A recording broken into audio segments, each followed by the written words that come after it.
This place holds such fond memories. Care to reminisce? Come.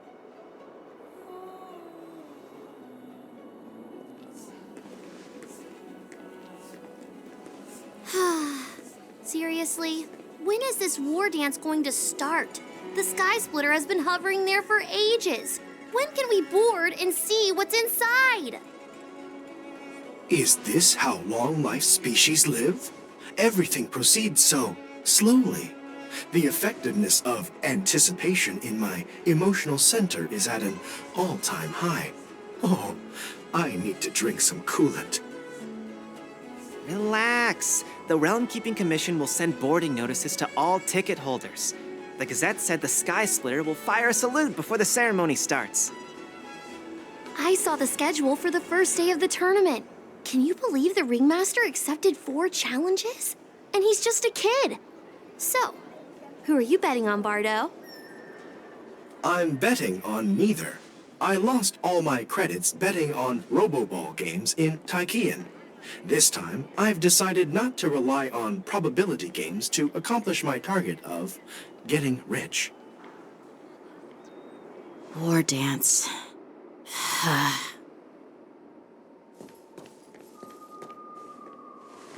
There you are.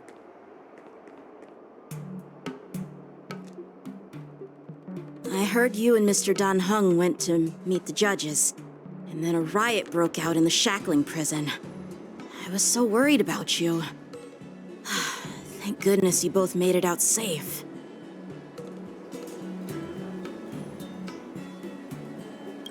There was a revolt in the shackling prison. Fortunately, we were protected by the guards until the Cloud Knights arrived to rescue us.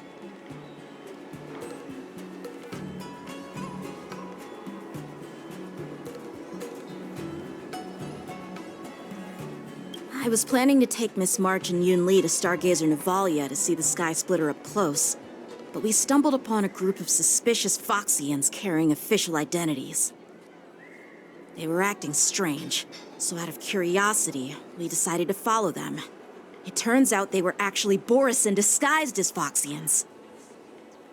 It seems they infiltrated Stargazer Navalia in order to prepare for Hule's escape, and we foiled their plans by pure chance. I wonder who provided them with those disguises, and how many more Borisin have taken advantage of the war dance to infiltrate the ship. Yeah, I heard them too. But I'm afraid I'll have to disappoint them.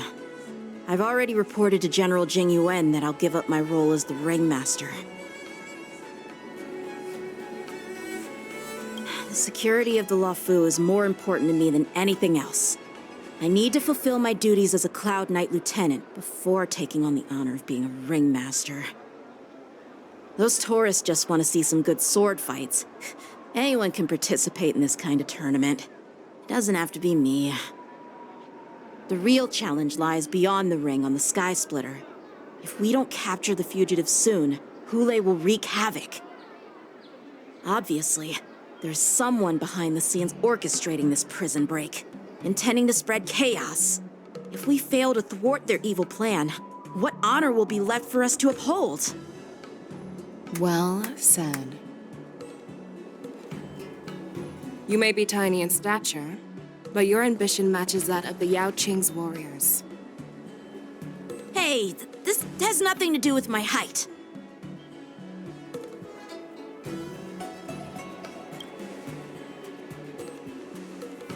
Yes, I suggested to Yanqing that we find a place to have a decent meal. A hunter must be well fed before the hunt. You still have a good appetite, even in the face of disaster. You truly are the Merlin's Claw. Please finish the food quickly so we can get to work, General Feixiao. Well, that's not up to me. Dig in. I called you here so you could enjoy the food. Me? This isn't the time for a leisurely meal, and this is way too much for me. Oh. You'd give me time to enjoy a meal, but not yourself? Ever since you encountered those Borisin spies, you've been so busy that you've hardly eaten anything. You can't defeat Hule on an empty stomach. Take your time. Enjoy the meal and calm yourself. Hule's whereabouts are still unknown, and they've even taken Mr. Zhao Cho hostage. The longer we wait, the more complicated the situation becomes. Zhao Cho always said I'm the most impatient person among the Cloud Knights, and I can't argue with that. So, there's no reason for you to be more anxious than me. I've fought against Borisin abominations for years, and I know their ferocity and cunning well. The Borisin were clearly well prepared for this prison break, and now they are staying in the shadows. They have no reason to rush out into the open. When facing cunning and ferocious prey, the hunter must be more patient, biding their time to seize the golden chance for a decisive blow. Once Hule loses his patience and reveals himself, that's when we'll strike. But when will that time come? Like I said, it's only one meal away.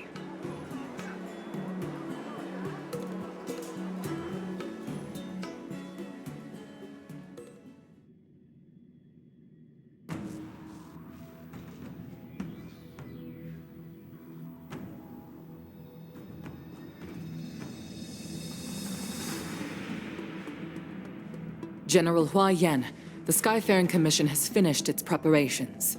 Do you have any other instructions?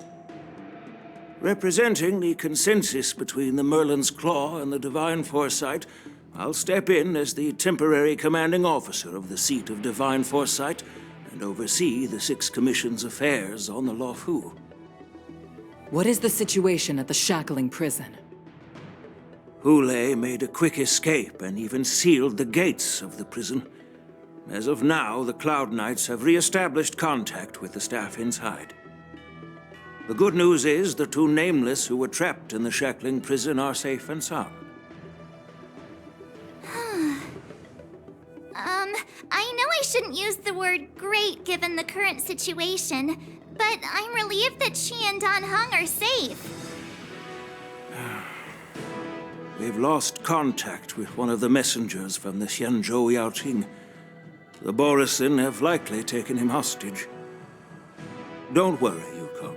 Fei Shao is leading the wolf hunt operation, and you know how capable she is. I have no doubt about General Fei Shao's capabilities, General Hua Yan. I'm more concerned about the Wardens. According to the plan, the ceremony will begin in 6 hours. The Sky Splitter will be activated, and all visitors will board the ship to watch the contest. But now, with Hule's whereabouts unknown, everything is filled with uncertainty. March is right, Grandpa. I heard the escaped prisoner from the Shackling prison is beyond formidable. In case anything goes wrong... So, Yunli, what do you think we should do? Well... I believe we should declare martial law and allocate manpower to search for the escaped prisoners. And as for the war dance, it's better to announce an indefinite delay for now.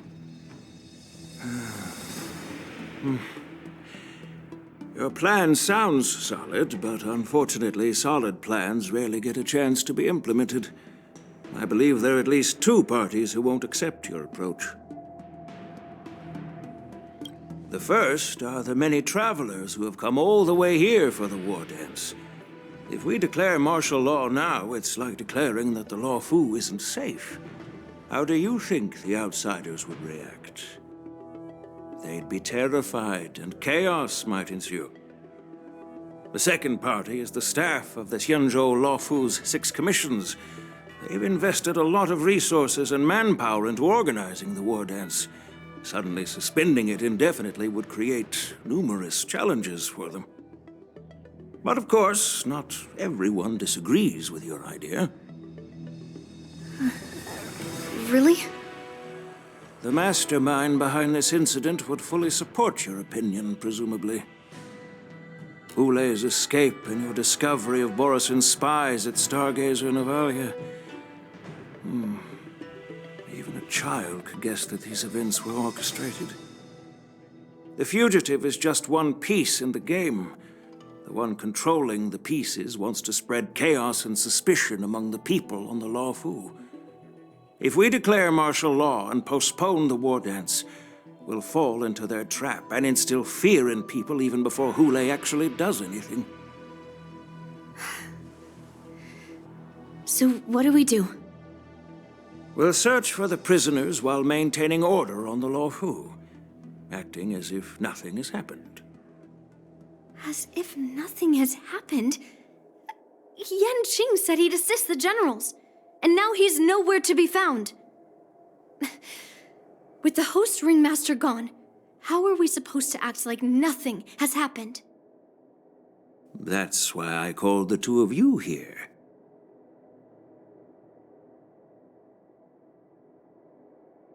General Huaiyan, are you asking me to take Yan Qing's place as the ringmaster? You caught on quickly, Miss March. That's exactly what I mean. But Miss March is a guest invited by General Jing Yuan, Grandpa. How can an outsider represent the Lawfu in the ring? It will make the Xianzhou Lawfu a laughingstock. Dear child, the nameless of the Astral Express are renowned throughout the cosmos. It's an honor to have them participate in the ceremony. Plus, Miss March is a disciple of the little Cloud Knight Lieutenant. How can she be regarded as an outsider? We can't afford to have any problems during the war dance.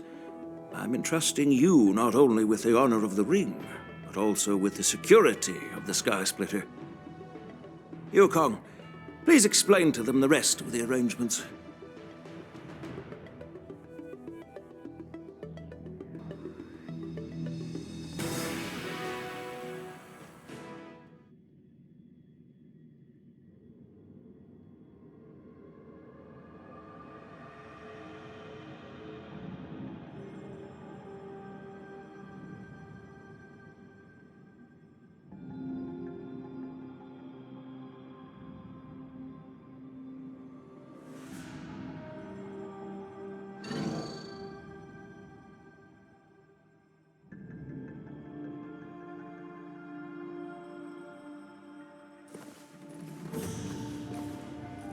I am sorry for our improper management, and I truly appreciate your assistance, General. There is no need to apologize. We Cloud Knights fight on the battlefield while you judges punish the criminals. We are two sides of the same Xianzhou Luofu, and it is my honor to serve the Ten Lords' commission. I've grasped the situation of the prison break. Now tell me more about the current state of the shackling prison. Borison infiltrated the prison in disguise and released the prisoners, spreading chaos. Among the judges on duty in the 4 divisions, Judge Shui from the detention division was killed and is temporarily unavailable.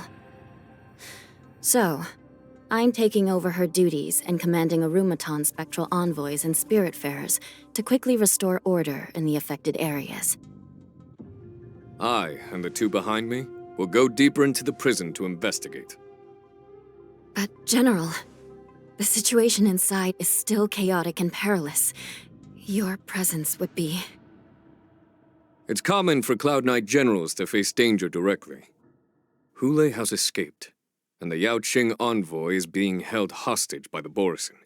His fate is unknown. This is a grave matter. Not only did the Merlin's Claw offer no reproach, she decided to go after Hule herself to prevent further calamity. I believe the Law Fu owes her something in return for her fervent determination. How did the infiltrators learn about the location where Hule was held? And how did they time their plan just before the Yao Qing messengers were ready to escort him? Finding the answer to these questions shouldn't be too difficult. What truly matters is if we can gather the clues that lead us to the mastermind behind all of this. I understand, but I'm afraid it won't be an easy task. For a long time, this hidden force has been pursuing their own goals and undermining the security of the Lawfu. Backing down now will only encourage them to further endanger the peace here. The Ten Lords Commission will support your decision with everything we have, General. Dan Heng and Ling Sha, I'll need both of you to accompany me on this challenging journey. Well, it's part of my responsibilities as the Cauldron Master. So, where would you like to start, General? Let's start with those Borisin disguised as Foxians. My people have already prepared the evidence.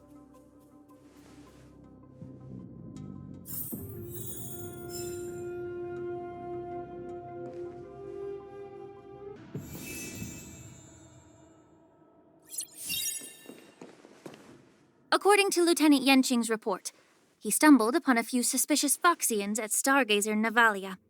After following them, he discovered that they were actually Borisin in disguise. This is one of the bodies. Looking at him now, it's hard to imagine how he transformed into a Foxian. My alchemists detected some complex ingredients in his remains, which might explain how these Borisin were able to disguise themselves as Foxians. Simply put, Foxians and Borisin share a common ancestry. Although they look completely different now, there isn't much genetic difference between them. This medicine allows Borisin to temporarily change their shape into that of Foxians. So, in other words, if they stop taking the medicine, their true form will soon be revealed?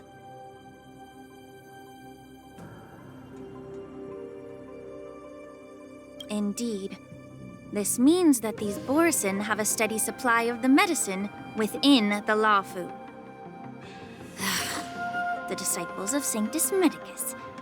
Looks like the Alchemy Commission is involved once again. When I was sorting through the prescriptions they use, I came across one called Semblance Reversion Essence. It's designed to help those disciples suppress signs of their Mara-struck forms and maintain their normal appearance. When I compared it to the medicine found in the Borisin's body... They're one and the same, aren't they? The medicinal properties and ingredients may differ, but the principle remains the same. Since ancient times, the Borisin have always sought to have more powerful bodies, regarding the Foxians as weaklings. Yet, in order to save their warhead, they were willing to disguise themselves as Foxians. Their determination is quite remarkable. If these infiltrators rely on the medicine to maintain their disguise, then following this lead in our investigation seems prudent. Please follow me.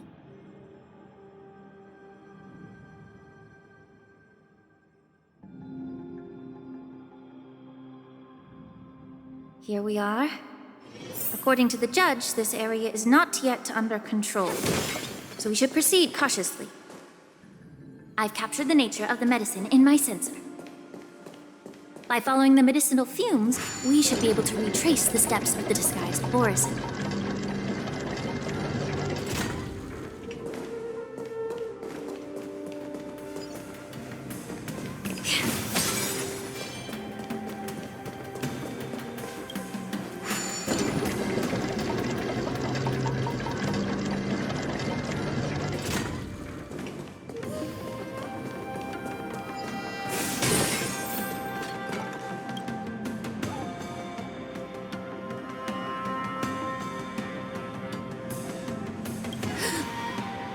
Incredible strength. The attacker shattered this warden's bones with a single blow. Such brute strength is not something an ordinary Borisin possesses. This is likely the work of Hulai. If I may be so bold to ask, is this Borisin truly that formidable? I have lived a bit longer and engaged in a few more battles than you, Miss Ling Sha. To the Alliance, Borisin have always been the most formidable adversaries. And Hulai is a monster feared even among his own kind. With his strength, Hule united numerous Borisin pacts, forming a grand army of abominations of abundance. They constantly pushed the Alliance's armies into perilous positions. Over 7 centuries ago, I followed my mentor on a campaign against the abominations, and I personally witnessed the devastation on the battlefield after Hule appeared. Even with medicinal pellets that suppressed the fear caused by his lupitoxin, countless Cloud Knights succumbed to panic in the face of his murderous aura. They couldn't even raise a hand in resistance. If the former sword champion hadn't immobilized Hule with her frost blade, the outcome of that fateful battle could have been very different. By the end of the battle, only a few of us remained. The crimson moon cast the sheen of blood on all. Everything I saw was painted dark red. If that's the case, why wasn't the beast executed instead of being imprisoned? On the Xianzhou Jumi, the judges cast those unforgivable and nearly immortal abominations of abundance into the eternal flames of the stars, reducing them to ashes. Their so-called immortality is just a facade. I mean, nothing can truly defy death, can it? I just don't understand why the Luofu kept this tumor for so long, leading to the terrible situation we're facing now. But I guess I understand. The people of the Luofu are known for their kindness. Even when faced with the malignant tumor within the Alchemy Commission, they couldn't bring themselves to cut it out. Instead, they exiled the healer, who tried to solve the problem, to the Xianzhou Juming. I understand if you hold grudges against me, Miss Lingshaw. I take the blame for the resurgence of the disciples of Sanctus Medicus. As for why Hule was only in prison, I can shed some light on that too. I'm just a healer. I'm not familiar with the past. I'd appreciate it if you could enlighten me, General. All right. Let me tell you more about it as we go.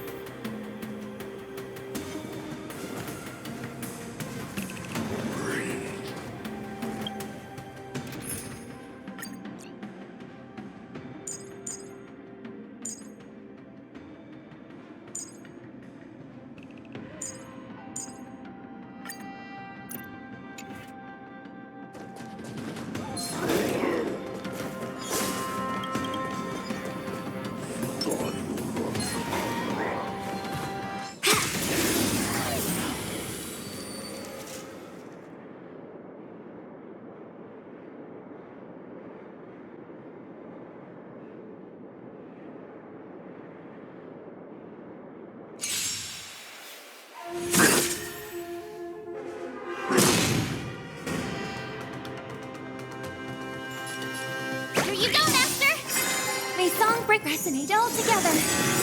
Time to show you what I can. Azure Dragon, White Tiger, less cards. Watch this! Right on time. Immerse yourself in it. Be a pure body and mind, mountains. Oh!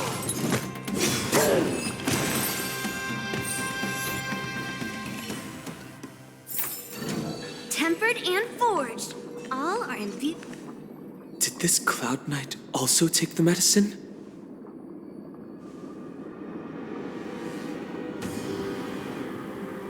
No. This is a Borisin in disguise. A guard killed him before he could return to his original form. All these Borisin are dressed in official attire. Besides the Cloud Knight, there were also 2 Borisin disguised as members of the Skyfaring Commission and the Artisanship Commission. Whoever is providing them with official identities must hold the position of power. Let's search elsewhere.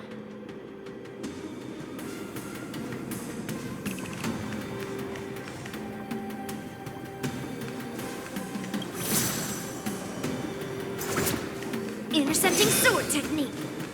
Peach blossoms and divine sword descend.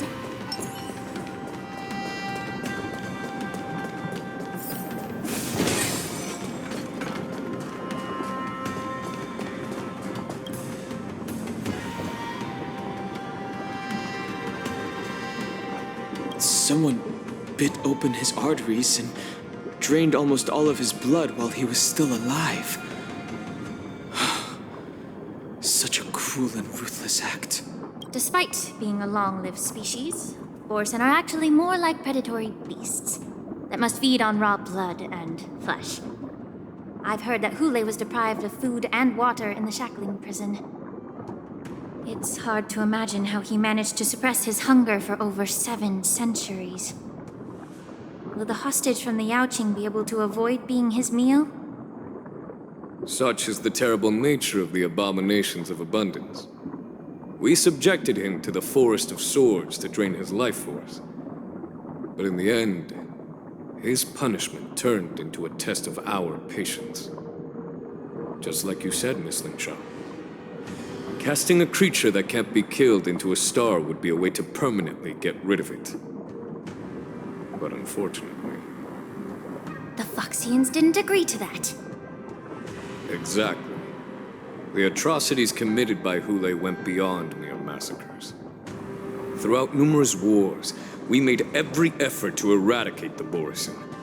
But Hule, with his mysterious sorcery, turned countless Foxians into his pawns. And so the Borsen kept returning. The Foxians curse his name day and night, and they even use it to scare children into staying quiet. How could they grant a swift death to such a great sinner?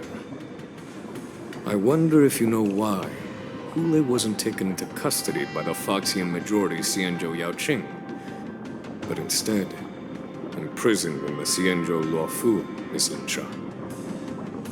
As you mentioned, your mentor was an exceptional warrior and was the one who defeated Hule, an extraordinary achievement.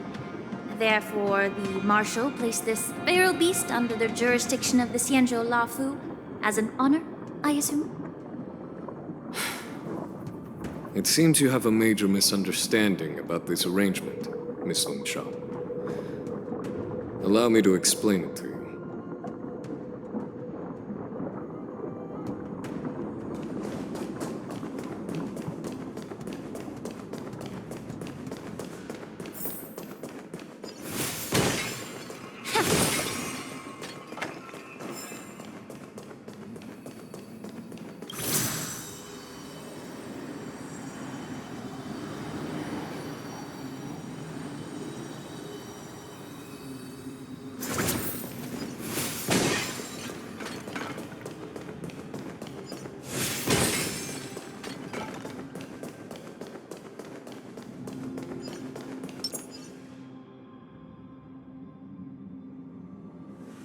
Yanqing told me that an IPC ship was attacked by Borsen.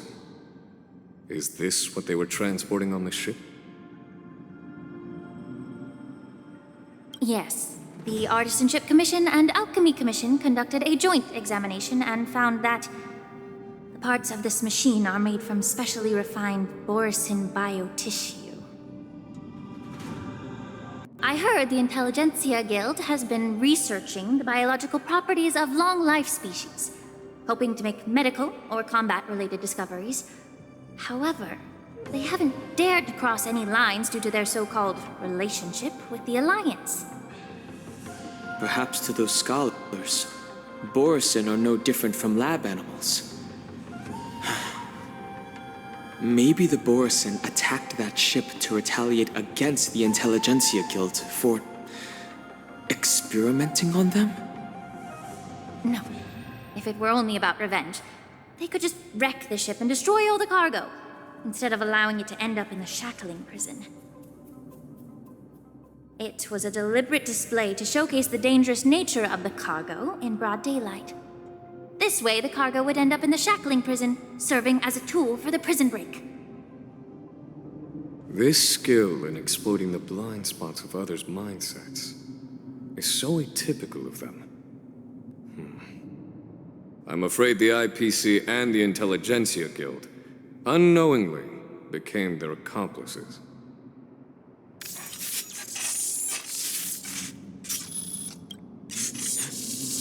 Watch out! This thing is still alive!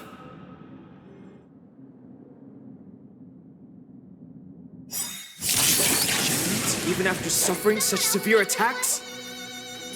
Their imitation of long-life species has crossed the line. Harmony and unity. Night. Stars echo. Welcome to my world. Renew your definition. Whoa, so high. Slap! I could take 10 of you!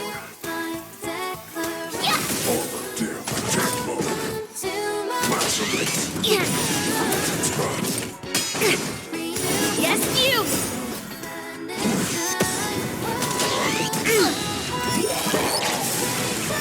It can still move. It means it wasn't damaged enough. Let's make sure it never moves again.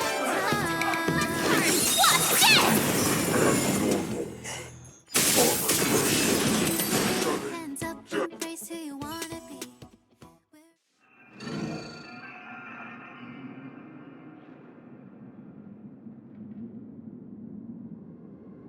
You haven't answered my question about why Hule was imprisoned in the Lafu instead of the Yaoqing, General. You've been reserved in your response. Could it be that such an arrangement wasn't an honor? The reason why the Marshal didn't leave Hule on the Yaoqing lies in the very mech in front of us. Are you suggesting that there are people trying to understand Hule's secrets and use them for their own purposes? Just like with this mech?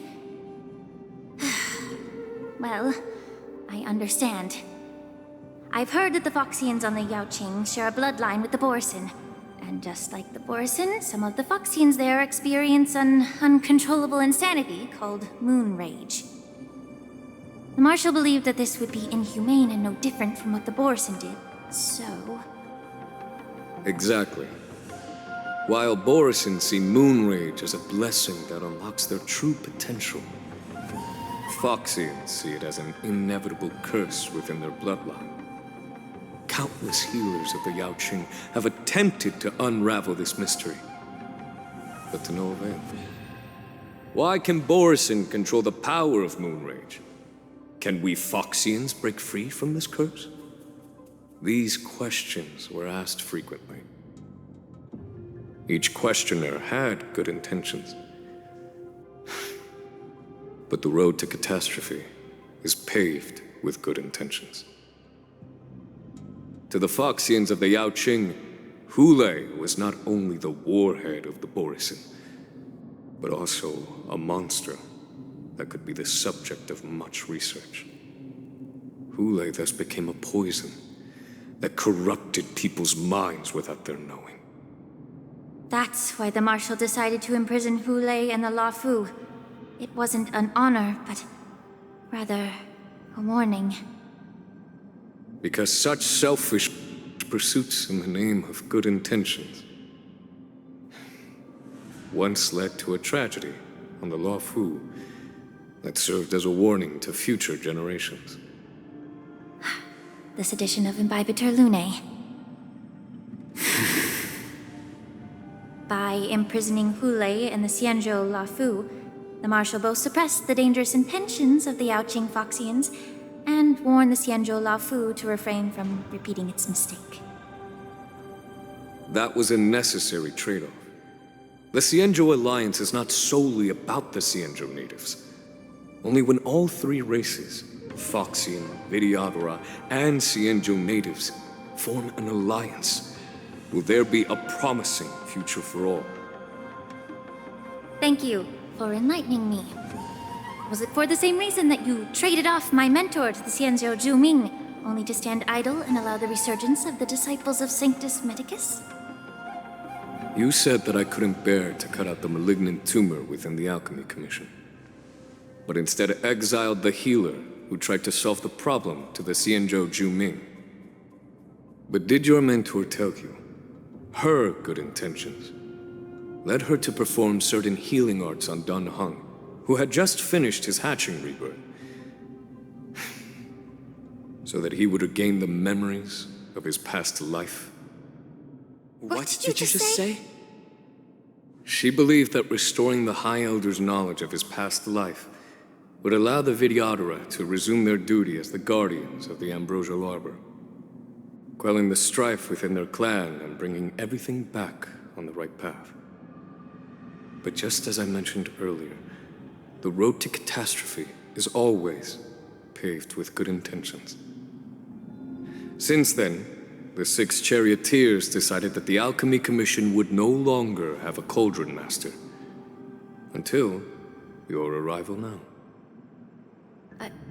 If that's the case, I should thank you for protecting my mentor by exiling her, General. Quite the contrary. I should be the one thanking you. Thanking me?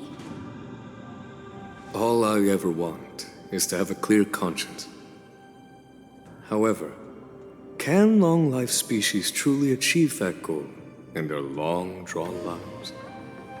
For example, you were implicated along with your mentor and forced to leave your homeland without knowing the truth. And now, with the complicated situation in the Alchemy Commission, the Alliance has spared me a lot of trouble by sending you to handle this challenging task. Shouldn't I be thanking you instead? Your eloquence is indeed impressive, the divine foresight. You won't even leave me any excuses to hold a grudge against you. But let me make it clear. The Alliance sent me here to handle the business impartially, not to choose sides. It doesn't matter which side you choose, Miss Lingshaw. At the end of the day, both you and I stand on the side of the Alliance, don't we? Let's keep going.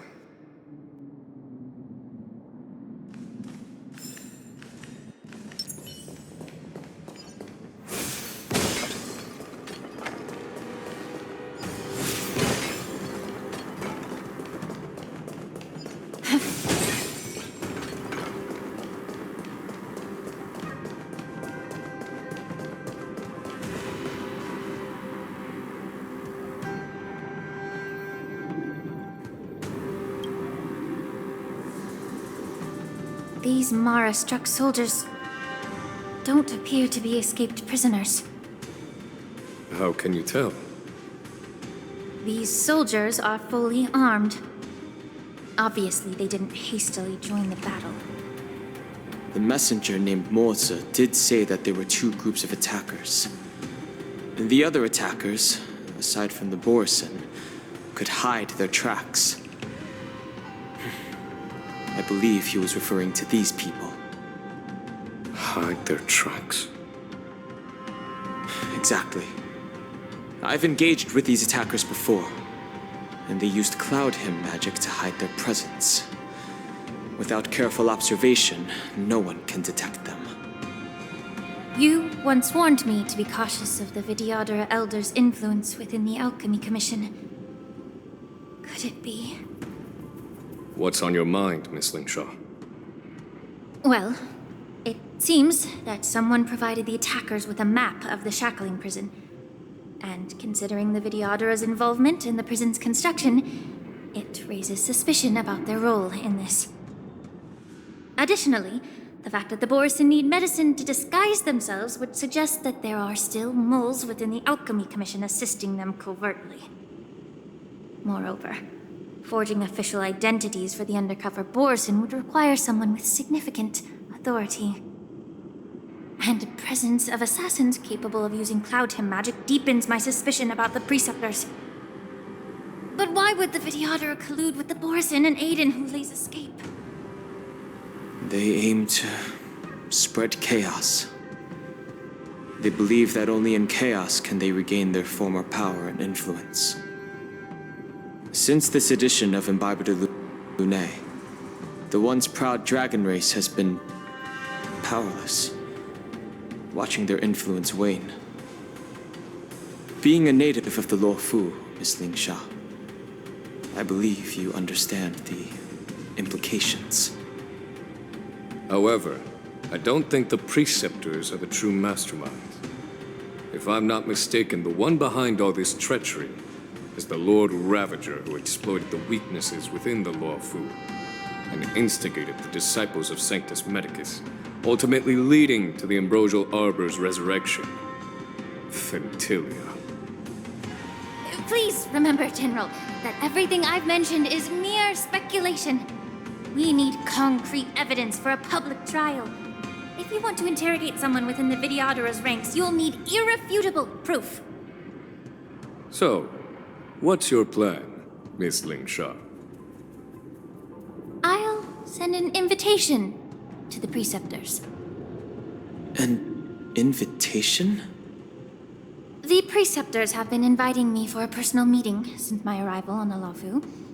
Now, I'll send them the remains of these Mara-struck soldiers and the route map I found in the prisoner's possession. Then, I'll ask them to meet me at Scale Gorge Waterscape.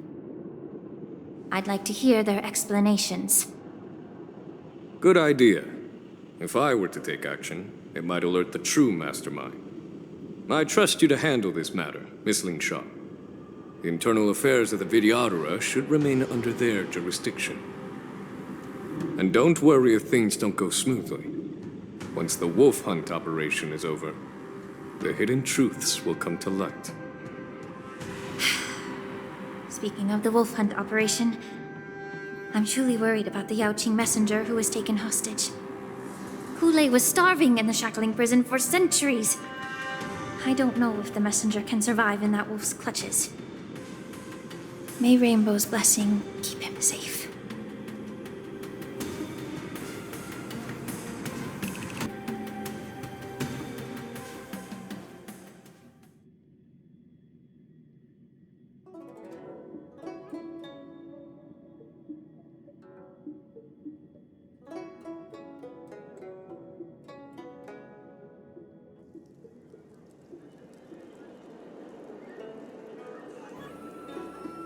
As I said, I'm a healer. But my art of healing requires the culinary arts to be truly effective. The magic of my cauldron is its ability to make all kinds of medicines into dishes that patients can eat. When simmered and cooked together, any kind of medicinal herb or ingredient becomes a delightful delicacy. Delicacy. But isn't that just one flavor overpowering the others? Well, you have a point. Let me ask you this. If there's a fussy child who refuses to eat green peppers, what's the best way to make him eat them? Stuff the kid's mouth with the green peppers and cook him alive in a pot. You have quite the sense of humor. I've heard that you, Borisin, have lost many of your taste buds during the self-modification process, so you can't experience complex flavors. Only the saltiness of blood and flesh truly awakens your appetite. It's a shame I don't have any green peppers right now. Otherwise, I'd happily stuff them into your mouth and cook you alive in a pot. I'm just kidding. The answer is quite simple. Chop up the peppers and mix them with minced meat to make meatballs.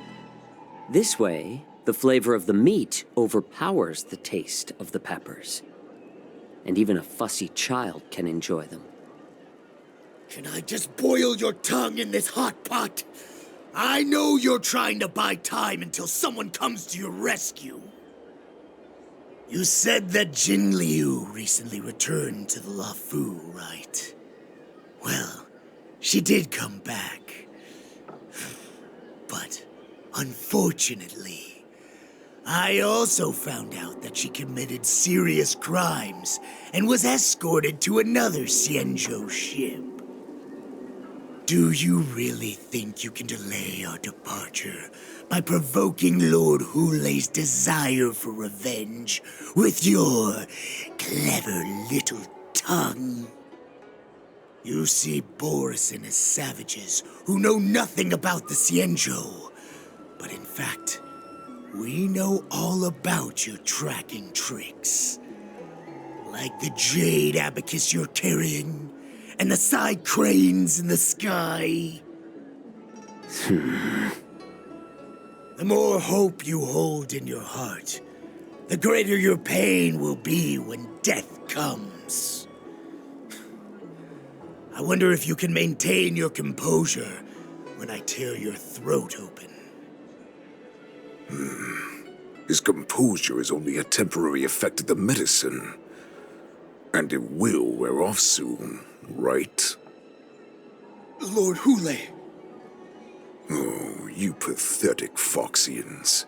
For thousands of years, we were the ones who allowed you to live, and who granted you civilization.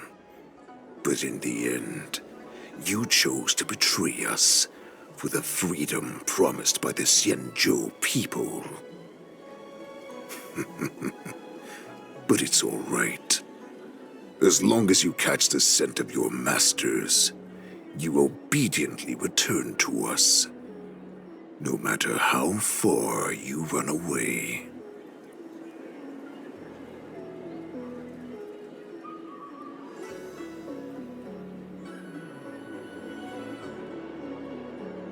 Run away, you said? Well, I'm not the one who's trying to run away right now. The Borison's era has long passed. Did they ever tell you these harsh facts before giving you hope for returning home, Lord Hule? Now they're being crushed by the Merlin's claw of the Yaoqing, by a Foxian. They're hiding in remote corners of the cosmos, trembling with fear like a wounded beast on its last legs, reaching out desperately for any fake hope of salvation, which in this case is you. The Merlin's claw of the Yaoqing. A Foxian? Very interesting. Tell me, Moktok, is he speaking the truth? He isn't lying. That lowly beast was a war slave who ran away from our pack. Cannon fodder, a thief! She stole our power and used her knowledge about us to fight us, using every dirty trick in the book! And she bested you, Moktok. Fairness is but a pathetic excuse for the dead and defeated. Since our great pack has fallen apart, who told you that I was alive? And who sent you here? In our darkest hours, it was a prophet of the Master of Immortality, named Mongus, who showed us the way. Her guidance brought us hope. This prophet, Mongus, what does she want? The prophet made this proclamation. The Borison have been divided for too long, and only your return can unite all the packs, restoring us to our former glory. That's when we learned that you were still alive. It must have been a manifestation of the Master of Immortality. And the prophet told us that the Foxian general of the Yaoqing would take you to her ship during the Lafu's war dance, and that it would be our best chance to infiltrate and free you from your prison. And just as she said, we did it! Even if you managed to set Hule free, you'd have no way to escape. We've already prepared our ships, and the prophet's prediction will surely come true. Once the news about the prison break spreads, the Cloud Knights will close all the ports. You may think you've escaped the prison, but you're just trapped in another cage, known as the Lafu. Let me kill this unruly, lowly beast, Lord Hule! I assure you that our star skiffs will soon arrive. Right now, everyone in the LaFu is distracted by the stupid war dance. So this will be the perfect chance to escape. Once you've returned to your territory, your revenge against the Xianzhou ships will be within reach. Perfect chance to return to my weak and shattered pack at the mercy of a ridiculous false prophet and become a mere puppet in her clutches. Her plan is full of flaws. The only paths she has prepared for you are escape and death. Listen up. A wolf never allows itself to become prey. From now on, you'll follow my orders. Since you are so confident that the Cloud Knights will close the ports, Jiao Chou, I'm now giving you a chance to go and see it for yourself. Go to the ports, come back, and tell me what you saw. Wait, what did you just say? But my lord! Would an alpha wolf ever listen to a cub mock talk? No, I've never heard anything like that. I wasn't trying to defy your will. I will always unquestioningly follow your orders. Just a little pre-hunt entertainment. Don't you want to run away? You will come back. Because Foxians like you always obediently return to their masters, no matter how far they run away.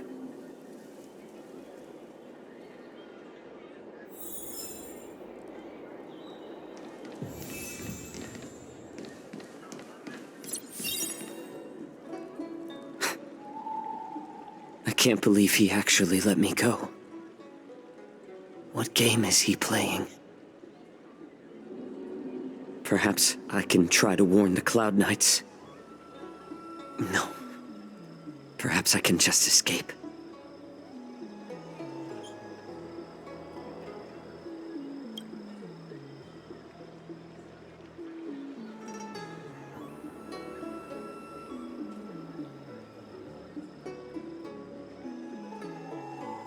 Just as I suspected.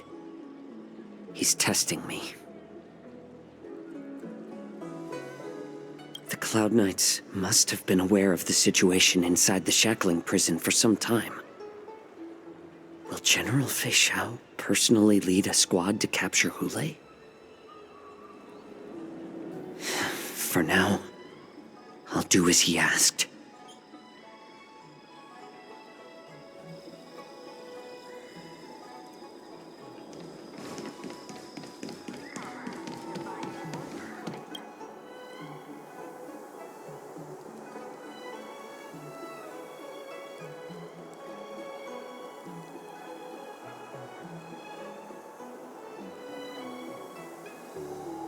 Would you like to board my star skiff?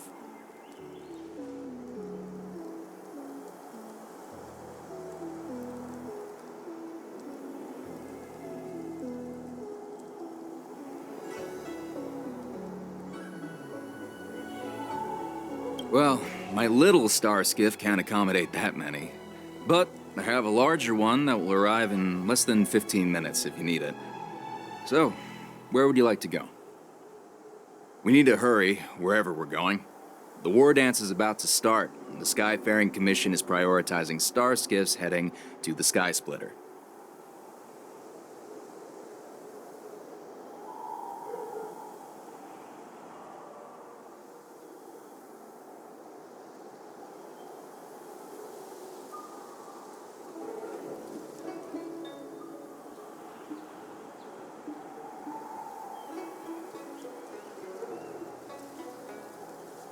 Keep what quiet? Come on, spill it if you have something to say.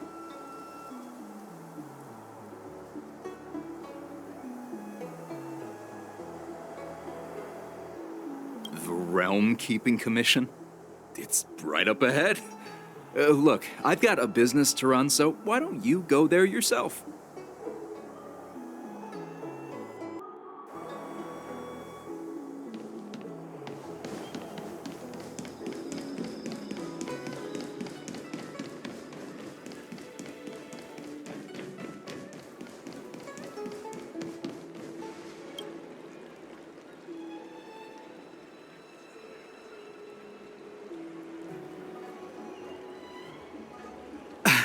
I'm sorry, but the Realm Keeping Commission Chancery is currently closed. All the officers and officials have been reassigned to assist in the war dance.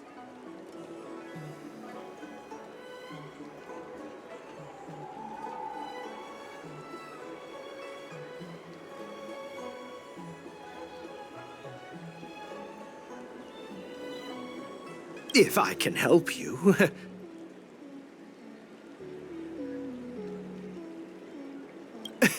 Hi, do you need my help, messenger from the Xianzhou Yaoqing? Borison are hiding in the Exalting Sanctum. You must deliver this news to the Cloud Knights. Borison? Here? Are you serious? These Borison are disguised as Foxians. Please warn the Cloud Knights immediately. Will you please wait here for a while? I'll find a soldier.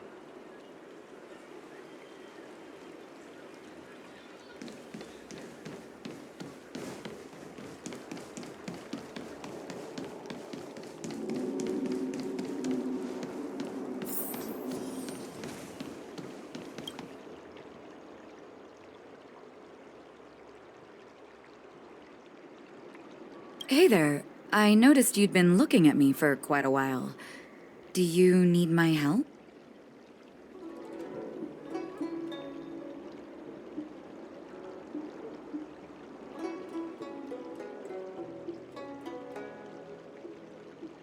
Understood. Please come to me if you need any help.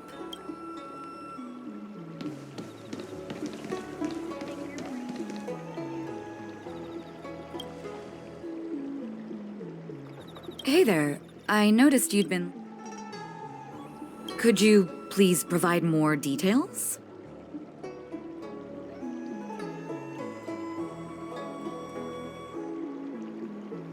Wait, I recognize you. You're the lost Yaoqing messenger. How are you here? I was brought here by the Borison. Please make sure to report this news. All right, I'll call for reinforcements.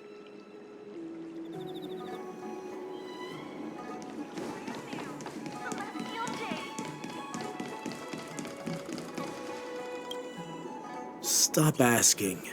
I'm off duty now. Go bother someone else.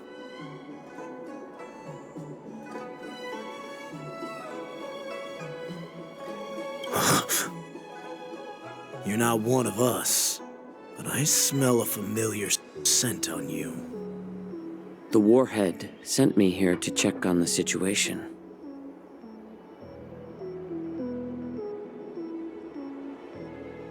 No, not at all. Instead, the Skyfaring Commission is clearing routes to prioritize star skiffs heading to the Sky Splitter. This will make our ships more noticeable when we try to escape. The ports haven't been closed? What is going on? Stalling won't help. It's time to confront Hule and see what tricks he's up to.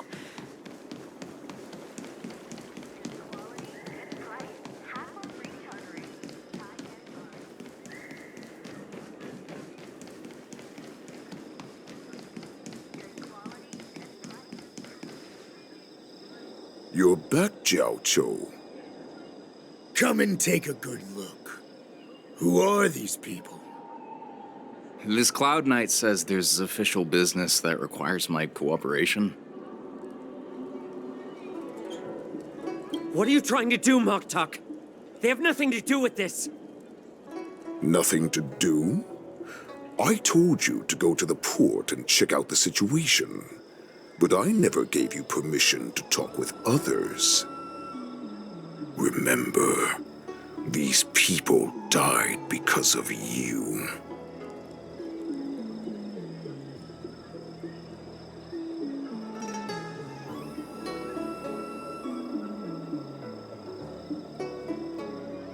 You want to prove to me that you hold everyone's lives in your hands, right, Hule? Oh, exactly as you said. So, have the Cloud Knights closed the ports? No. They don't want to publicize my escape. I understand.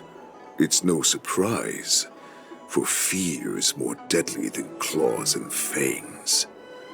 Especially during a festive time like the war dance. What lurks here is not a group of fugitives, but rather a pack of wolves amidst the flock. My cubs are hungry, ready to feast on flesh and blood, reveling in your fear. Your calm facade will soon crumble. I can tear through it and expose your pathetic bones any time. There's no escape from me, Jiao Chou. Of course, you can try your luck and believe that your wits will save you. But remember, you're not the only hostage in this city. If you try anything funny, innocent people will die because of you. Now, let's talk about the Foxian general you serve. Moktok says she's here for me, which means she'll be hunting me herself. Before the hunt begins, I need to know my opponent. You can refuse and play tough, or you can cooperate and save us both some time, healer.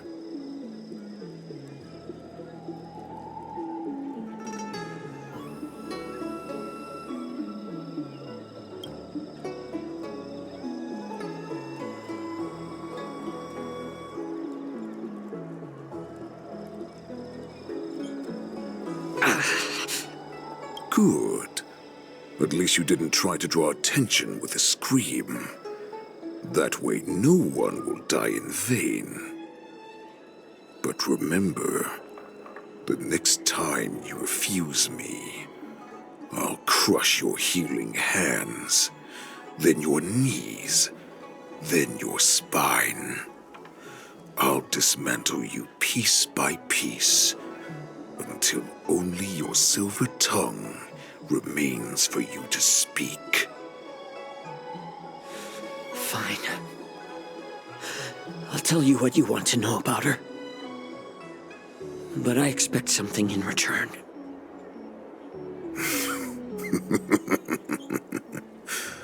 What makes you think you're still in a position to negotiate with me?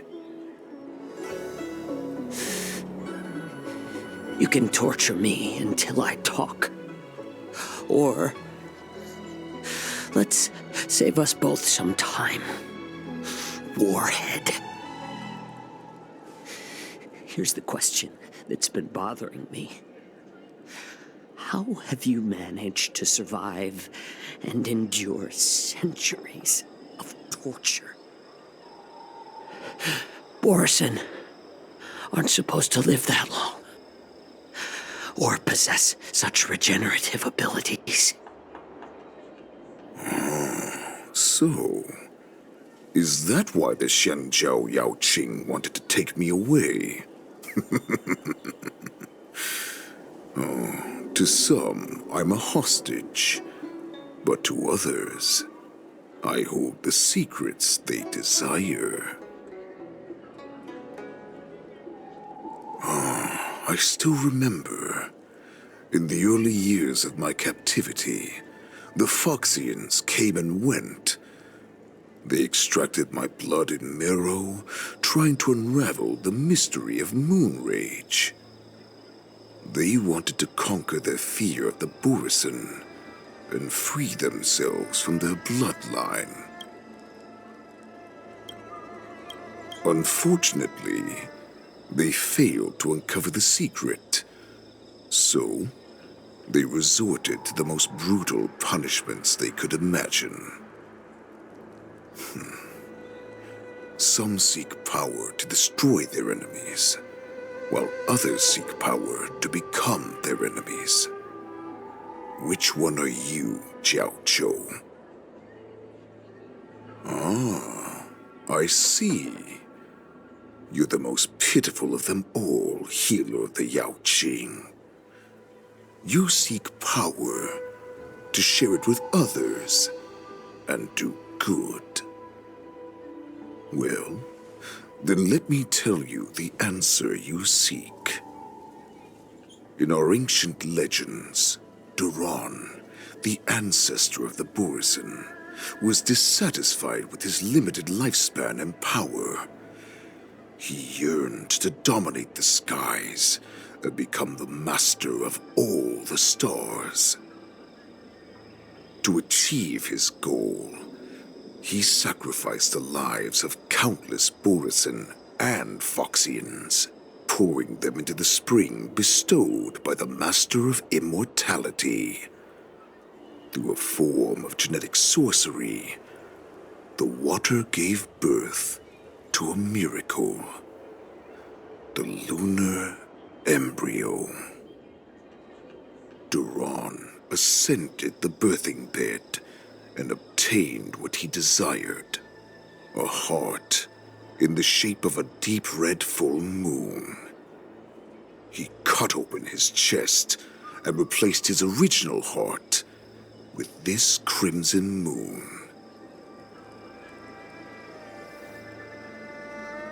Laugh all you want, but only I know the truth behind every word. This moon heart beats within the body of every generation of the Borison warhead. In the ritual that decides the new warhead, the successor cuts open the previous warhead's chest and consumes the divine heart, thus possessing it as their own. Devouring is the true essence of life, allowing us to endure and thrive. It gathers the life essence of all the prey we consume, making us stronger and stronger. I thought all hope was lost after 7 centuries of torment.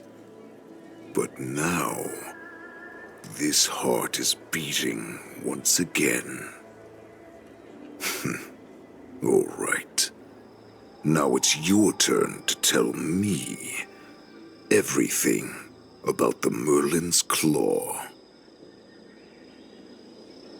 Jiao-Cho, I found you.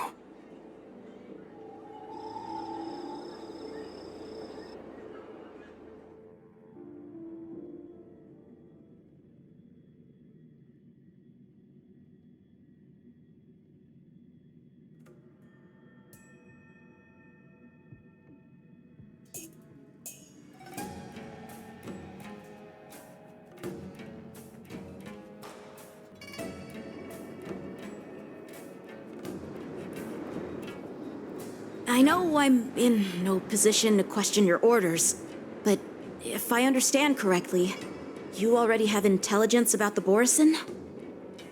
That's right. My people are busy collecting clues now. What's the situation, Wadza? General, before we completely lost contact with Jiao-Cho, I picked up a signal from his Jade Abacus. It won't take long before we locate their whereabouts. If that's the case, shouldn't we immediately go there and join forces to eliminate the Borison? Why are we returning to Stargazer Navalia? Looks like your general has only taught you swordplay, not the art of the hunt. There's an old saying among the Borison. In the forest, the hunter may easily become the hunted. While we may call ourselves the hunters now, Chasing them blindly will only make us become the prey.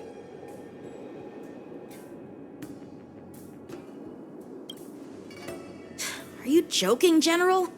He's just a wolf who's been imprisoned for 7 centuries. Even with his accomplices, they're no match for us numerous Lawfu Cloud Knights. How could he consider us his prey? Do not underestimate the enemy. Hule is not an ordinary Borison that can be easily killed. The advantage in numbers means nothing when we face that monster. A vicious beast who hasn't tasted blood and flesh in 7 centuries is now lurking on the streets of the Lawfu right before the war dance. This is what makes the situation treacherous and unpredictable. To him, the lives of ordinary people are just meat, ready to be devoured at any moment. Exactly. That is why we must succeed in our first strike, or the situation will spiral out of control. You've heard of this military tactic, right? When you surround your enemy, leave one side open for them to escape. A skilled hunter must be well prepared, waiting for the prey at the most advantageous position.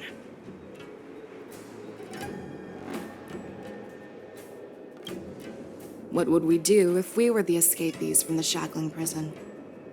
While we can disguise ourselves and blend in with the crowd, we don't plan on staying here for long.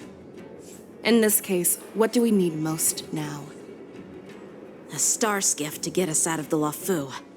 The Borison we discovered at Stargazer Navalia were actually preparing a vessel for their escape. We predict their next move, and we take them down. Let's start from where you found those Borison and corner our prey.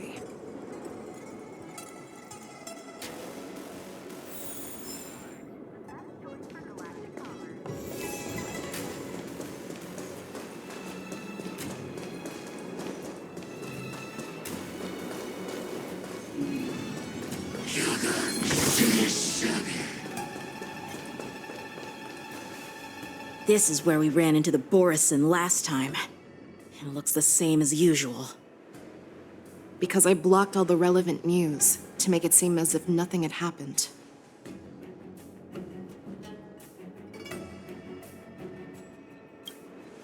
If Yanqing hadn't scared them off, we would not have many clues. However, the more well-prepared a plan is, the longer it takes to adjust when it's disrupted. If any Borison wants to stick to the original plan despite the risks, they'll surely come back to Stargazer Navalia to check the situation. Are you suggesting that there are Borison here at Stargazer Navalia right now? This is an automated area, so don't you think that there are a bit too many people here today? First, look at those 2 Skyfaring Commission staff members. They've been observing us in secret since we arrived here. Then there's a Cloud Knight soldier over there. Perhaps he's here for patrol, but each patrol team must consist of 2 members. And obviously, he is not following the rules. Lastly, there's that craftsman wearing Artisanship Commission clothing. He's unusually focused on checking that device. If you have a target in mind, let's go investigate.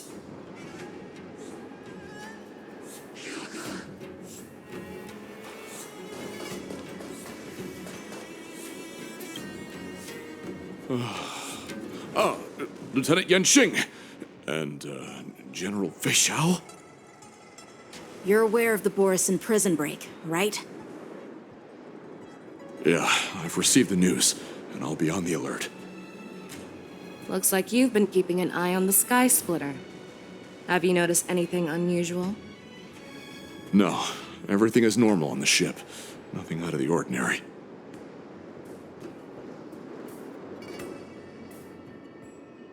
This is not a location for a Cloud Knight on guard duty, is it? Well, this spot offers a great view. Are you here to keep an eye on the Sky Splitter? Yes.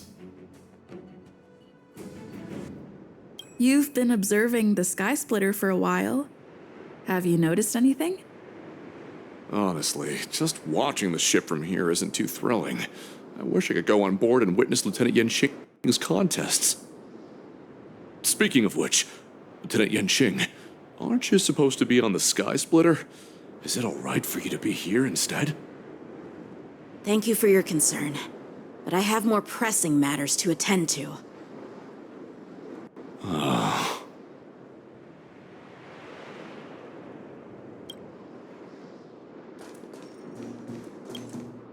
Hey, you there! Please refrain from wandering around Stargazer Navalia if you're not... Oh, it's you, Lieutenant Yenqing.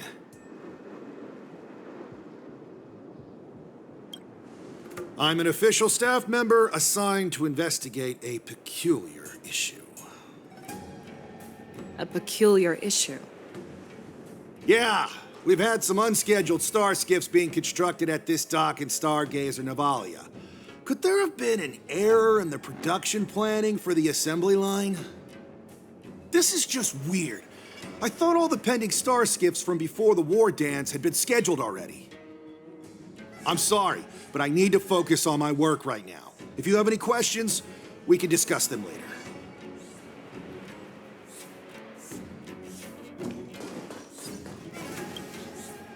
Who are you? Don't you know that Stargazer Navalia is on lockdown now? Hey, chill out. They're just a few lost tourists. But Stargazer Navalia is the shipbuilding port of the Cienjo Lafu. If the Skyfaring Commission called for a lockdown, there should be official documents proving it, right? Official documents? Of course there are. The Cloud Knights are aware that some people have infiltrated this port. That makes perfect sense. So you're now investigating the Borison? Yeah, we've received orders from the higher-ups, so we've blocked off this area to prevent any interference with our inspection. Thank you for your understanding. So, it seems that some Borison have returned to Stargazer Navalia in disguise. The answer seems quite obvious.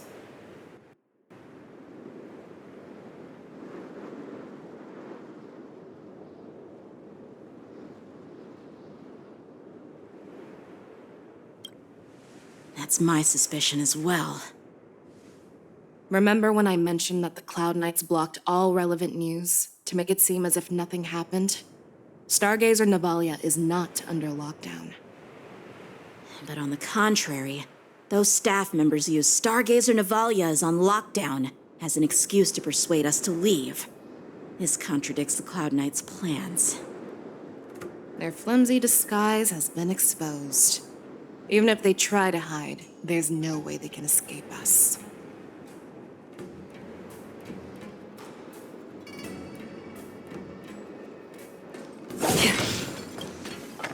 Why are you still here? As I said, Stargazer Navalia is on lockdown now. No, I never issued such an order. Who are you? Perhaps you haven't met me on the battlefield, but I am certain you've heard my name. Now, I'm asking you a question, so answer me. Tell me. How many more of your comrades are here? Where were you planning to meet Hule? This woman, she's the general of the Yaoqing. What are you still waiting for? Attack her!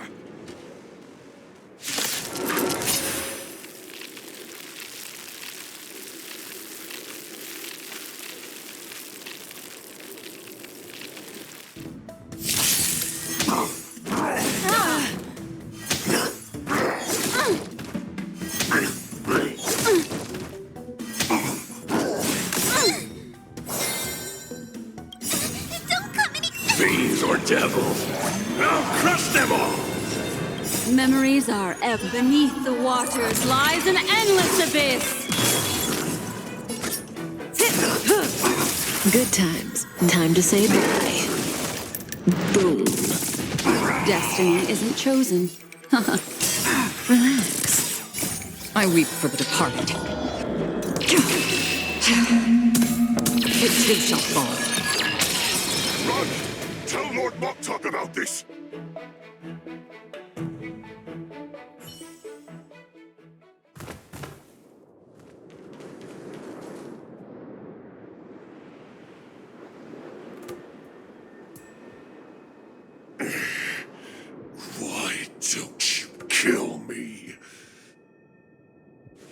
Because I need answers.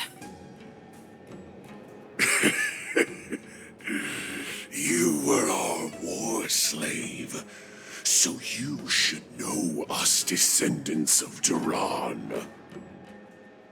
You want me to talk? Fine. Try whatever you want, but I assure you, you won't get anything from me. Only fangs and blood. If I were to do that, I wouldn't be any different from you. I am the arrow that pierces the wolf's heart. I grant you a swift death. That's exactly what I desire. Wolves that leave the pack are prepared for the fate of never returning home. But sadly, you didn't catch my partner. He will alert them. Before you close your eyes, you should know that I allowed him to escape. Because he will lead the Cloud Knights to Hule's hideout.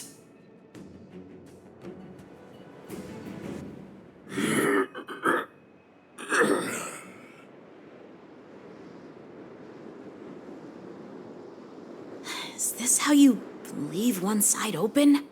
You let that Borison escape so you could track him?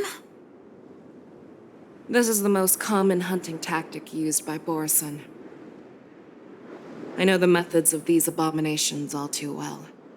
They always leave an escape route for their prey, allowing them to flee in fear.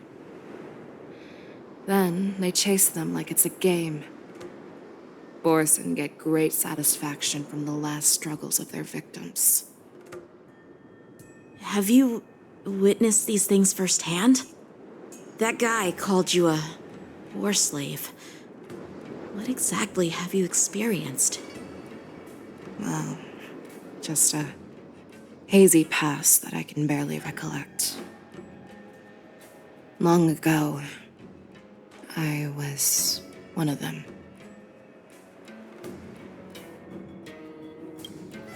The word Borison was only used to refer to those wolf masters. I'm a Foxian who was born in one of the fallen territories. In their eyes, we're mere consumables. Cannon fodder used to slow down Xianzhou attacks on the battlefield. But you survived. And not only that, you became the general of the Yao Qing.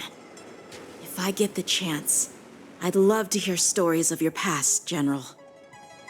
Speaking of stories, you've reminded me that now is not the time for them. Wadza, we've sent the warning from Stargazer Navalia. What's the situation on your end? I've found them. Zhao Cho is trying to stall Hule, and he signaled me to not reveal myself. Trust his judgment and keep watching. We'll be right there. I believe the warning we sent will stop Hule from attacking Stargazer Navalia. What will he do next? The hunt is not over yet. Stay safe, Zhao Cho.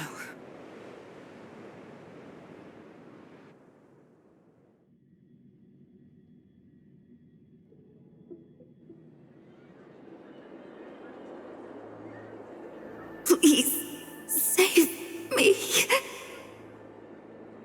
I want to live. Doctor! Zhao Cho, find a medical ingenium and give that kid a shot! Hurry!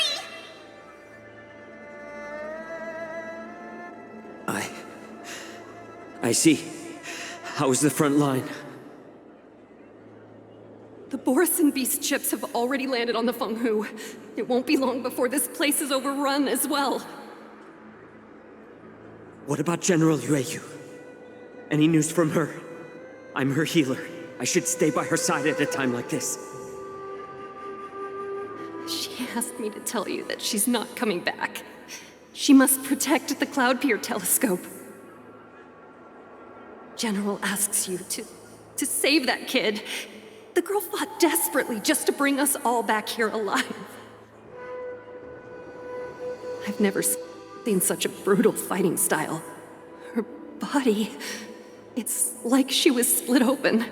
Just like... Her blood pressure is dropping.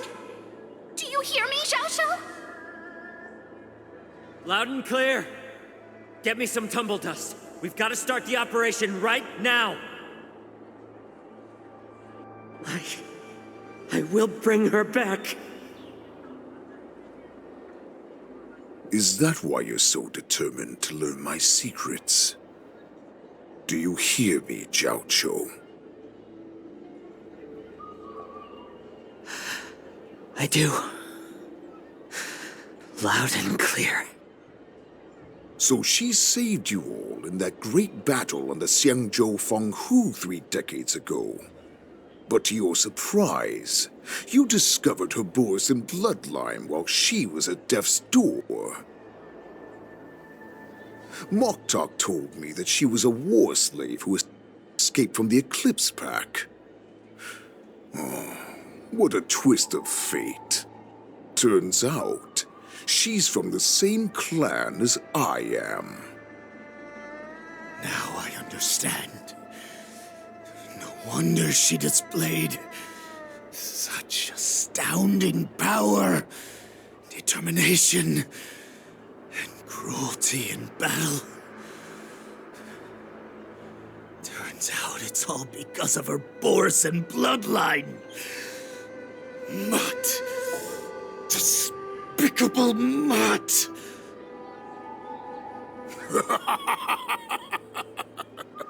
And she used the gift of her bloodline to destroy the Borisin.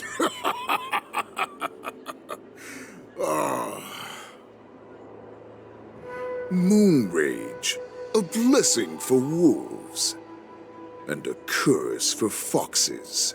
For Borisin, to have their bodies torn apart by Moon Rage and transform into a beast is the ultimate joy.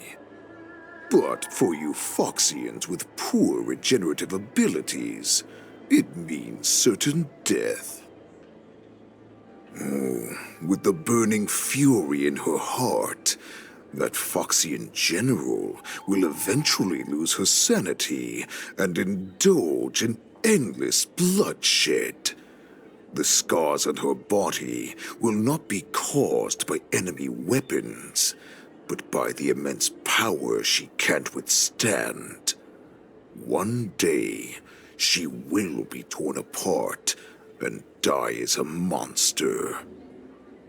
And in return for saving her life, you intend to give everything to solve this impossible puzzle.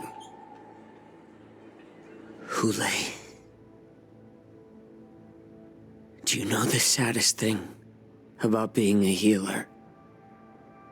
All this time, I've devoted my life to bringing back those who sacrificed their lives to monsters like you. I exhausted myself, and my hands trembled. But I believed everything I did was meaningful. But once again, they rushed into battle. And then I heard of their deaths. They died under your claws,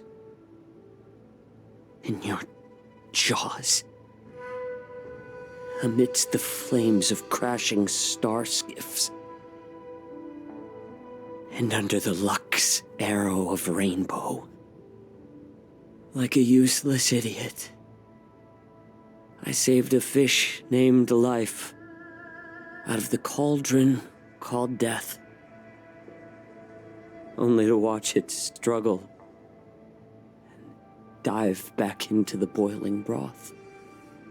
So I asked myself, why were they so eager to run toward their death after they had recovered from their wounds? Why wouldn't they value their hard-won life? All the doubts left me feeling lost.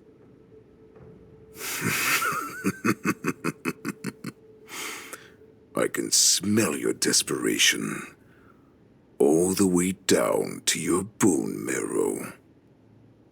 Eventually, I realized that their deaths held value. They placed the weight of their sacrifice on the living, granting us strength. With a coin forged by their deaths, they exchanged something more in return. Everything I'm doing now, following you so closely, is just for one reason. Witnessing your death with my own 2 eyes. Even your death has value. It will pave the way for a peaceful war dance and a fully cured Fei Shao. The thoughts in your pathetic head are hardly surprising. Did you already know this? Yes, I did. As Borisin, we understand the value of death more than anyone. And as a healer who has witnessed so much death, you won't be swayed by fear. What a shame, what a shame. Your story actually sparked a trace of respect for you in my heart.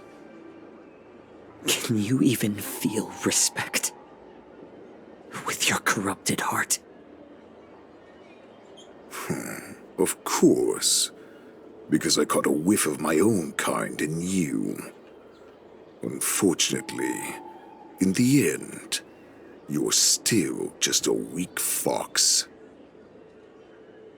As the wolf's creed goes, gift the wolf a dead end where new paths arise. Raise him to a doomed fate where satiation lies. The cowards in forgotten corners meet their unworthy demise. Yet the valorous in brutal battles embrace their eternal prize. That's why I'm keeping you alive for now. I want to show you how Borisin truly respect their enemies. We will consume your flesh and blood, nourishing our own. We will crush your hopes and dreams, clearing a path for our hunt. Your feeble souls will witness a new future. A future that belongs to me. My lord, we received a message. Our arrangement at Stargazer Navalia has been discovered. We must act quickly. That doesn't surprise me at all. Moktok, what's that noise? It's the Sky Splitter.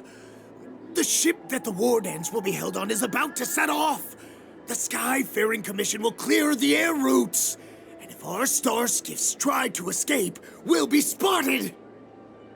Calm down, Moktok. Look at you now, hiding and fearful. Where is your Borisin dignity? As I said, I'd sacrifice my dignity for your return. As long as you can come back to the Borisin Pax, there's still hope. Hope? The Borisin have forgotten the wolf's creed. Weak creatures put their hope in the strong, but the strong fight their way out. Bringing me back instead of choosing a new master only proves the decline of our pack. And as for the prophet who manipulated you into saving me, she's just a liar trying to use Duran's offspring. Moktok, let me tell you how the Borisin will rise to power. We won't hide like rats in the streets of the Xiangzhou. We will be ravenous wolves, walking amongst a herd of lambs, with our fangs bared. But, Great Warhead, our packs are not here. We can't go to war like this. Our packs are not here. Wherever I go, everyone is the pack. Stay away. Just don't come any closer. No!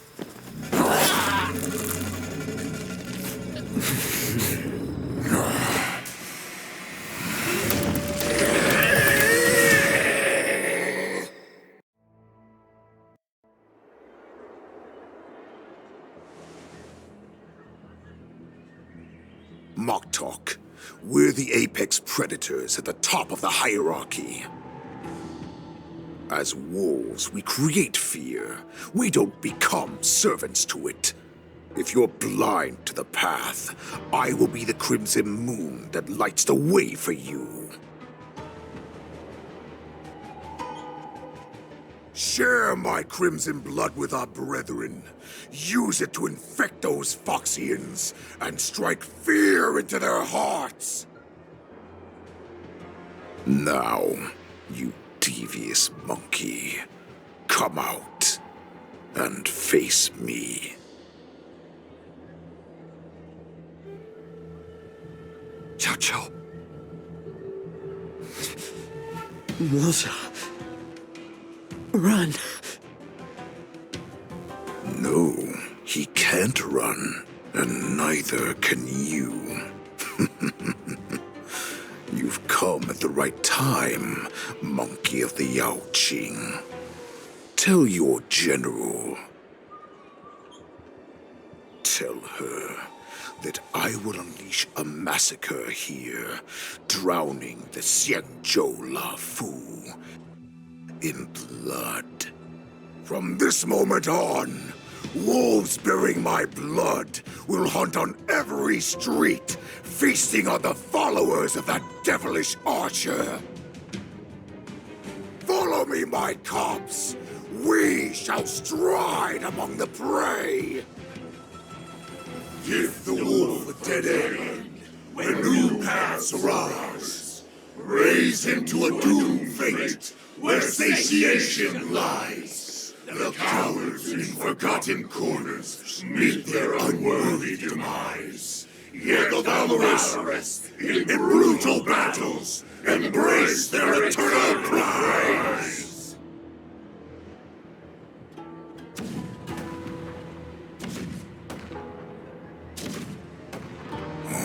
Do you hear that? The rumble of the cannons. It brings back all the memories of past battles within me. My return will bring back the Wolf's Creed. In my own way, I shall save our weakened pack and restore it to its former glory!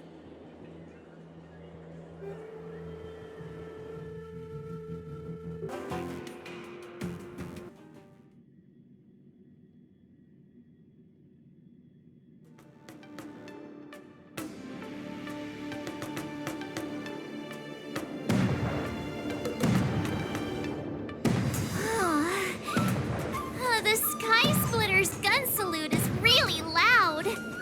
So this is what the war dance is actually like? I feel like my eardrums are going to burst. Well, how could they expect to attract people to come and watch if they didn't make a huge spectacle? March, you haven't forgotten what you came to do, have you?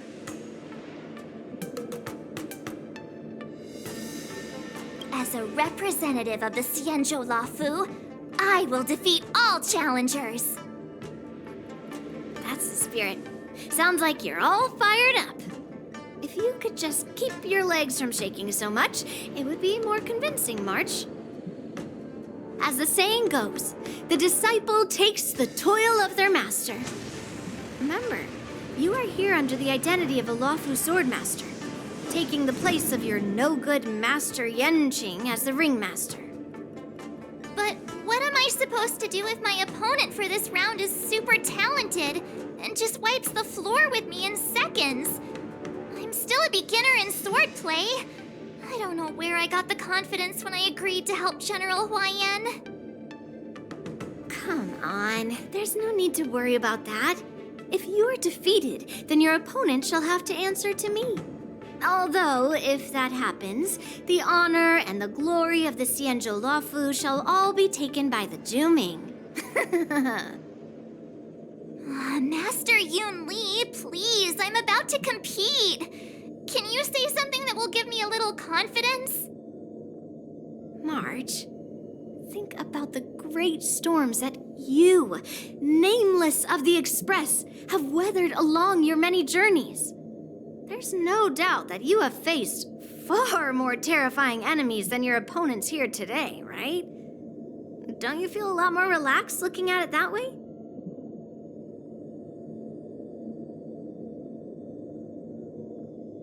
I've trained hard in the art of swordplay over these few days.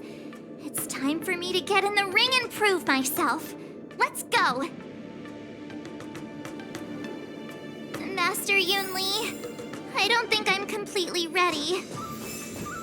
March, there is no such thing as completely ready.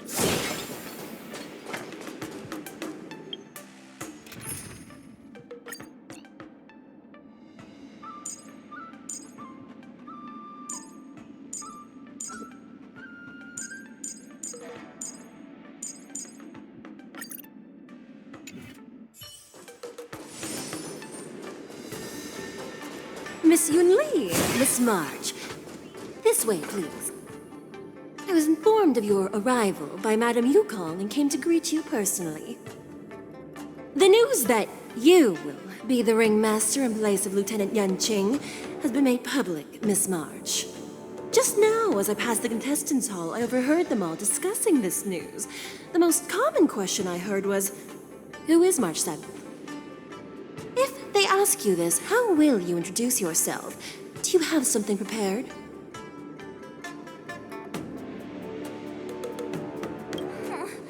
Losers have no right to know my great name.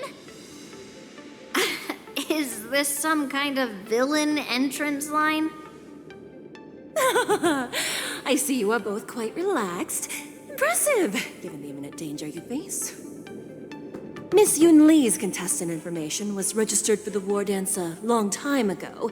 However, as a last-minute entry, the Skyfaring Commission has taken care of the necessary procedures for you, Miss March 7th. Please, follow this path. The contestant hall is just up ahead. Thank you, Miss Shikwe. Come, let's take a look around the contestant hall. So, this is the contestant hall. Oh, there are so many people! March, before the war dance begins, allow me to give you one more lesson. My grandfather always told me that a weapon mimics its master. That means that a person's weapon will reflect their habits and personality. You've seen me wield old metal before, haven't you? Tell me, what did you observe from that? Waving around such a giant weapon, Master Yun Li favors using overwhelming force over strategy. You're not wrong. My battle style has always been simple and effective. One cut, and it's over. Observing the weapon that your opponent uses, assessing what kind of battle skills they excel at, and where their weaknesses lie, is the key to victory in battle. A shockingly heavy sword like mine, for example, is obviously not suited for a long, drawn-out battle. So, it would be best to find a way to drag the battle out. Why would you tell me your weakness? That's the only way to ensure that we have a fair fight, don't you think? I don't want to see you go and lose to someone else, after all. Now is a perfect opportunity to learn how to evaluate your opponents. Let's use the people here in the contestants' hall to practice. If you know yourself and know your enemy, you will not lose in 100 battles. Know myself and know the enemy. Let's see, who should I ask first?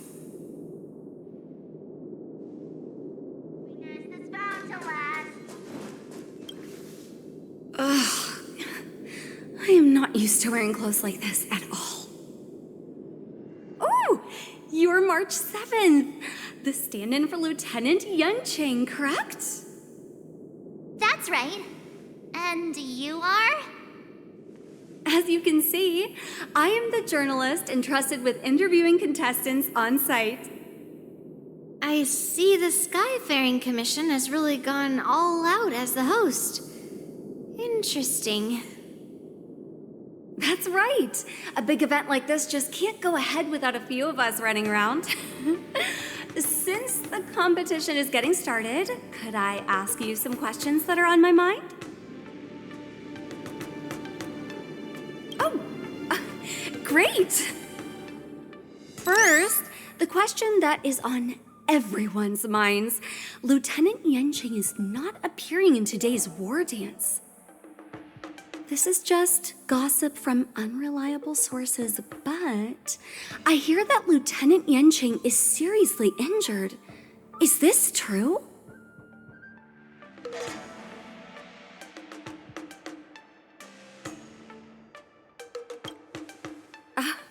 My apologies. This was very unprofessional of me. I see that Lieutenant Yunqing has his own affairs to tend to. Then, let us look forward to seeing a valiant performance from you, Miss March. Once the war dance begins, you will be challenged by master swordsmen from many different worlds, Miss March 7th. Are there any that you're looking forward to facing in particular?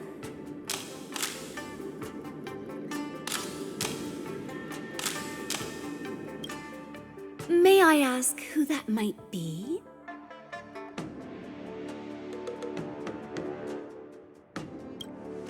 So March 7th is ignoring everyone around her and is declaring her will to challenge the Merlin's Claw of the Xianzhou Yaoqing. Thank you very much for accepting my interview. Much appreciated.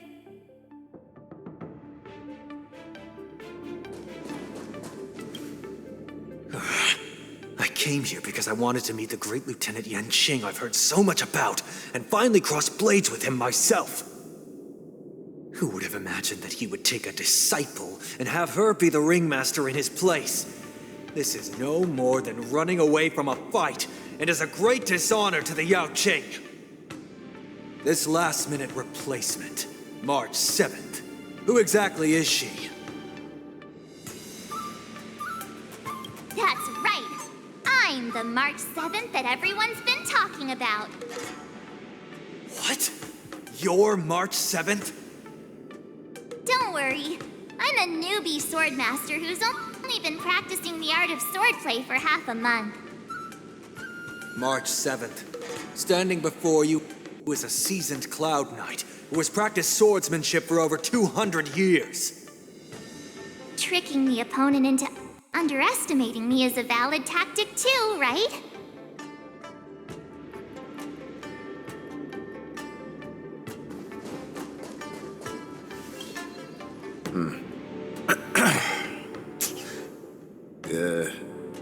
Was there something you wanted to ask me?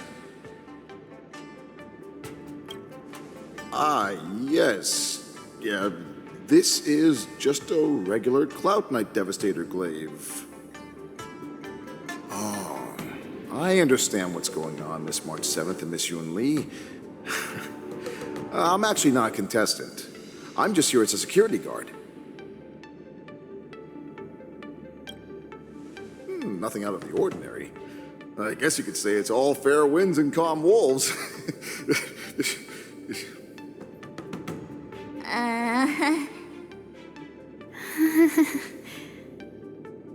Another awkward pause. I knew it. Did you get it? Wolves sounds like waves. It's a funny pun. He's actually explaining his joke. Ah! Making things awkward really is my weakness. There are still many guests arriving here. Please be cautious. Understood. The first round of the war dance is about to begin. Are you feeling okay, March? Me? I'm fine. As soon as I saw all these people gathered here, I suddenly felt weirdly relaxed.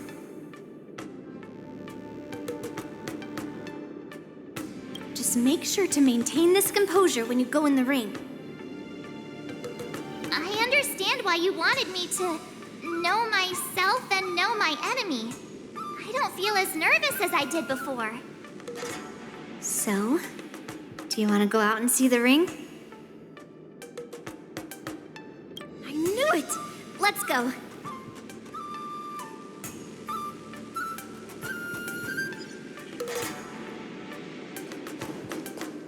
Intercepting sword technique.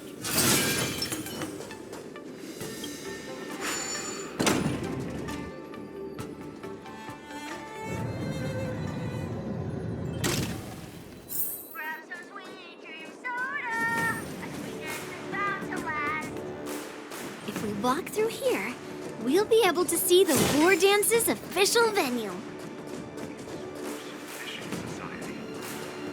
Wow, so this is what it's like from the spectator seats? Look over there. That's the ring we'll be standing on. Master Yoon Lee? I'm getting nervous again. Can I really do this? Well, it's too late for nerves now. It's almost time. Almost time for what? As soon as I think about the mission General Huayan gave me, my heart starts racing like crazy. What do I do, Master Yoon Lee? It's when it stops beating that we need to worry. Just take in the atmosphere and prepare yourself. I have to leave for a moment and do some inspections around the ship. This was also part of Grandpa's orders. I wonder how Master Yan Qing is doing over there. Hey, focus.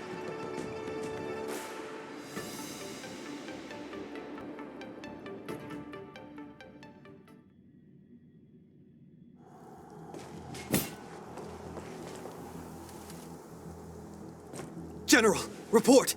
The teams are in position, and the Skyfaring Commission has taken control of the Starskiff lanes. Activate all side cranes and have them scan everyone coming in and out of the port. Remain vigilant at all times. Any suspicious movements must be suppressed as quickly as possible before the situation gets out of hand. Yes, General.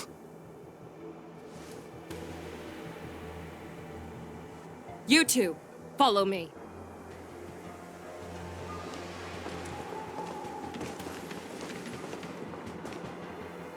What's signals nearby, but we lost contact just a moment ago. Could that mean... He will be fine. Cloud Knights, search for the target.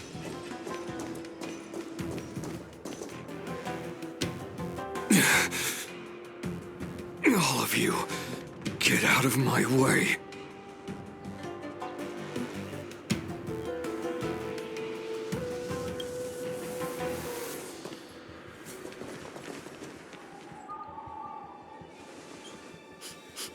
Wait. Don't go any closer. General, I failed you. That mad dog left me here as...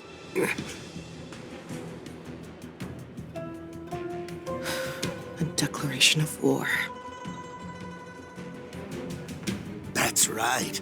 I've been holding back the urge to slit his throat all this time. Well, Lord Hule ordered us to remain here, just to see. If you, the great Merlin's Claw, mortal enemy of the Borison, are able to join him in a little hunting game. Hunting is not a game. It is a battle of life and death. Are you ready for your death, abomination?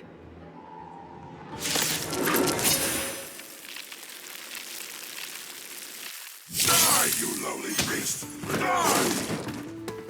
Save your breath. May as well kill them all. What do you want to know? Stand still. Stay put! Destiny's hand has truly blessed me. Destined for oblivion. I weep for the departed.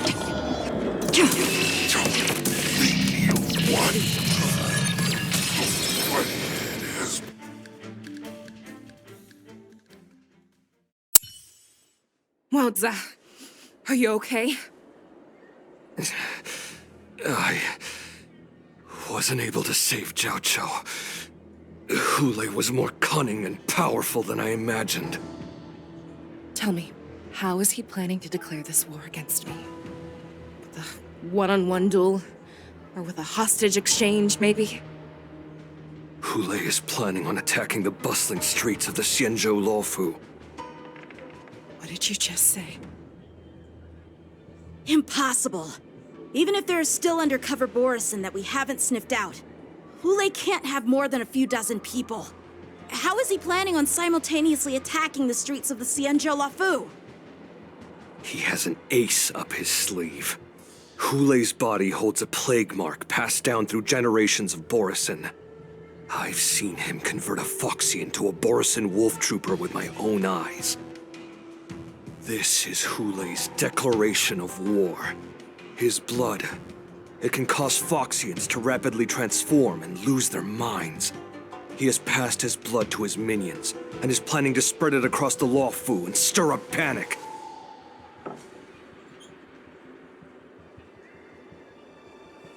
Contact the Skyfaring Commission and the Cloud Knights right away. Have them enforce a traffic ban and order all Foxians to remain indoors until further notice. The moment you see your enemy's declaration of war, it means that they have already begun to take action. But if Hule succeeds in getting this panic to spread... Do you remember what I told you before? Hunting is about thinking the same way as your prey, not just mindlessly chasing after them. What Hule wants is to see everyone on the Luofu descend into panic. He wants to see us lose our minds and waste our limited manpower scouring every inch of the Luofu for signs of an attack until we exhaust ourselves. It's like that party game that the people of the Yaoqing love to play. They hide an object under one of several bowls, then move the bowls around and have you guess which one the object is underneath. The way I see it, this is all nothing more than misdirection. No matter what Hule does, there is one truth that cannot be changed. He is trapped aboard the Xianzhou Luofu. The only way for him to escape is to find a ship.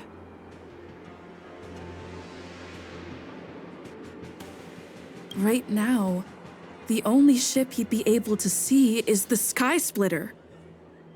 In his eyes, that ship is full of countless hostages. That would be the best place for him to go. So, that will also be our final battlefield. But if we're wrong about this, if he goes somewhere else, or if he does as he said he would, and his minions infect the Foxians everywhere with wolf blood, what do we do then? Are we just supposed to abandon those less likely locations? This is another lesson that you must learn outside of swordplay. Weighing your options and making a decision. There are always questions that we will ask ourselves, but never be able to answer. Before making a decision, we must destroy any hesitation that we are holding on to. Once we make a decision, we must fight off any regrets. There is a chance that we will make the wrong decision and allow our allies to be sacrificed in vain. There is a chance that we will predict our enemies' movements correctly, yet underestimate their strength and be overwhelmed in battle. But being lost in hesitation and failing to take any action will always be more harmful than taking the wrong path. We must make a decision, no matter what. Everyone, listen up. I will personally take charge of Starskiff Haven, evacuate the people, and prepare for any possible attacks. I will do my best to ensure that things are safe on the ground. Nameless, please lend us your strength as you did when the Ambrosial Arbor was reborn. I need you and Wildza to go in search of Jiao Cho. General, please entrust me with the safety of the Sky Splitter. I was originally meant to participate in the tournament, so now it is only right that I return to the Sky Splitter. If Hulei does come to attack the Sky Splitter, Lieutenant Yanqing, I need you to hold him there until I am able to arrive. Please rest assured, General. If he dares step foot on the Sky Splitter, I, Yanqing, swear on the blade in my hands that he shall not escape.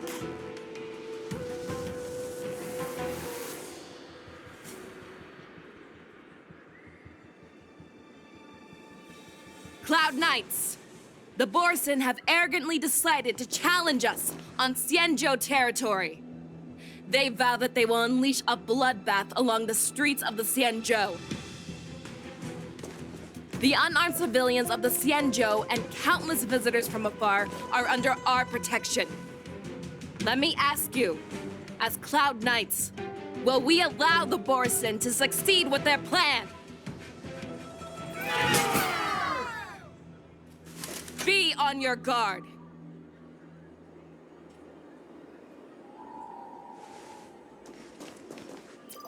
Calling Starskiff Haven. Have all Cloud Knights be on full alert for Borsin attacks.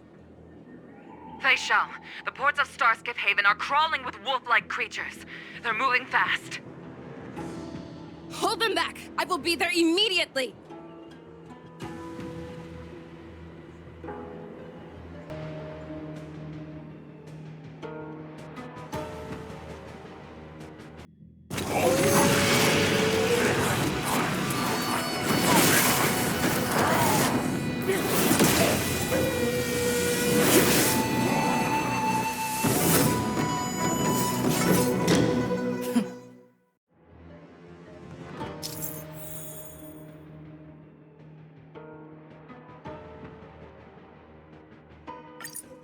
There you are, Fei Shao.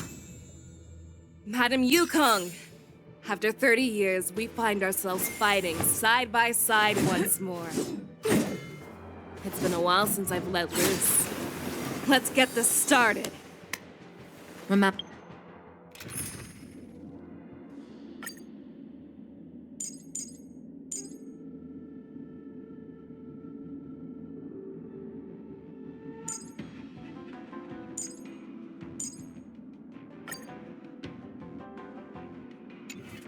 You are still on the Lawfu. Try not to go too wild.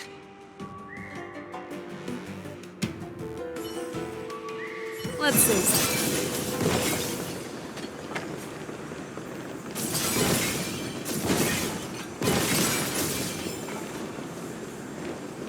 Let's save some time.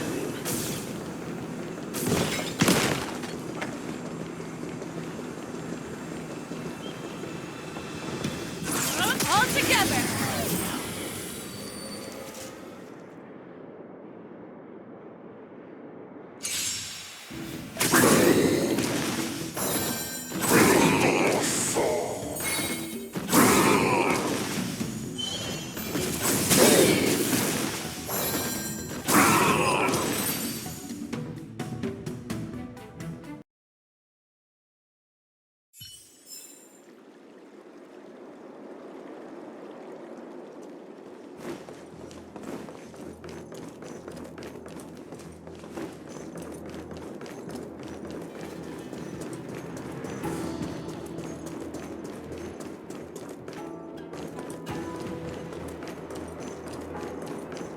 Let's save some time.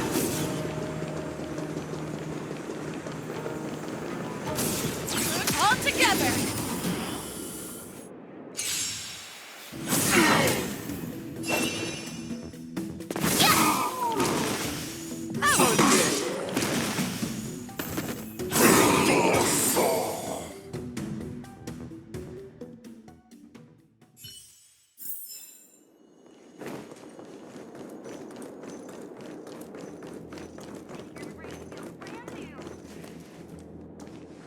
We have cleared out the enemies in Starskiff Haven.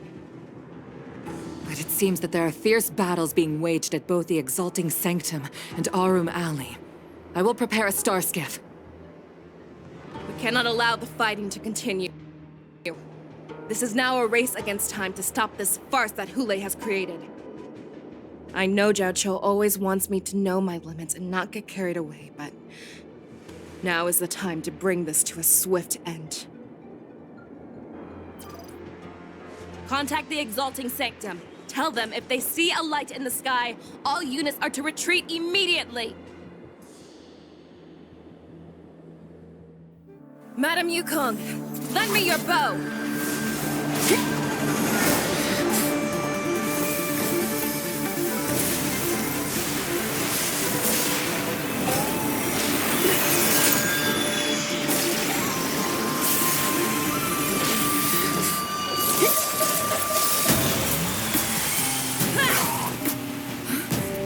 Everyone, out of the way!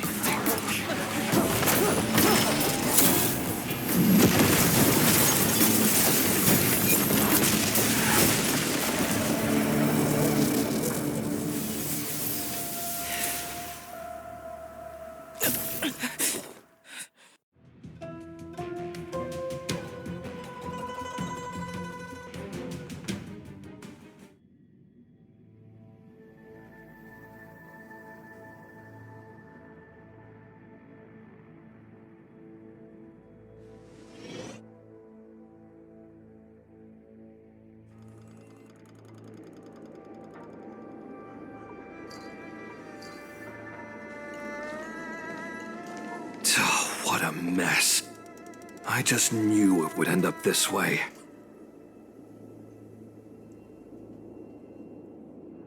Every time she hits the battlefield, she makes a mess like this. She didn't even leave a single survivor to get intel from. One of these men must have known about Hule and Jiao Cho's whereabouts.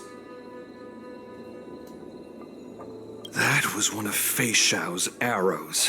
Who knows what she used as an arrow to fire all the way over here?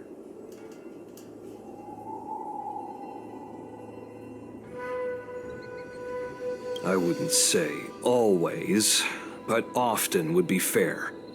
As soon as the heat of battle gets to her, she sees every place as a battlefield where she can unleash hell. Take a good look around. If you can find one or two Borisin that aren't dead yet, let me know. I don't care how tight their lips are sealed. I always have a way to crack them open and get the information we need.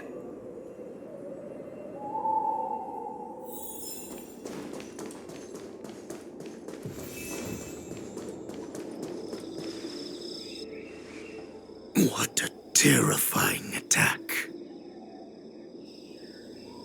Who could have imagined that such astonishing strength would lie in the hands of a Foxian war slave? So decisive, so brutal. She is more like a descendant of Duran than we who have fallen to our current state. No wonder the warhead has his eyes on her.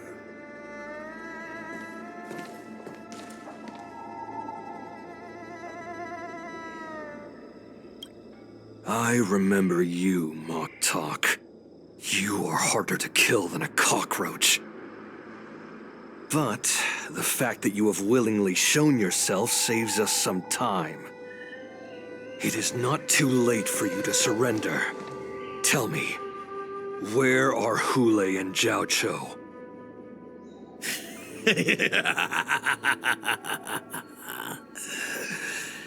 Save your energy, Yao Qing monkey.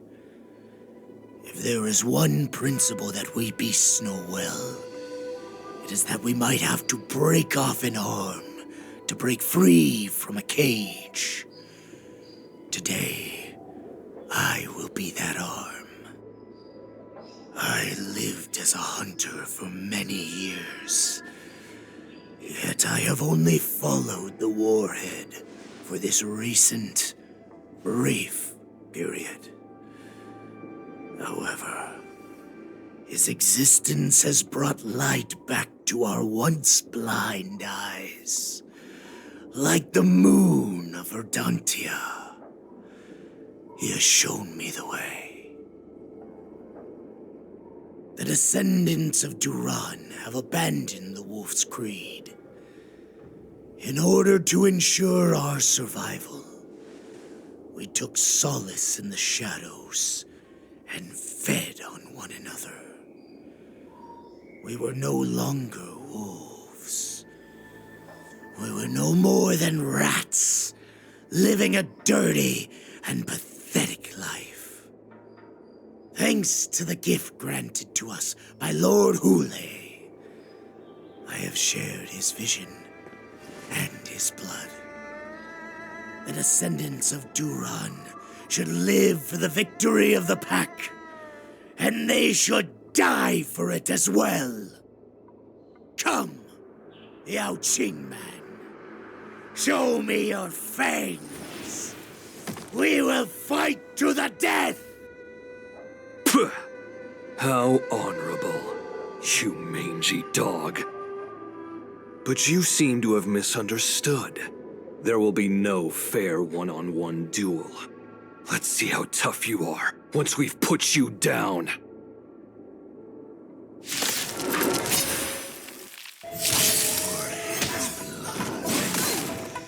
It boils in my veins. Long live Hule! The Morrison Resurgence is at hand! Borisin Resurgence?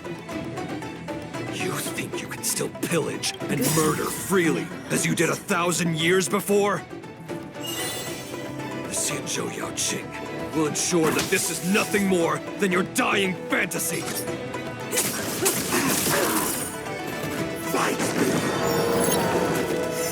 Strength like this will set me running! What do you want to stand still. Thanks. Another too good to me. Destined for oblivion. I weep for the departed. I must...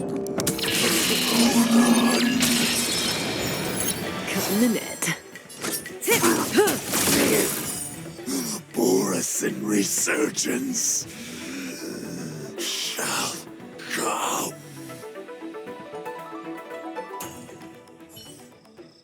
No matter how heroic your sacrifice, there is no honor in your battles or deaths, Borisin. It seems that Moktok got what he wished for. Hule, your declaration of war is over. From now on, no matter where you run, General Fei Xiao will catch you and send you to the same fate as Moktok.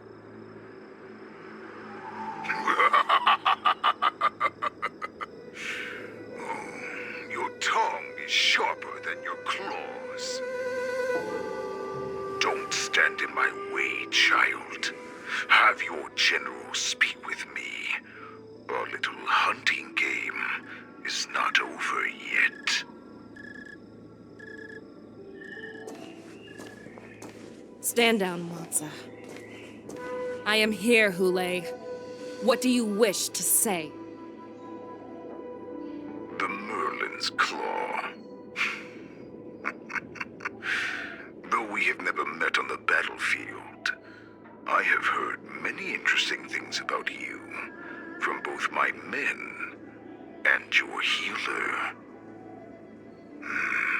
The people of the Xianzhou must be quite brave to allow a Foxian war slave with Borisin blood to ascend to the position of general. Has no one ever questioned that lineage of yours? Or could it be that your grand achievements were enough to convince everyone to keep their lips sealed? Claiming to have family ties with the enemy sounds to me like an attempt at asking for mercy. Hule, are you begging me for mercy? I see that it is not only the ruthless blood of a wolf that courses through your veins, but also the cunning blood of a fox. When you think about it, this was a gift from the Borson. Anything that we gift, we are also free to reclaim. The Merlin's Claw. I shall extend a final invitation to you. I will be waiting for you on the Sky Splitter. Before you arrive, I will slaughter all in sight, allowing the crimson moon that has fallen dim for over 700 years to once more come to life. I will illuminate this ship with the sheen of blood and show everyone just how weak and powerless the Xiangzhou is. Then, I will pilot this ship through every blockade and barrier you have prepared and begin my journey home. This ship shall be the flagship for the Borison Resurgence. Before I finish these tasks of mine, you have a chance to stop me or die at my hands. This is the path that I have prepared for you. I accept your challenge, Hule. Because the very moment you stepped aboard the Sky Splitter, you stepped onto your path to ruin.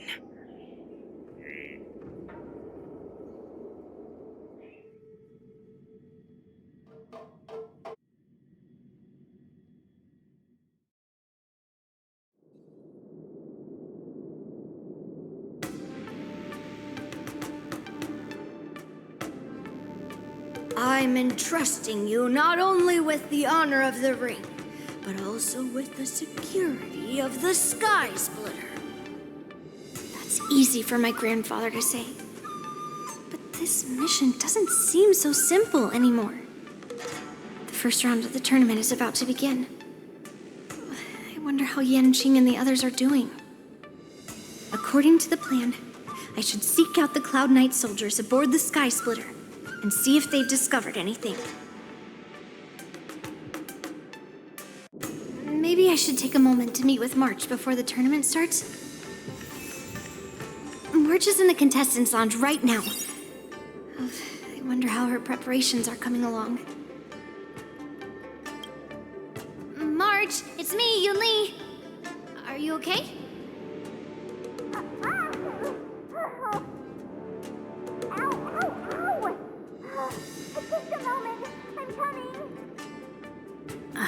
She's still a nervous wreck. You still seem nervous. I wasn't this nervous before. It's just being alone in this lounge, I can't stop thinking about everything. I mean, not only are we taking part in the war dance, but we have such an important mission to carry out as well. March, calm down. Don't worry about your mission. You have me here too, right? I know my grandfather said that you must represent the Luofu as the ringmaster. But don't let that intimidate you. Ask yourself, you are a nameless of the Astral Express. You have always been free to come and go as you please. So why did you board the Sky Splitter with me when my grandfather gave us this mission?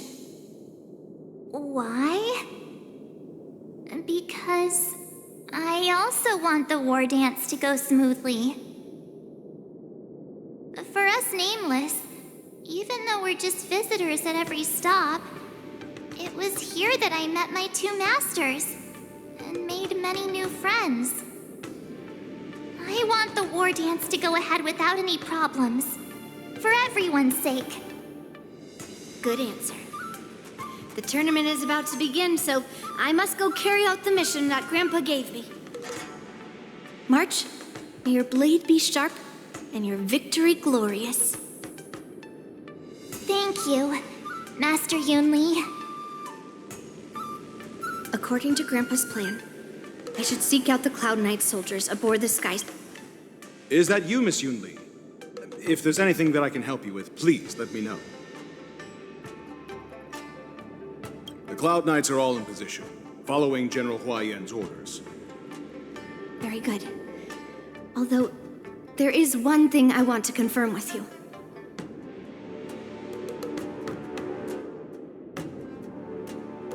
All Cloud Knights on the Sky Splitter have their own responsibilities and wouldn't dare neglect their posts. March 7th and I could already tell. It's clear that every Cloud Knight soldier we've met on the Sky Splitter is an elite warrior. Unfortunately, we don't have any means to distinguish between Borisin and Foxians. However, you can rest assured that the Cloud Knights are working hard to investigate the source of the forged identities. Your timing is perfect, Miss Yunli. We actually just received an emergency boarding request. An emergency boarding request? It wasn't on the Sky Splitter Starskiff registry, but all the documentation checked out. Who would be boarding the ship at this time? Where are they? I'll go check it out. The Starskiff is using the contestant docking bay. Would you like me to lead the way? No need. You have your own duties to take care of. I will be fine by myself.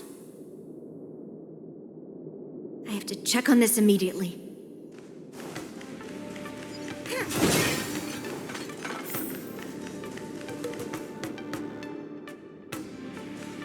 Routine inspection! All passengers, please prepare for an inspection. So this is the suspicious Starskiff. Where did the passengers go? I'm going to count down from 10. If you do not come out, I will destroy the ship. 10,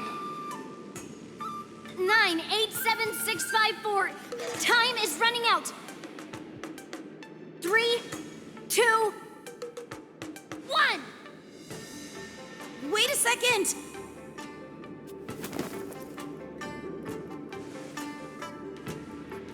It's me! It's just a routine inspection. You weren't actually going to blow up the ship, were you? Is that also some kind of Zhuming custom?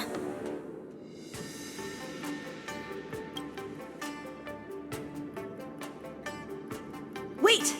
Even though the Borisin can disguise themselves, they can't turn into someone as short as me. Put your sword away. Didn't little Yanqing claim he was going to give up being the ringmaster and go on the hunt instead? Help shoulder the general's burdens? The Borisin on the ground suddenly launched an attack.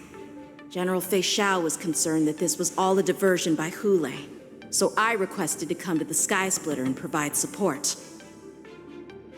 I can't believe you ended up back here on the Sky Splitter after running around all over the place. But you're too late to enter the tournament now. Following Grandpa's plan, our disciple March is taking your place as ringmaster. Aren't you proud of her? When I first heard the news, I was definitely proud, but also a little concerned.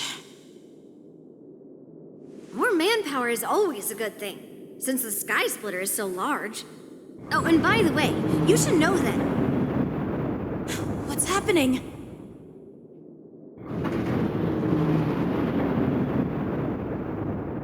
Does it feel like the Sky Splitter is slowed down? Could it be? Come with me. We need to check the engine room. It's the heart of the ship, so we need to prioritize its safety.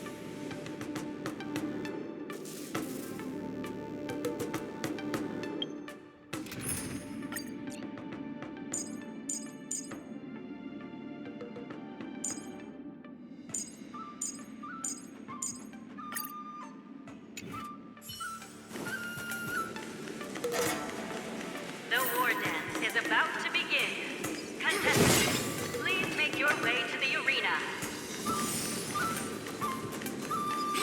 engine room is just up ahead. Let's go.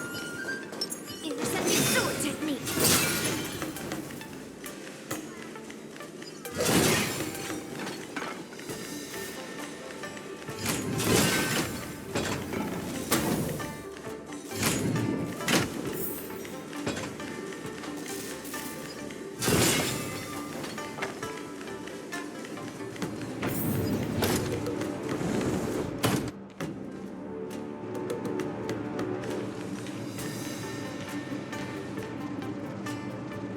Strange.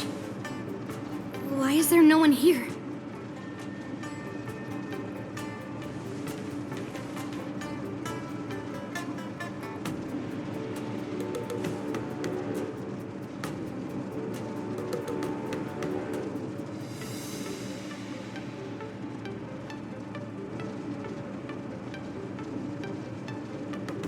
The Cloud Knights. They're over here.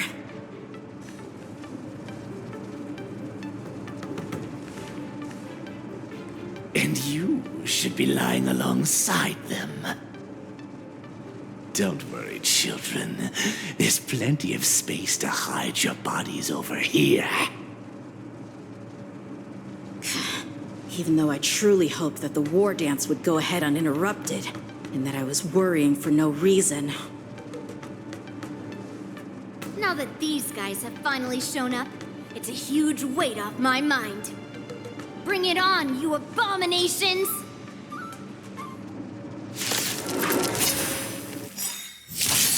Ready to shine. Here you go, Master! My song brings us harmony and unison. Time to show you what I can really do. Azure Dragon, White Tiger, less cards, watch this! Don't come... Fiends or devils, I'll crush them all! Yes, you! Descend to Earth! I can do this! Protect me! You're the best! Yeah. Melt! Oh, I get it! Shivering mountains! If we found 2 wolves in the engine room, that means that even more abominations have infiltrated other areas. Hule is already aboard the Sky Splitter! There's no time to talk about this. The war dance has already started. If my guess is correct, the Borisin will most likely use the ceremony to begin their slaughter. Let's go. We need to get to the war dance ring. Come with me. To the ring.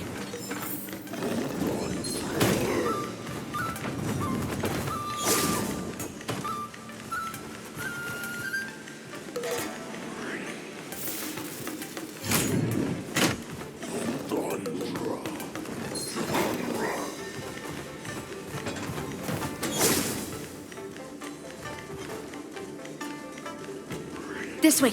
We're not too late.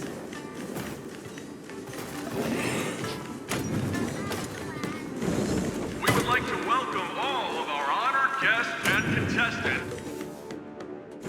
We would like to welcome all of our honored guests and contestants to the Xianzhou Luofu's Luminary War Dance Ceremony. Before we get the first round underway, our organizing committee would like to introduce you all to a host known throughout the cosmos, Mr. Albert.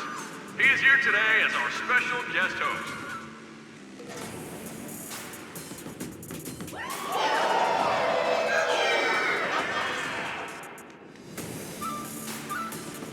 Let us invite our special guest host, Mr. Albert, to the stage to formally open the war dance.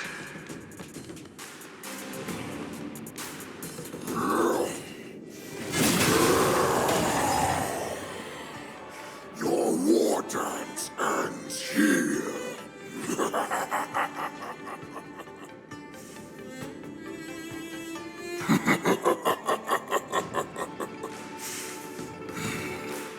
From this moment on, the Sky Splitter belongs to me. And for you, dear spectators, I have prepared a true fight to the death. Now, run for your lives! My apologies. The spectators that you were expecting aren't here. Everyone here actually came to see you. Cloud Knights, prepare for battle!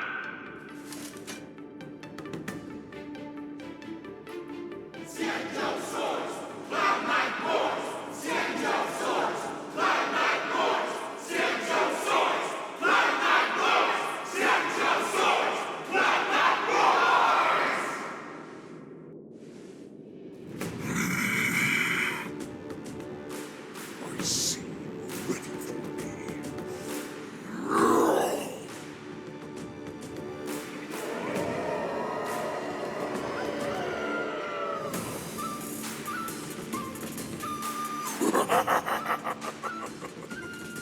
That's fine too.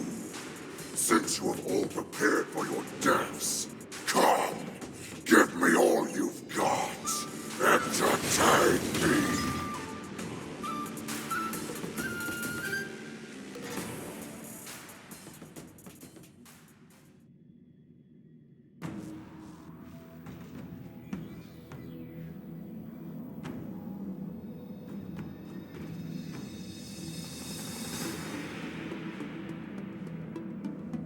Surround your enemy, but leave one side open. This is your strategy for ensuring that the war dance will be able to be held as usual? Precisely. When Hule escaped, we should have cancelled the war dance immediately. No one can predict where a wild beast like him will attack. Yet festivals and celebrations like this are likely to become targets.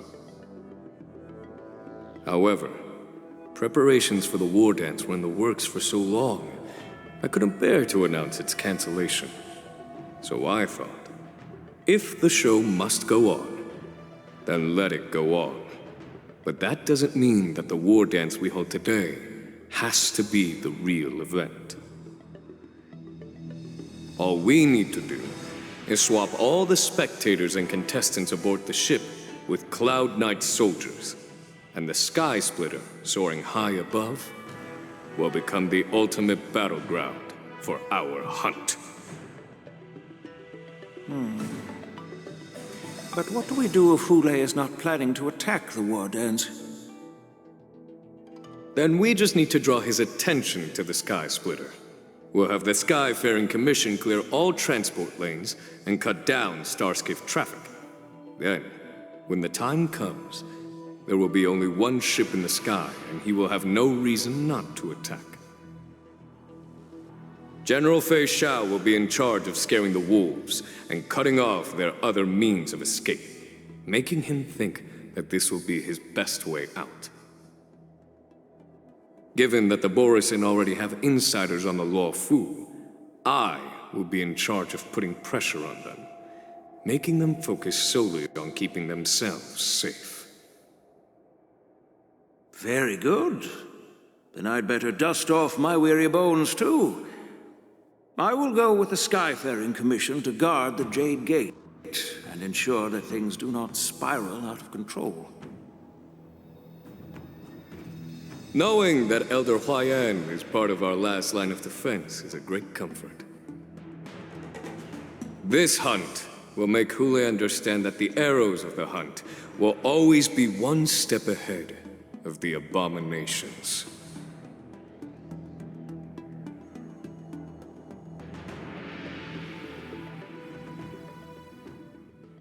That jolt just now.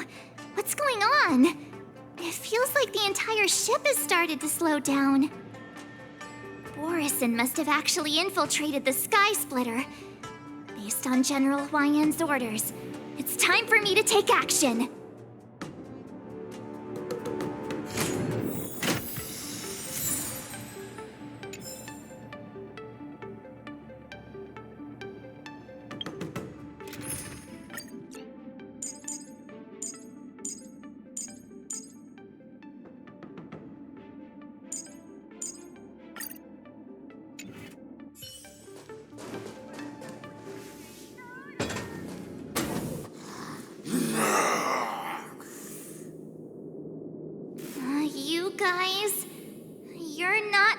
Cloud Knights acting as Borison, are you?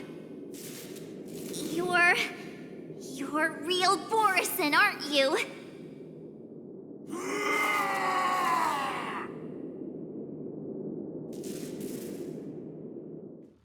Oh, it looks like the General's arrangements are finally coming in handy. I need to find Yoon Lee and the others as soon as possible. Doors echo.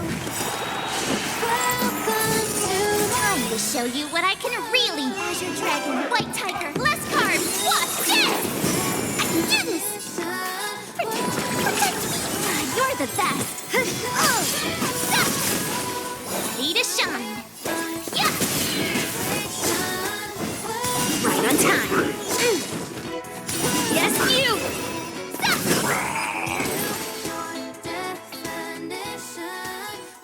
The plan said that if Hule appears, the Cloud Knights will assemble and do everything they can to suppress him. Master Yoon Lee, where are you? The hall below the ring. I remember it being this way.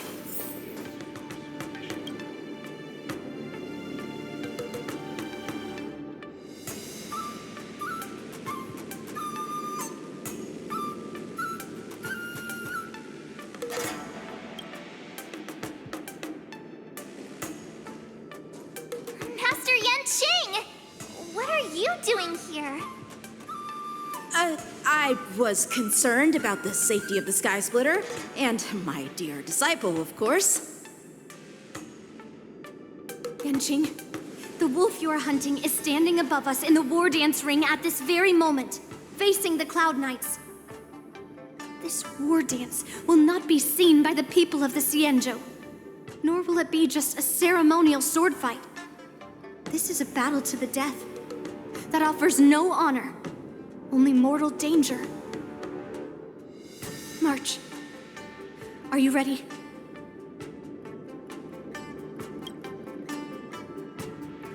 Please, I am March 7th, a sword master who will represent the Luofu in glorious battle.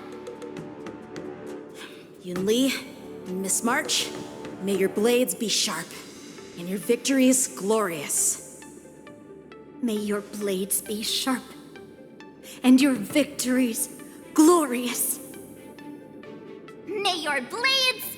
Ah, forget it. Let's go and make this a quick victory.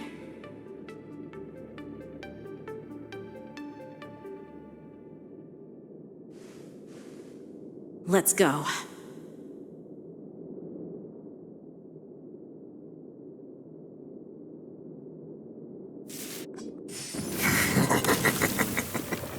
So feeble. Such weakness is truly pathetic.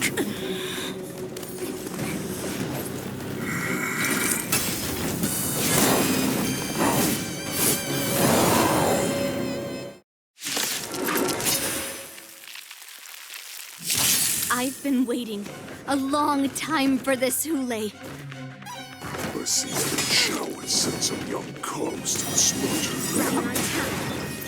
Remember this. My name is March 7th, Ringmaster of the Luofu. Does the Xianzhou Luofu not have any worthy warriors? I wouldn't let my guard down if I were you. It's about time this old wolf tasted defeat at the hands of a young cub. Pull together. Resonate once more. Right on time.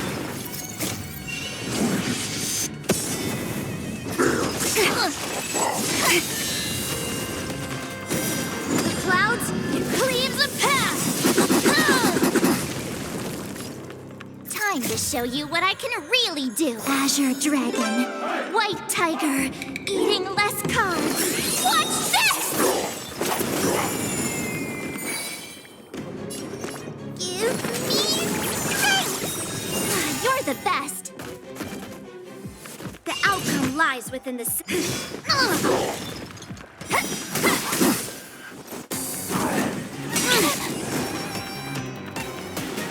You think a little ambush is enough to defeat me? Just how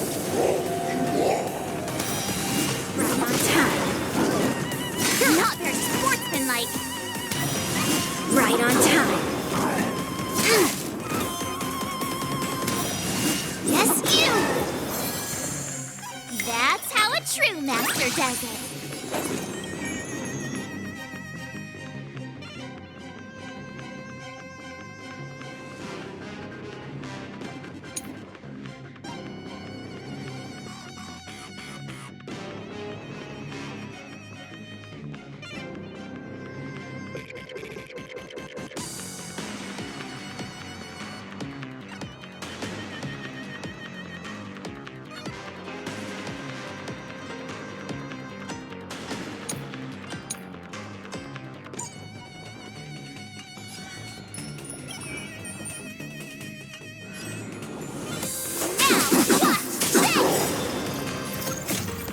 Melt it all down. Such insane power. Swing with all your might, dear cubs.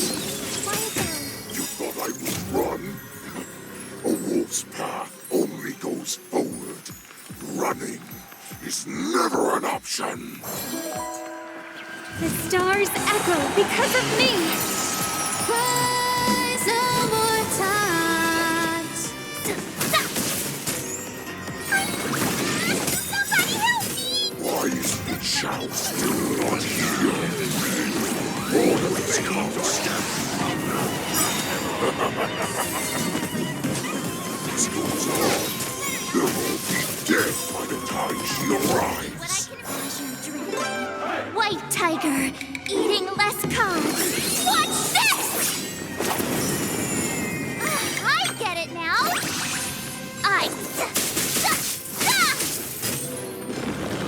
Not bad.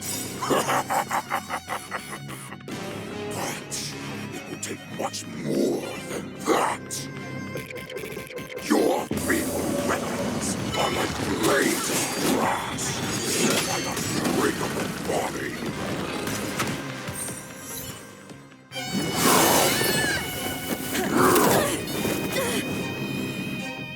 I've had enough. Time to finish this game. What's happening?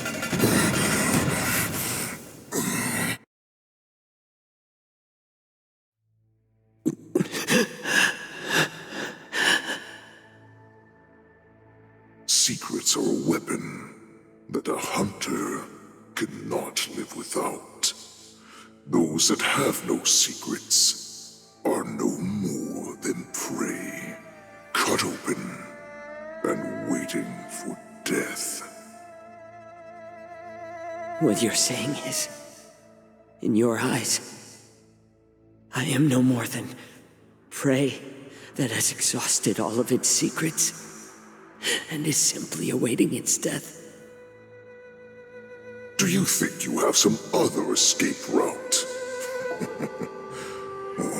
Jiao Cho, I have already peeled back your disguises and defenses, layer by layer. I know all the secrets that you and your general have buried so deep. But you have told me all of your secrets too, Warhead.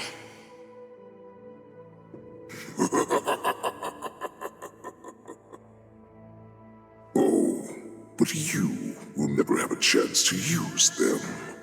You will be buried with them right here, although you are a fortunate one. After all, you will avoid having to see the tragic future that awaits your general.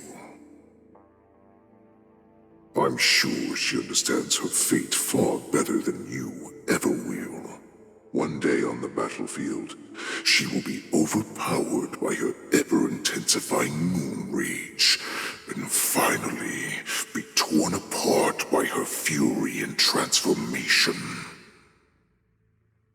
Not even your god can save her from this fate, although they can lead her to liberation. And the only way to save her is here, in my hands.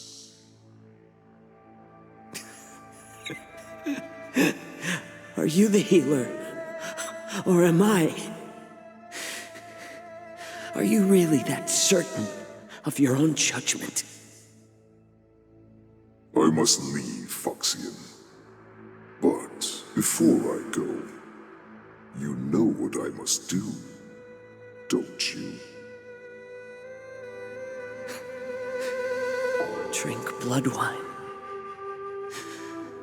I hear it is a Borisin custom to kill prisoners and drink their blood before battle to stir up their madness. You really did put hard work into researching us. It is a shame that this is where your journey ends.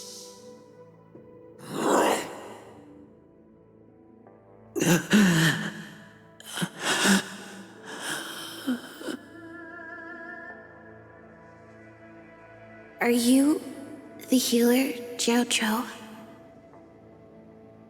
Is there anything that I can do for you? I heard that you saved me. There's no need to thank me. If you're a healer, can you cure my moon rage? And what if I can? Do I just sit back and watch as you head back out to die in battle? Listen to me, child. Your condition is not suited for the battlefield. Okay, then can you cure war? What are you talking about? I'm just a healer.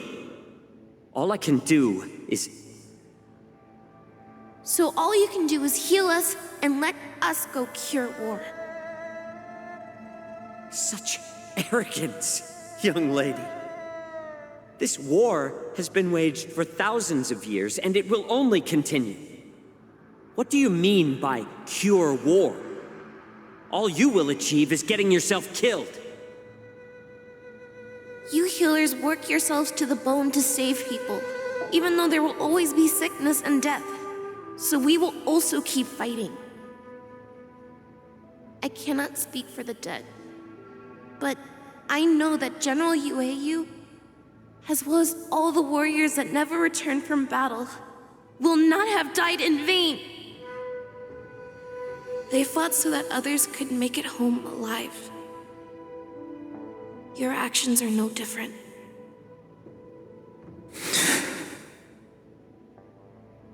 Jiao Chou, this is an order.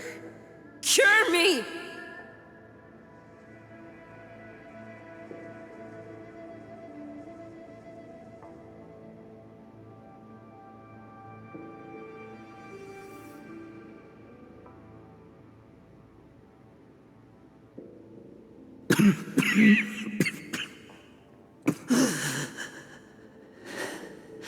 Those who have no secrets are no more than prey, cut open and waiting for death. Enjoy the taste of my fresh blood, Hulei. Unfortunately, I am not a man without secrets. I still have one little secret hidden up my sleeve. Tumble dust. I drank it a while ago, and the poison is already flowing through my veins. Sooner or later, you will begin to feel the effects. If the most lethal poison known to this world is able to save innocent lives, then it can also be called a great medicine.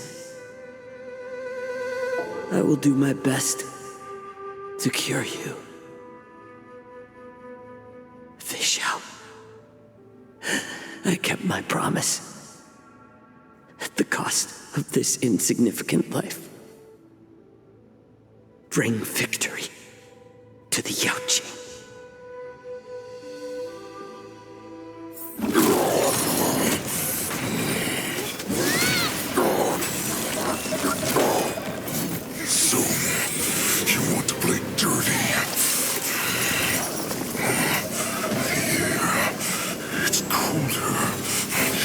sword is even colder!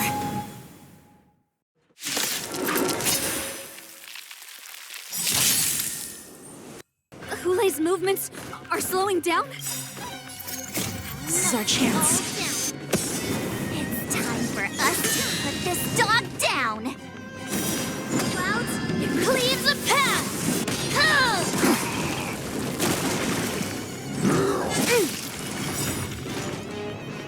Yes, you!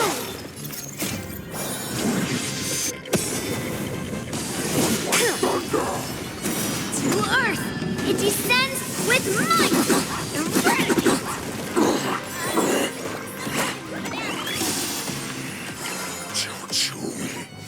You...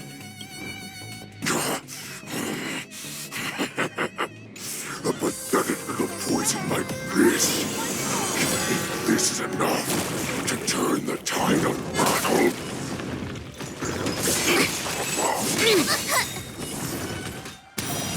Right on time. I'm gonna hold everyone back and give me strength! You're the best!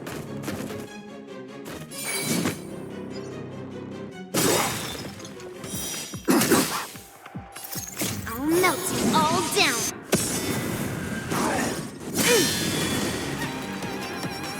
Crimson Moon aims high. The clouds, it cleaves a path!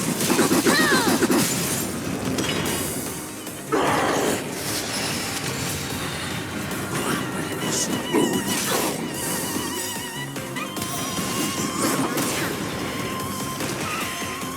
But that does not mean you can defeat me. Azure Dragon, White Tiger, eating less carbs. Watch this!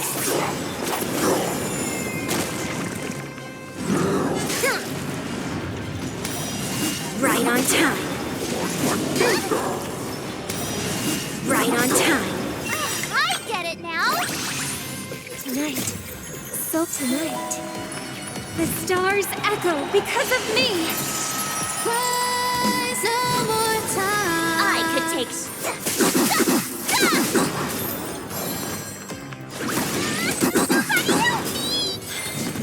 Maybe you're under kill. That does not mean you cannot be overpowered. Hulei, take a good look. The power of the Cloud Knights is in my blade. It descends with might! Eradicate! Impossible! How could a mere whelp defeat me?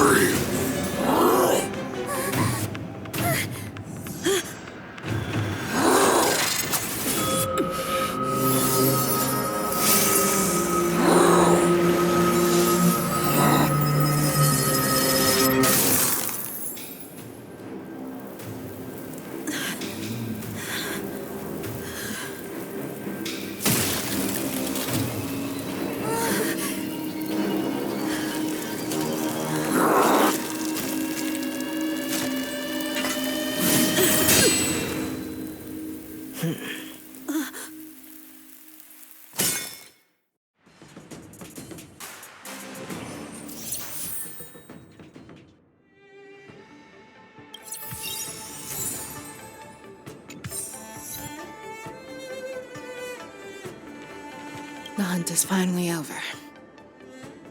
Thank you for holding out so long. The Cloud Knights are withdrawing as we speak. Lieutenant Yanqing, how are you holding up?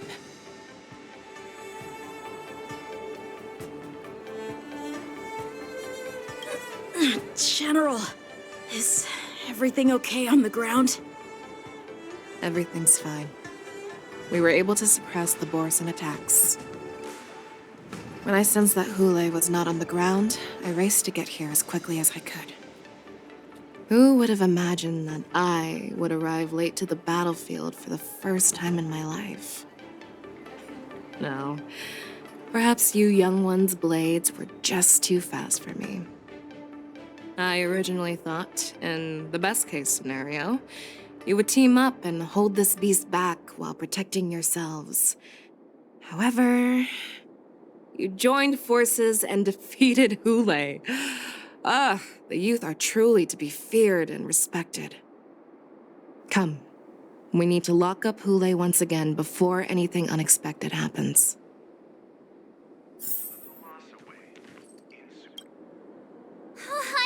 I was so scared. I thought you were a goner there.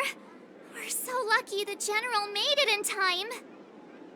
Yanqing, that was amazing. The final blow you dealt to Hule. How have I never seen that before?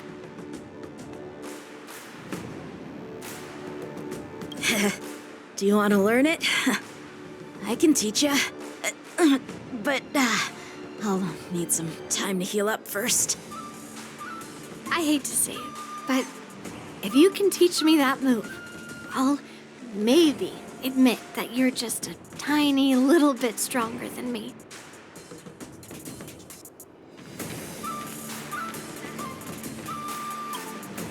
Such an unforgettable blade. So similar to the one wielded by that woman who defeated me all those years ago. Over 700 years have passed, and I thought I would have a way to overcome it by now. But in the end, my fangs and claws were too slow.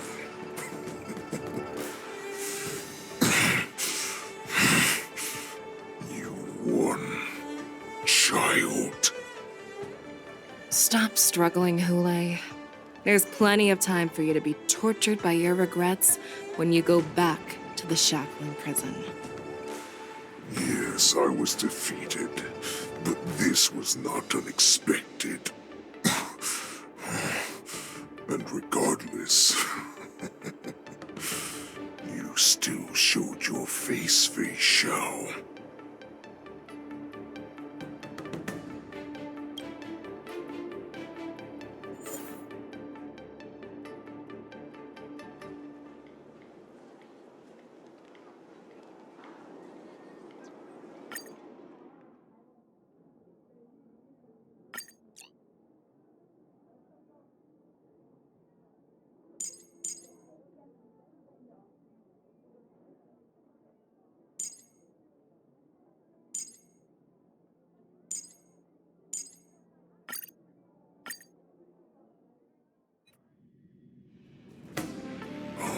I have looked forward to this for so long.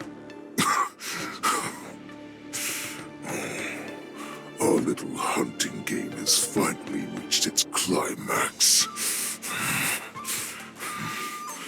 I told you before, I had a path prepared for you. You've doomed yourselves. As I meet my demise, so shall the entire Xianzhou Longbow. The crimson wound in my chest will make this place shine with blood. I will drive all Foxians to madness in their fear, craving slaughter without end. What now?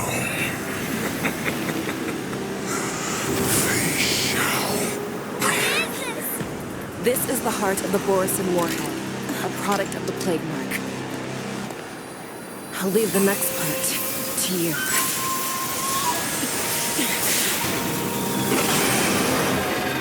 I don't understand.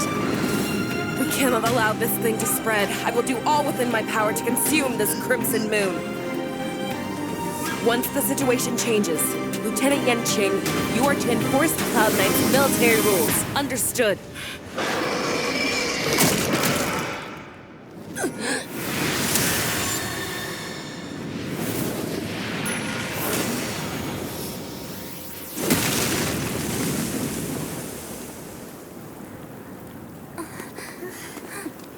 General!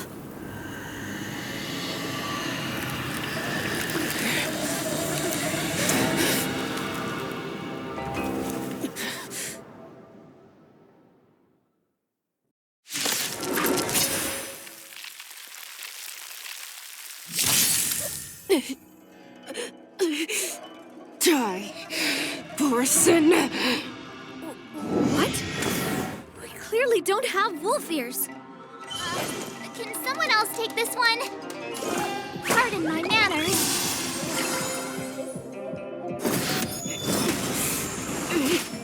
I will not allow any of you to leave the Sky Splitter! Does she think we're her enemies? Goulet just wanted to take down the general, even at the cost of his own life. Snap out of it, General! You're the best out.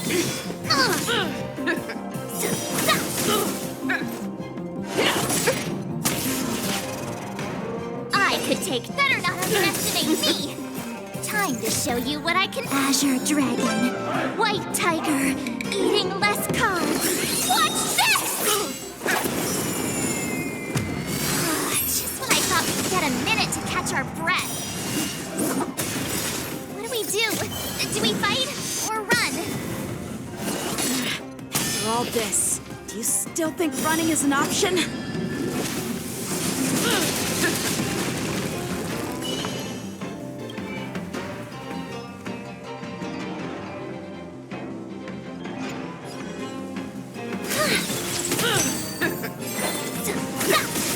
You are not worthy. I get it now! You cannot hide, prey!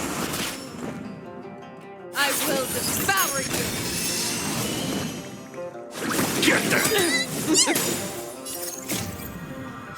Move aside, amateurs! Fiends or devils! I'll crush them all! Rock shattering slash! Tonight, the stars echo because of me.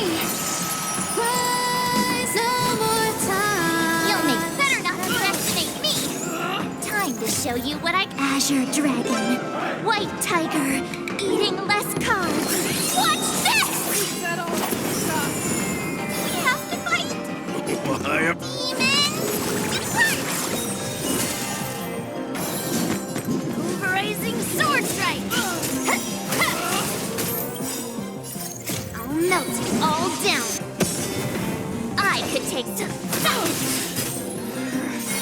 Clouds separate mountains. That's how a true master does it.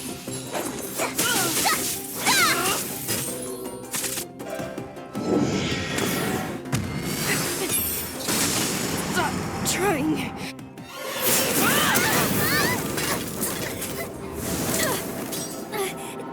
We can't let her get away.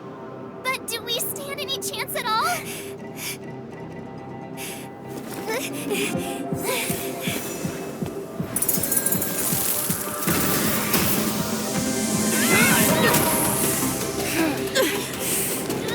She said, I'll leave the next part to you. She put her faith in us! To resist me! I promise. I will cure you. Feisha. No one can live forever, Jiao Chao. This time, I must break my promise.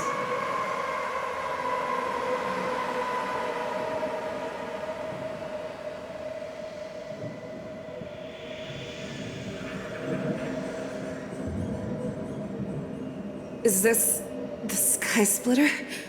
Or somewhere else? Lieutenant Yanqing, you are to enforce the Cloud Knight's military rules. Understood. We can't let her get away. Snap out of it, General! You always leave the hardest battles for yourself. Even now, you would never run away. Isn't it strange that as your enemy, I understand you even better than your own allies?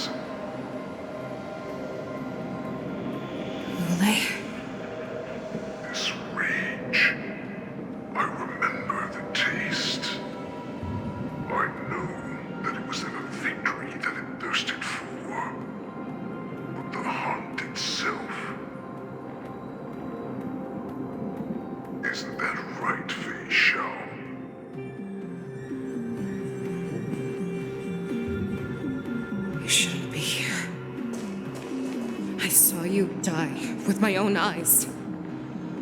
Just consider me a figment of your imagination. Before every hunt, I make preparations for defeat and retreat.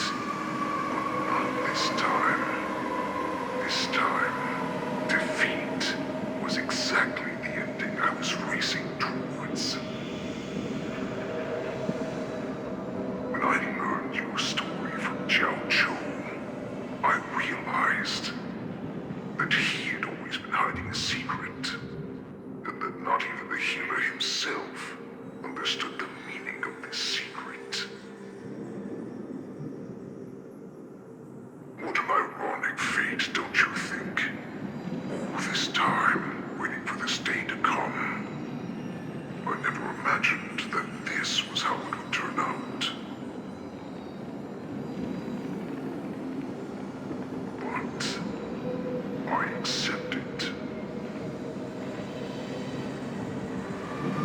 Now, let us break through the ironclad defenses of the Ogden General's heart and see what secret she has hidden in those deepest, darkest corners.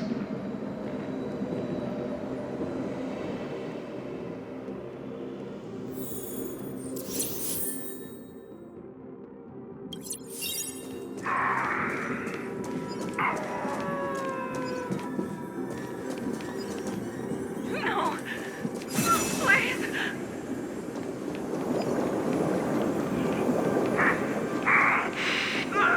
Help me! I'm sure that the people of the Xianzhou have shown me these familiar scenes countless times. But they only showed you what they wanted you to see. They have you fight to save the weak. But what they never told you is that when all the pretenses of kindness and compassion are stripped away, this is how the universe is meant to be.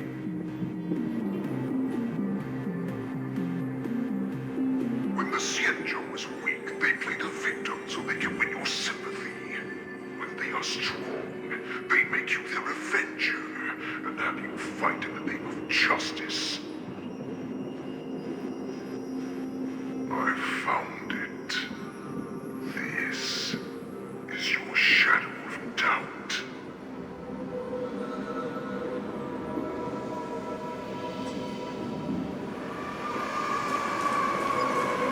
Your so-called survival of the fittest is nothing but an excuse.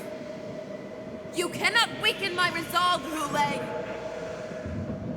Blinded by the fury of your moon rage, you've slaughtered your allies. Merlin's Claw, you have betrayed the Alliance.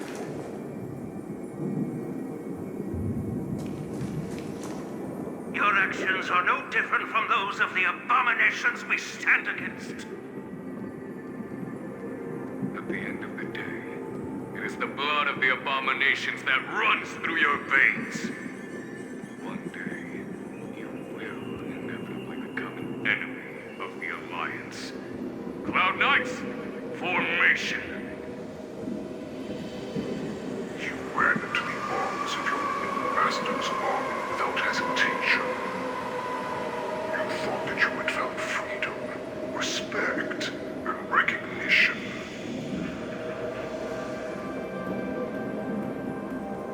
But you were wrong.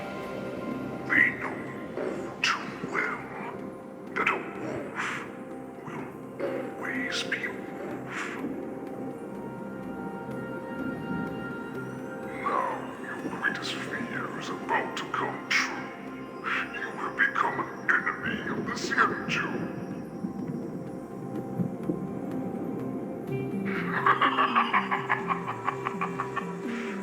This is your fear.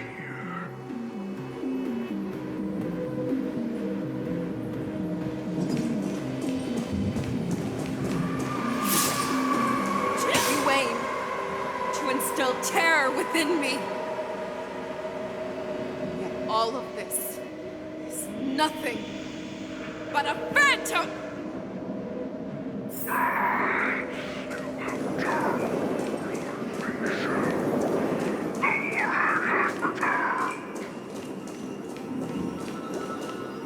It's time to return to the pack, Fei Shao.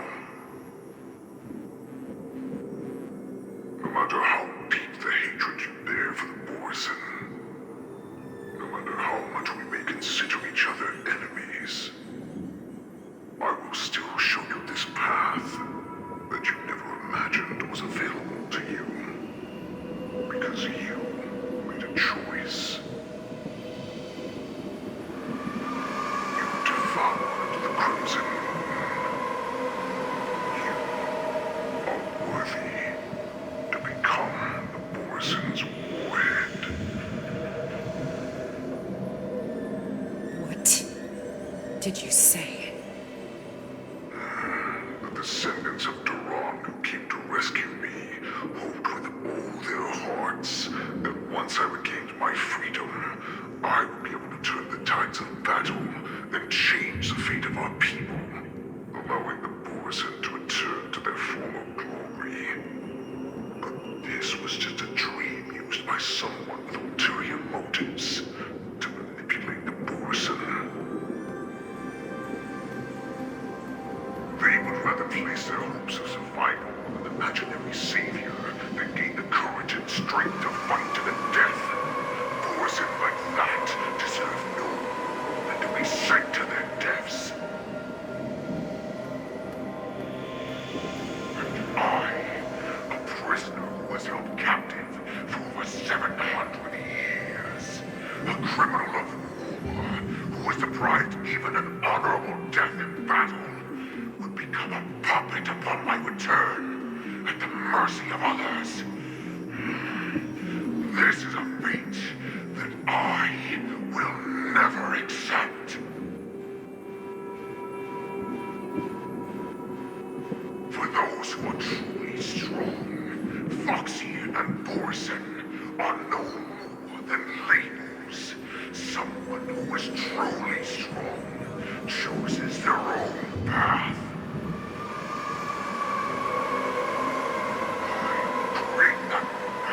Myself, I will pass the right to decide the destiny of the Borson on to you, former Borson war slave and future Foxian ruler.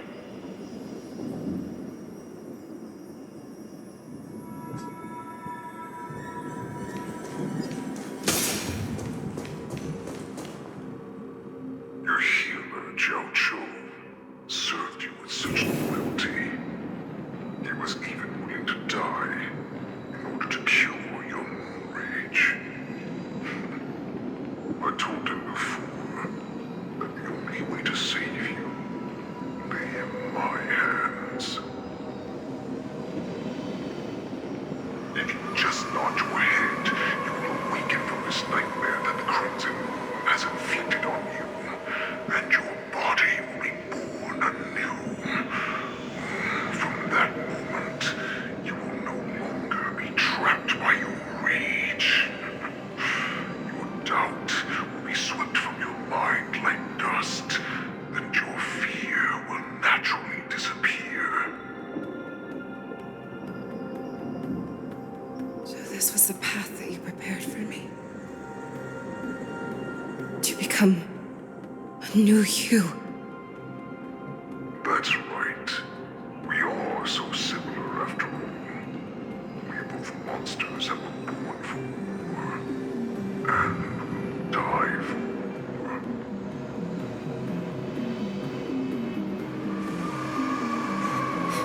I'm sure my answer doesn't need much explanation. I refuse. I told you before, Foxian and Borson are no more than labels. You can be whoever you want to be. You can do whatever you want to do. Accept these truths, and the Borson will bow to you. Destroy them, reduce them to dust, or teach them to become servants of the Xianzhou. You are free to do as you please. Carve your name into the Shangzhou's history books, or into the list of arch enemies. You have the final say. You do not understand, Hule. You have no idea what it is that I truly desire. When I was just a child, I stained my hands with blood for the first time, in order to escape the whips and shackles of the Wolf Masters.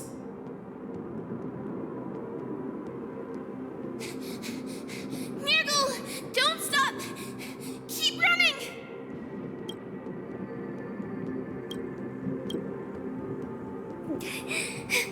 I can't run anymore. Saran, are they catching up? They're still behind us. Don't stop! Nirgal, look up! Look at that light in the sky! That's a shooting star. It's shining down on us. If we just tell it our wish, we can have our freedom. We will all be able to escape. We'll win our freedom and then share it with our cooler brothers and sisters. So you have to run. Quickly! We can do it! We can escape!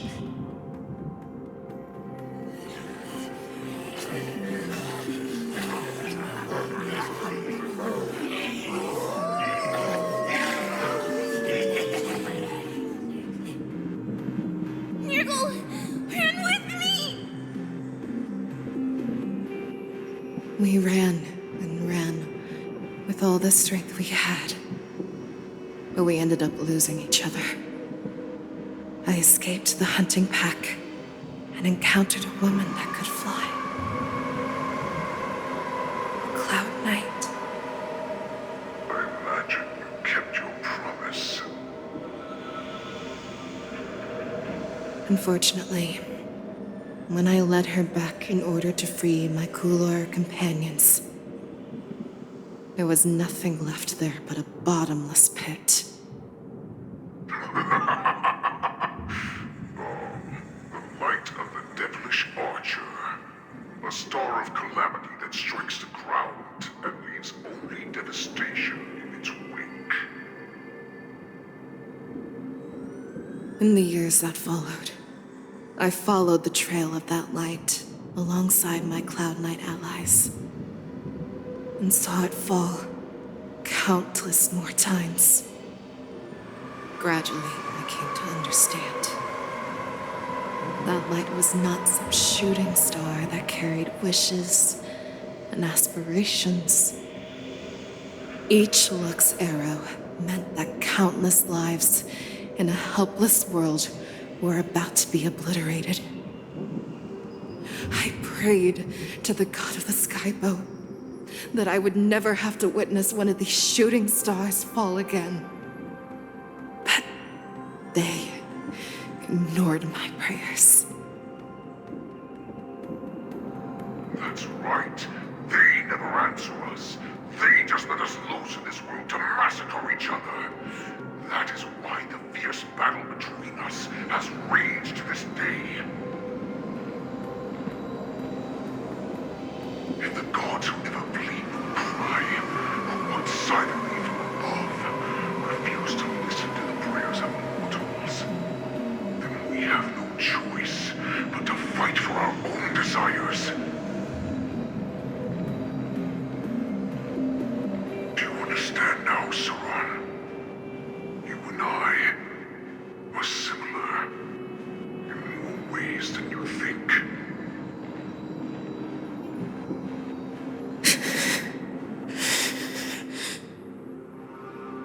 You are a beast that was born for war and will die for war. Perhaps. So, what is it that you yearn for, Hule? Why is it that you fight? I fight so that I can turn the stars above into a great wilderness for the Borisin to roam.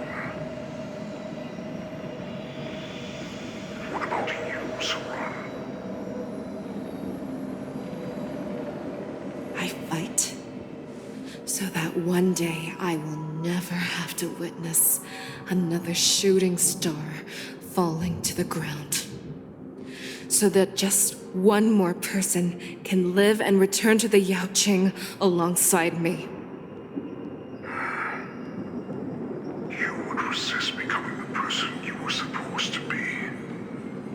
Lower yourself from a free wolf to a domesticated fox just for the sake of one person. Have it your way. I will use your fear and doubt as my nourishment. I will seize you and devour you. I will replace you and become a Shao.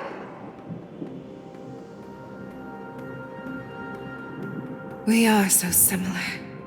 Both monsters that were born for war and will die for war. You were right when you said that, Hule. So, I shall pray to the heavens.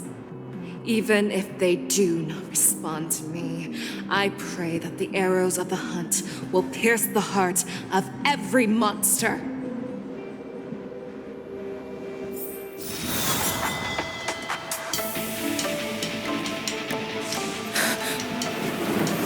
Do you see me, shooting star?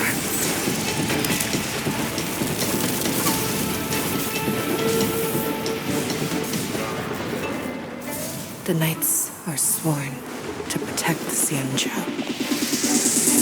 I will uphold this vow until my very last day.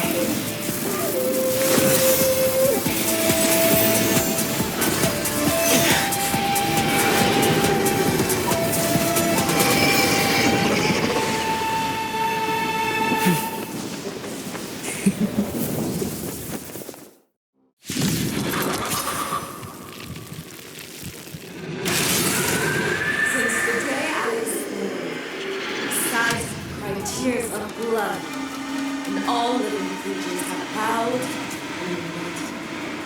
I once commanded the strong and hunted the weak. Now, I will use your inner beast as my weapon, and your name as my prey. Fei Xiao!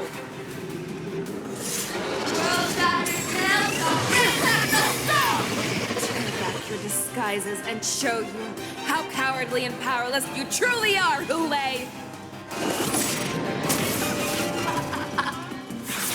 A wolf lurks in the heart of every Boris and Foxian. The moment you grow weak, it will devour you!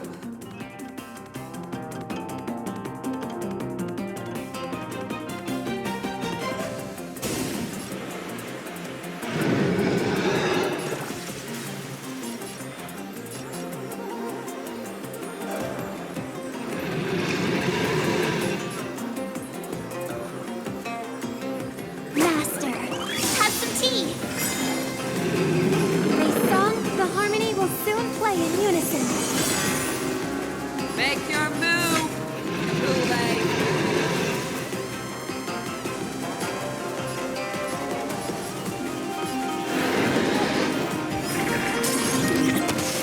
That won't do. I'll melt it all down. Her blood will haunt my face and claws! Clouds, it cleaves a path! Too slow.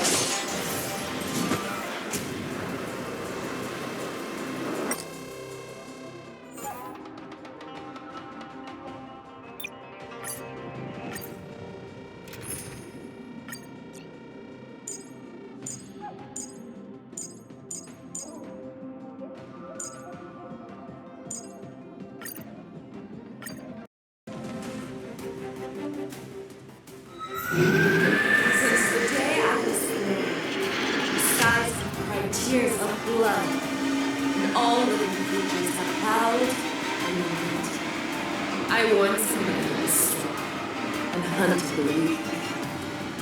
Now, I will use your inner beast as my weapon, and your name as my prey. Fei Xiao!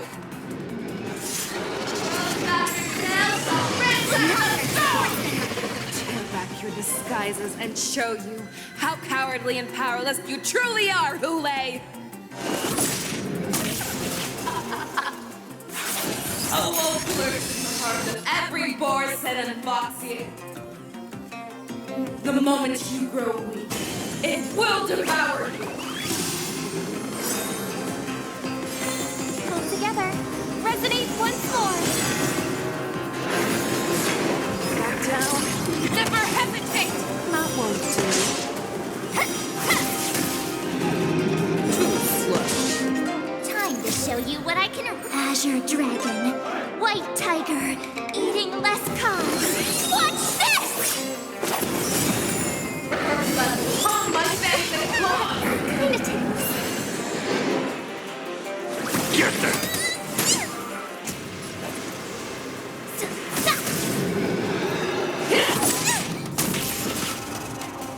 Have your fangs and claws filled. Fearless and unstoppable! That won't do. Better not underestimate me. Too slow. I get it now. I could take. Go complacent, and your life will be stolen.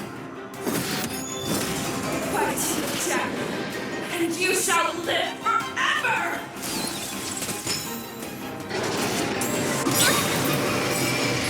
Don't come any closer. Move aside, amateurs!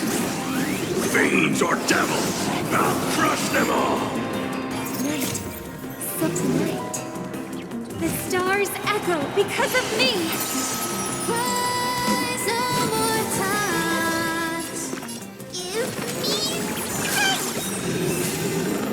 If it wants to devour, it will first have to beg for my mercy!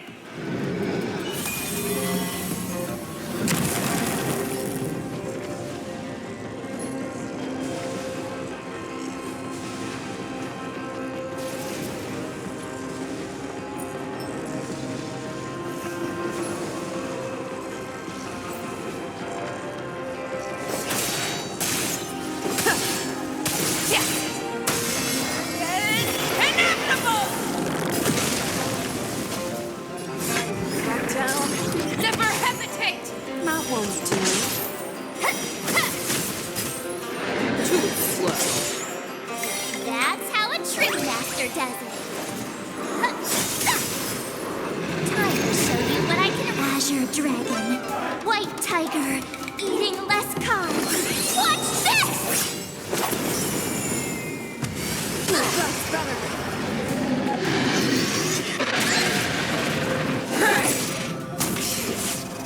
As it pierces your skin. This is the only sensation I have experienced for 700 years.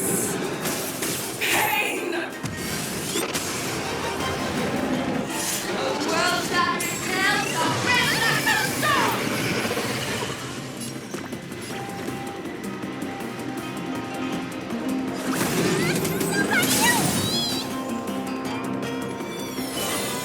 The harmony will soon play in unison. Fangs and claws have grown dull.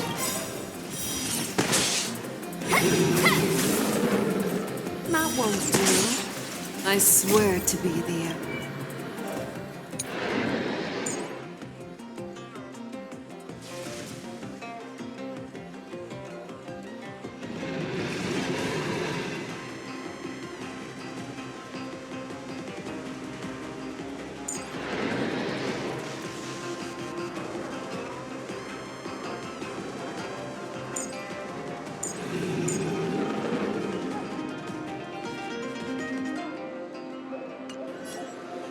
Always soaring, forever triumphant.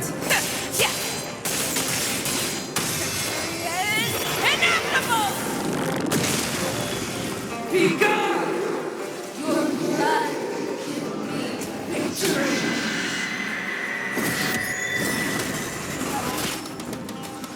Enemies, let the hunt begin.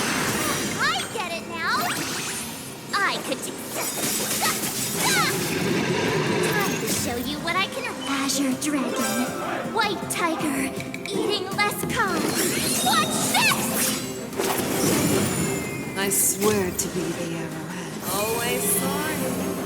Forever triumphant! Inevitable! Inner peace! Heed my command!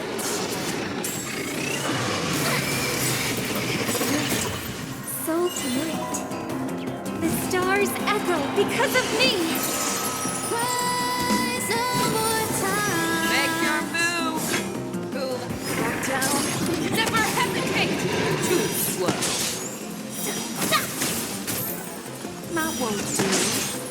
That's how a true master does it. Now, watch this! I'm gonna hold everyone back again. Get them! Move aside, amateurs! Fiends or devils! I'll crush them all! Devour the heavens! And envelop the earth!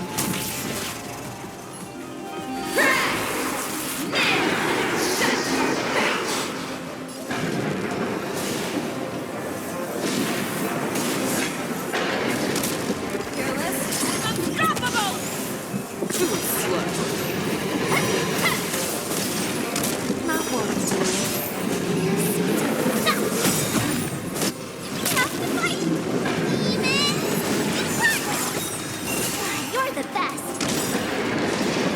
I swear to be the arrowhead. Always soaring. Forever triumphant! Inevitable! Hope for an end to strife in the world. Please, quiet down. Have your fangs and claws back down. Never hesitate! Too slow. Better not underestimate me. That won't do. I get it now. Time to show you what I can reap. Azure Dragon, White Tiger, eating less carbs. Watch this!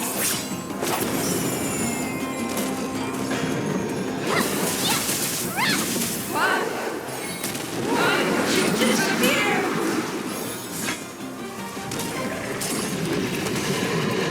Too slow. That won't do. I swear to be always soaring. Forever triumphant! Inevitable! That's how a true master does it.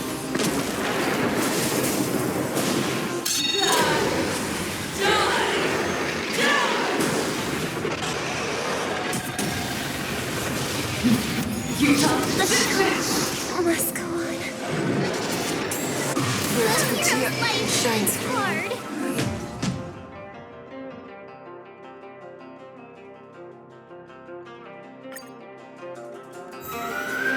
Since the day I was born, the skies have cried tears of blood, and all living creatures have howled and wept. I once commanded the strong and hunted the weak.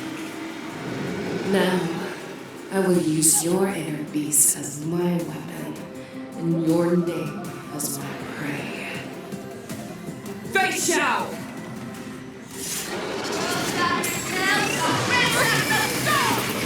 Tear back your disguises and show you how cowardly and powerless you truly are, Hule! A wolf lurks in the heart of every Borishead and Foxian. The moment you grow weak, it will devour you.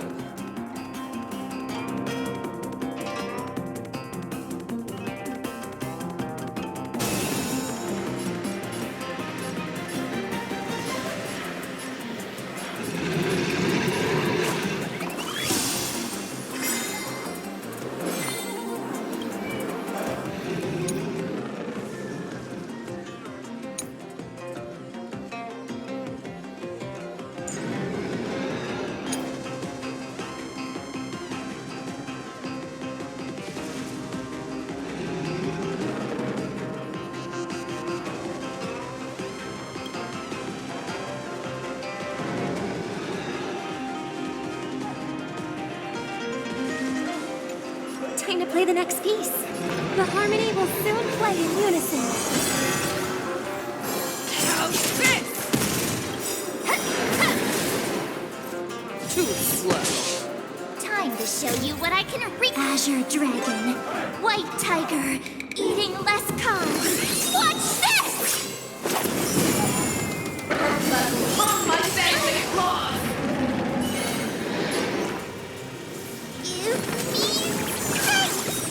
Thank you. My throat is feeling much better.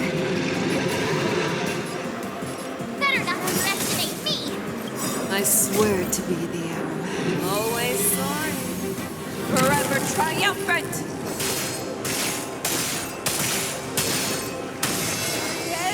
Inevitable!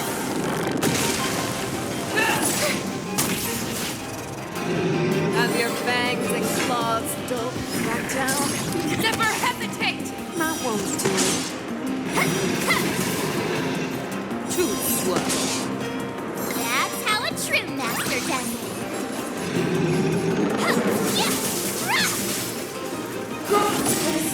And your life will be stolen. Fight to death, and you shall live forever! Tonight, the stars echo because of me. Rise one more time. Get them!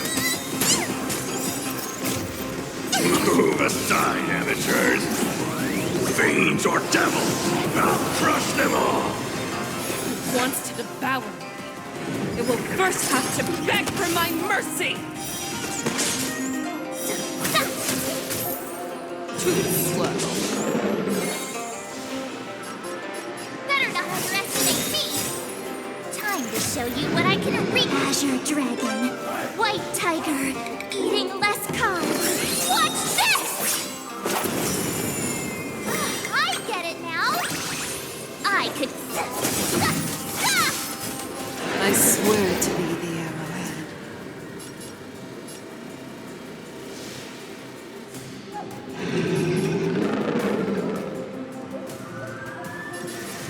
Always soaring.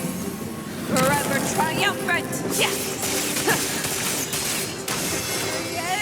Inevitable!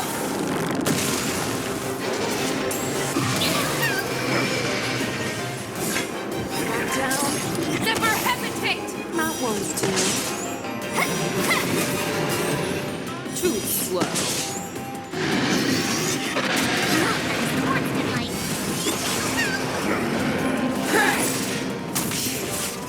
As it pierces your skin!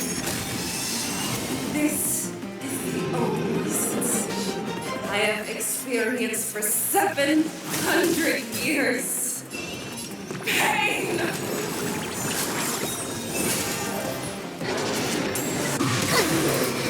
Someone your own side! They soften. Fangs and claws have grown dull!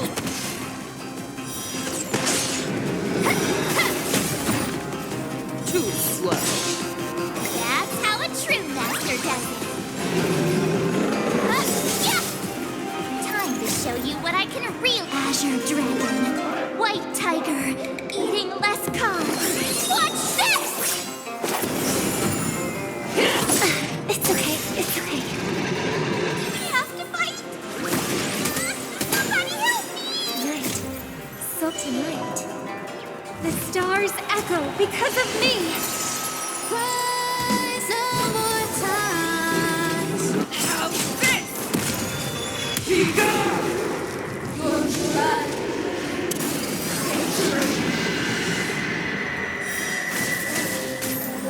I won't do it. You cannot train! Energy! Let the hunt begin!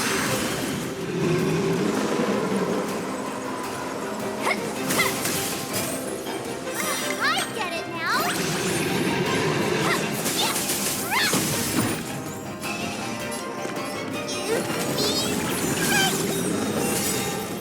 I swear to be the arrowhead.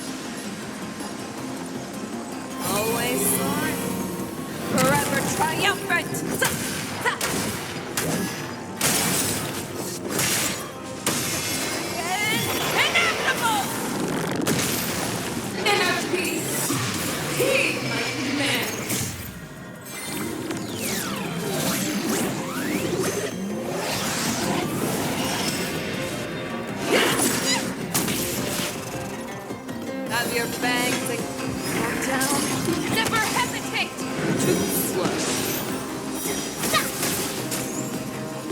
to me. I swear to be the arrow. Always sorry. Forever triumphant. Inevitable! Better not underestimate me! Time to show you Azure Dragon. White Tiger, eating less carbs. Watch this! That's how a true master does it. What? Why did you disappear?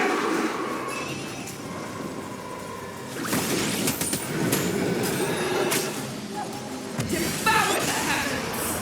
And envelop the earth! Crash! Live and shut your mouth!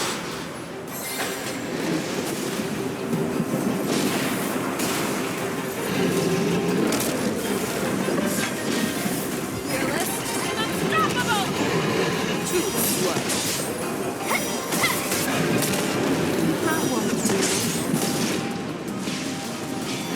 Look like the harmony will soon play in unison. I could take 10 of you. Better not underestimate me. Make your move! Back down. Never hesitate! Too slow.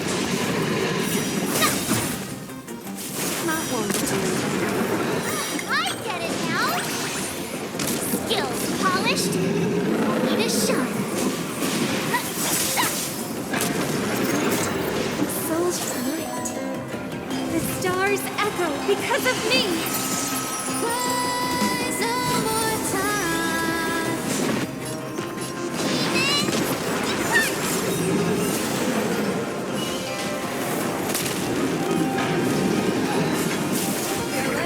Unstoppable!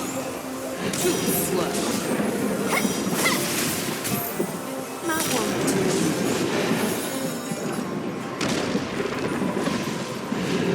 Pardon the manners. Time to show you what I can really. Azure Dragon, White Tiger, eating less carbs. Watch this! I swear to be the arrow. Always soaring. Forever triumphant! Ha! Inevitable! Our little hunting game ends here. As your fangs and claws gold. I swear to be. Mighty light of the heavens, woven in my heart, come to me. We shall conquer as one. Always soaring, forever triumphant.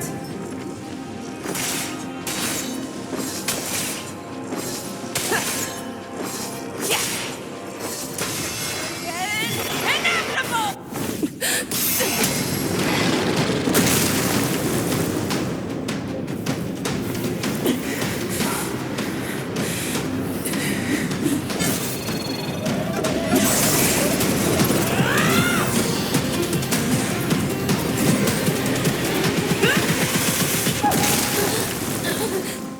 My only enemy has always been myself.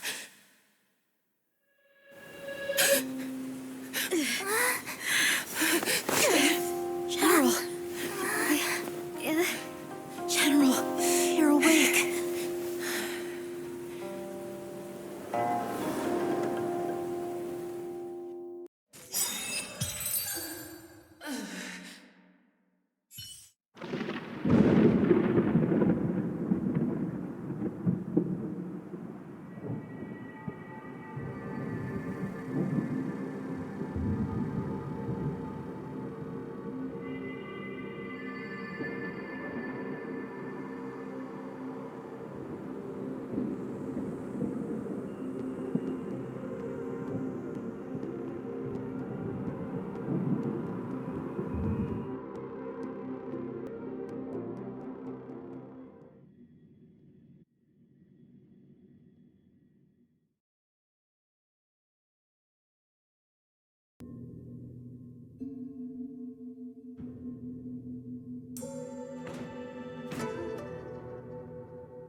hear their explanations.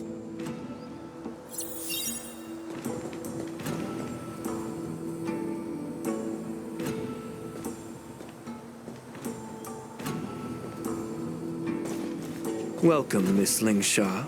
I am Preceptor Tauron. Greetings, my honored preceptor. It's been a while since we last touched base. I've brought a friend with me today. I believe you're already familiar with each other. Tauron. Elder Tauron? I remember when I was exiled, you were on the verge of passing on. What's with this new look? All of this is thanks to your past life. Had you not been so rash, I wouldn't have had to walk such a dangerous road to free our clan, becoming this specter of my former self.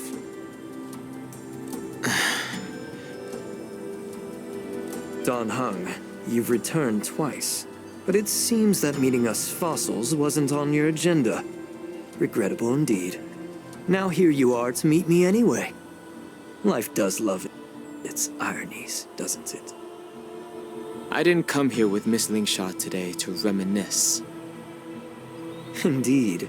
When the Cauldron Master extends an invitation, it's only proper for the Preceptors to attend.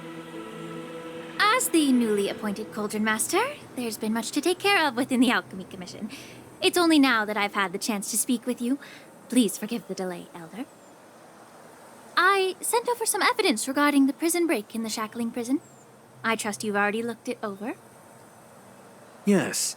You sent us the remains of Mara-struck soldiers, a map of the Shackling Prison, and a semblance reversion essence pill. These are the remains of assassins who used Cloud Hymn magic to conceal their tracks. They aided in the Borison's escape, allowing them unimpeded passage through the Shackling Prison. That marked-up map is a map of prisoners' escape routes. Vidyadhara craftsmen once made blueprints for the prison's construction, so I imagine, Mr. Tauron, you have a similar map in your possession. This pill is semblance reversion essence. Indeed. I helped plot the prison break in the Shackling Prison. So, the disciples of Sanctus Medicus joining forces with the Lord Ravager to stir up trouble in the Alchemy Commission, the introduction of the Stellaron, and the Ambrosial Arbor's resurrection all have something to do with the Vidyadhara. That's right.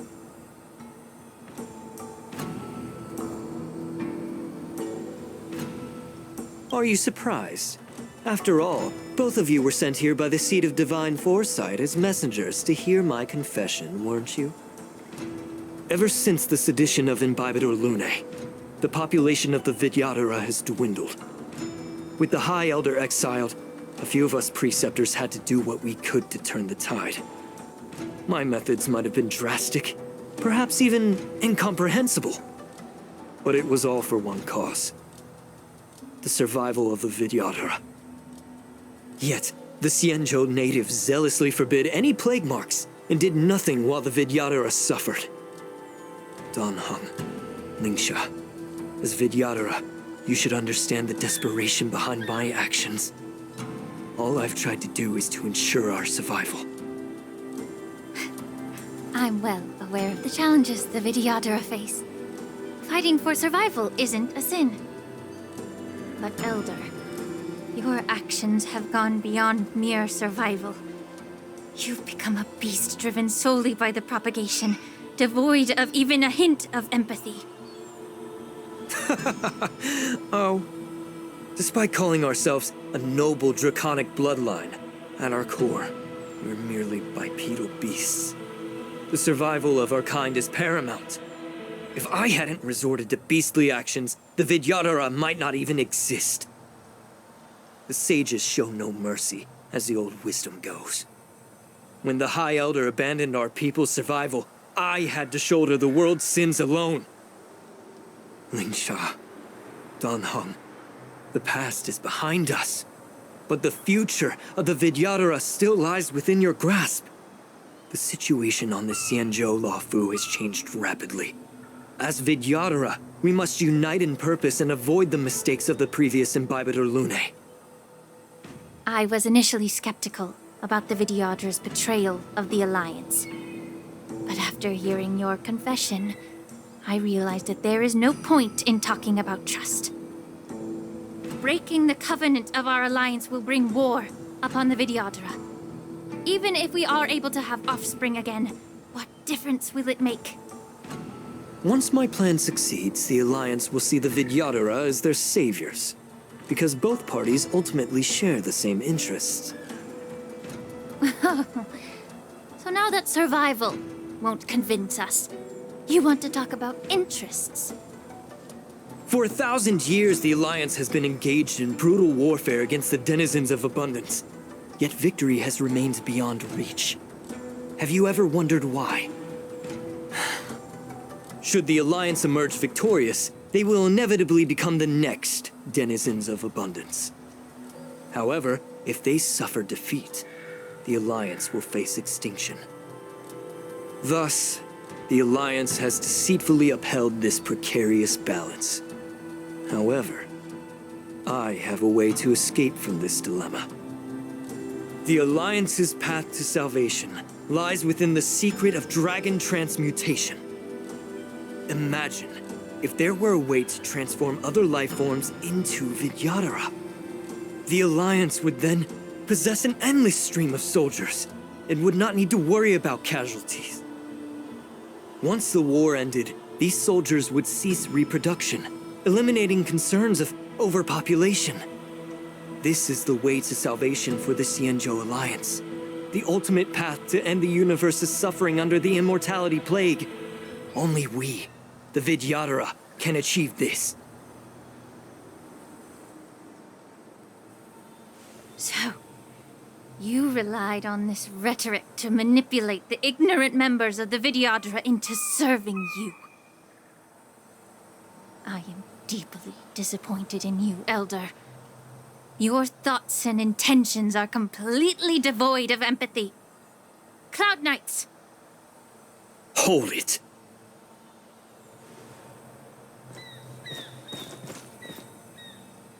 Miss Bailu! Mr. Dunhung and Sister Lingsha! Everyone's here? You think I don't know why you're really here? Jing Yuan sent you here to test me, didn't he? According to the oath between the Alliance and the Vidyadhara, it's forbidden to spill Vidyadhara blood on their own territory. Are you all ready to violate this oath in the presence of the Luofu's High Elder? Dragon Lady, there's no need to panic. Elder, the Vidyadhara's sacred grounds and the High Elder are not to be used as pawns in exchange for your life. You talk a big game. As if you have the nation and the people's best interests at heart. But when it really matters, you use a small girl as your shield. It's ridiculously pitiful. I've said it before. Survival is never a sin. We are all Vidyadhara, so you should understand my intentions. And as a Vidyadhara, I will leave for you a dignified solution. Leave the Scale Gorge waterscape immediately, and appeal to the top echelons of the Alliance.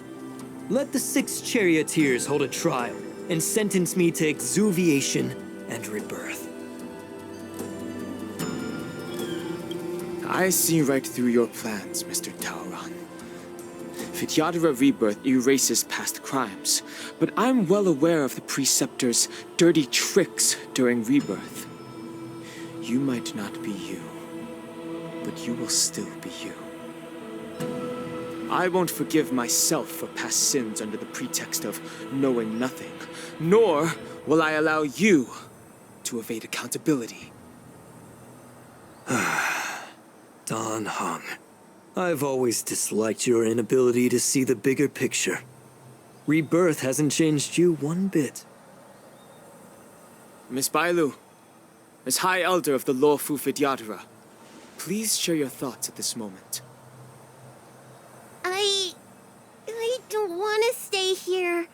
I'm tired of being pushed around. I'm not some puppet to be controlled. Please, take me away with you. I understand. As the oath dictates, members of the Alliance are forbidden from harming Vidyadhara here. But I've long since severed ties with the Alliance. Right now, I'm simply a nameless, free to come and go as I please. The oath of the Xianzhou means nothing to the spear in my hand.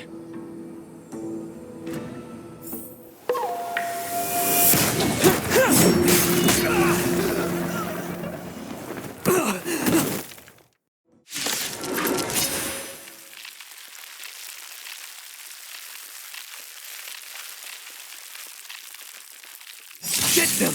Do whatever it takes! Make sure they don't leave here alive. Mortality means forever.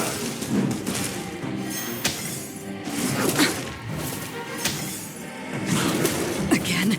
The stench of evil.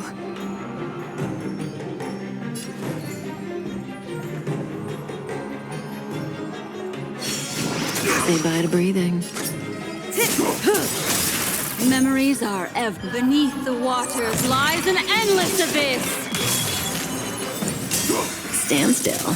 Free will. Good times. Time to say bye. Boom.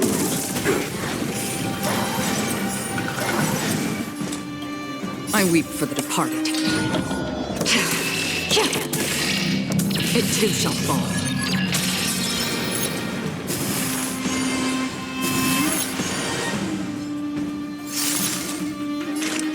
Still waters of oblivion. Sacred of the saints.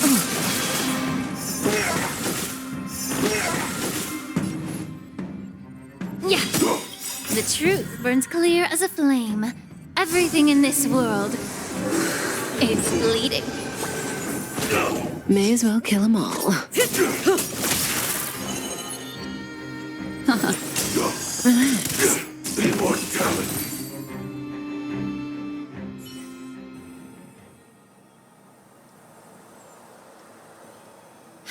Dragon Lady, are you all right? I'm fine. Thank you for rescuing me.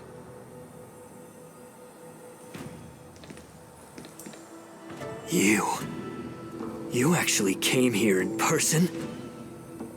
Otherwise, I wouldn't be able to hear your lofty opinions. The public trial you seek with the 6 charioteers is inevitable. In addition, I'll write to the Sage Queller of the Feng Hu. With her hatred for evil, I'm sure she will make a just decision. If it's her, she will earn the respect and assent of all the Vidyadhara on the Lafu.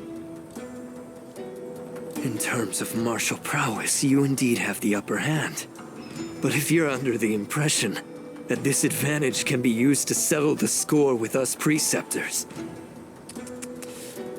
that's quite an overestimation.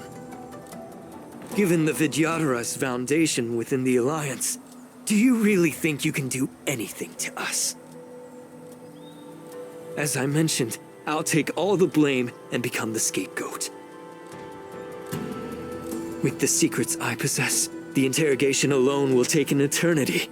And in the end, through various exchanges of interest, I am certain to survive. You understand this better than anyone, as it's the very art of trade-offs you love to wield. Lastly, a word of caution to you. I heard that Hule has escaped from prison and is headed directly for the Sky Splitter. The bloodshed at the war dance is bound to be gruesome. Perhaps, even before my trial, your impeachment will have you in dire straits first.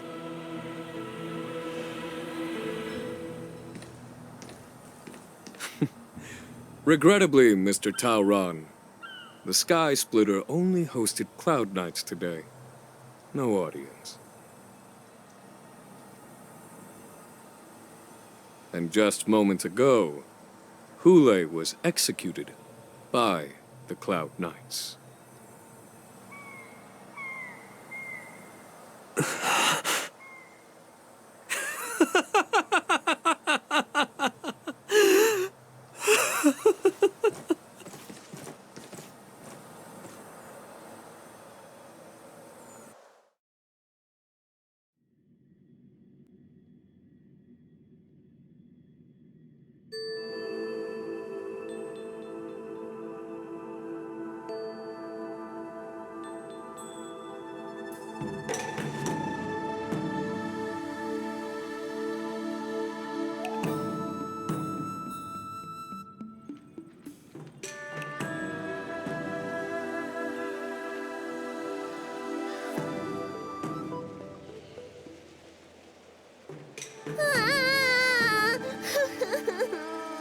Miss March!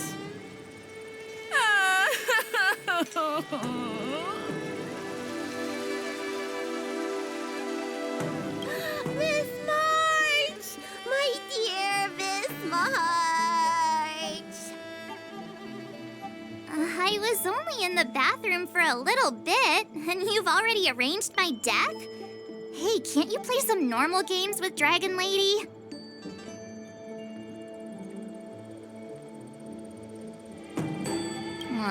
Thanks a lot for that. All right, enough playing. It's time to visit my masters. The infirmary is right over there. You can go by yourselves. Oh, come back and visit me when you have time. Next time, let's not play overly realistic make-believe with this doofus, okay?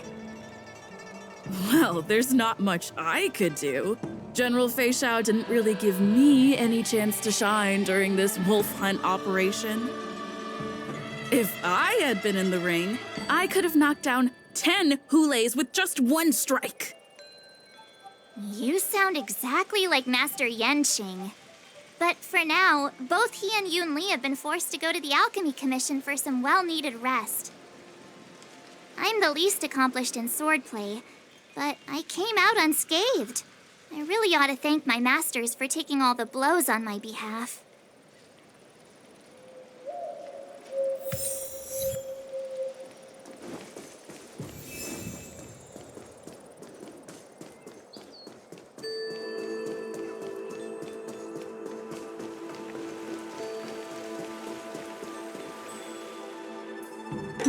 Look who's here. The beloved Trailblazer and the charming March 7th. You came to the Alchemy Commission today. Oh, I get it. You are here with March to visit her masters, aren't you? Exactly.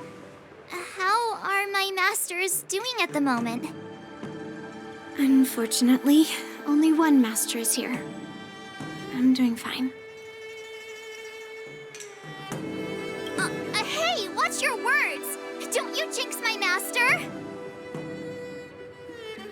His injuries weren't that severe. But, well, he'll still need some more time to rest.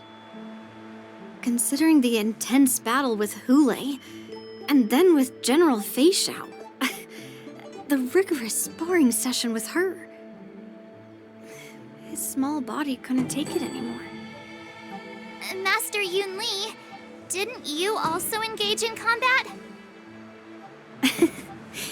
The little babies from the Luofu just don't have the resilience that us kids from the Juming have. I heard from Modza about the tough battle against the wolf troopers. You fought alongside Modza. Did you get hurt?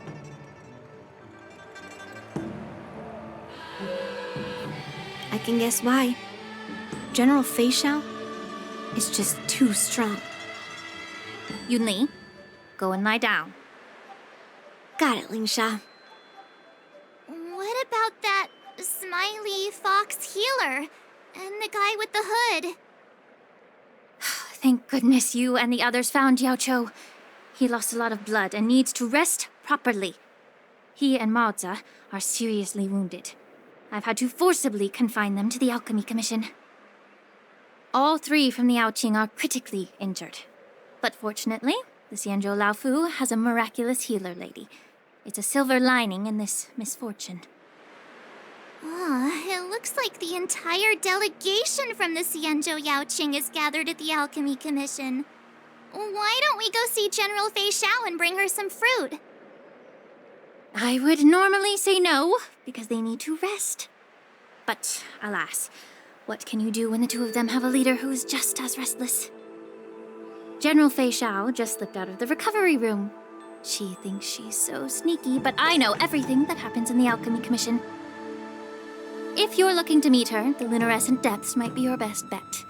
I spotted her heading that way earlier.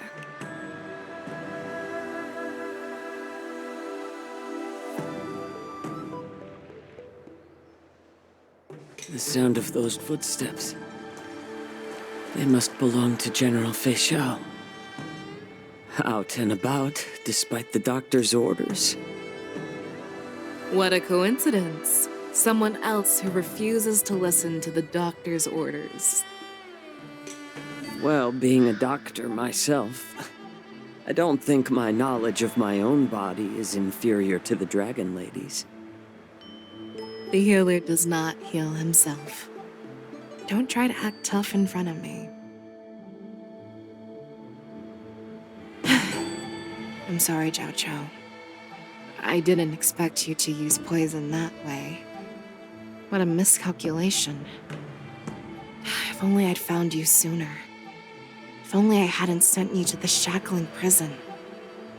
The way you're speaking, is this really the Fei Xiao I know? Or could it be a Borisin assassin, imitating your voice to take my life?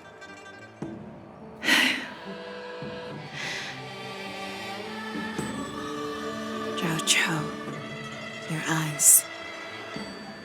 You can't see anymore, can you? I can still clearly hear the sound of the waves. That's enough for me. Don't blame yourself. You know what I'm more concerned about? Has your body had any changes since you swallowed the Crimson Moon? I'm not sure.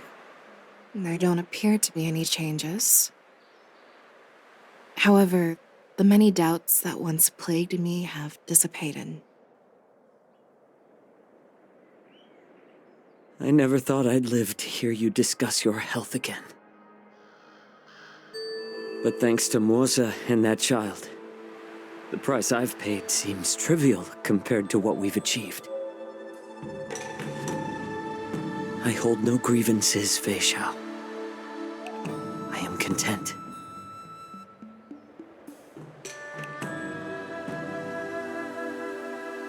I don't know how to offer words of comfort, nor do I know much about curing others' ailments.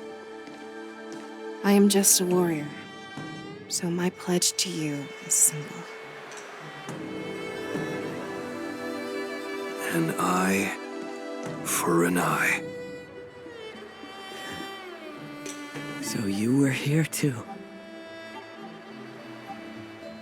In this vast universe, there's bound to be someone who can heal your eyes. I'll find them. But until then... The threat behind all this chaos needs to be dealt with. You must already have some ideas. Let them out. The resurgence of the Sanctus Medicus and the gathering of the Borisin are merely distractions orchestrated by an unseen force, meant to divide the Alliance's attention. Unfortunately, they picked the wrong fight this time. Once we return to the Yaoqing, I'll personally lead the Verdant Knights into battle. I vow to take down a Lord Ravager and teach the Ruined Legion the true meaning of the hunt.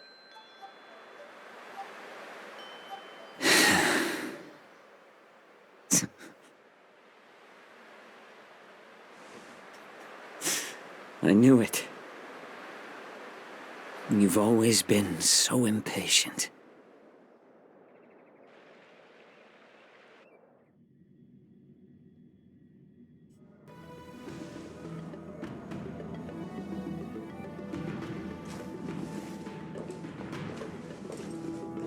I apologize for my tardiness once again. The Alchemy Commission detained me for some time for a health examination. They released me only after ensuring I was in good condition. General, seeing you safe and sound puts our minds at ease. Hulei's escape caused significant upheaval and forced the war dance to be put on hold. A truly unforeseen disaster. Fortunately, the younger generation showed their valor. They bravely tackled the crisis, putting an end to the disaster and providing a glimmer of hope in a dire situation. Before Master Diviner Fu Xuan's departure for the Yutre, I consulted with her about the war dance.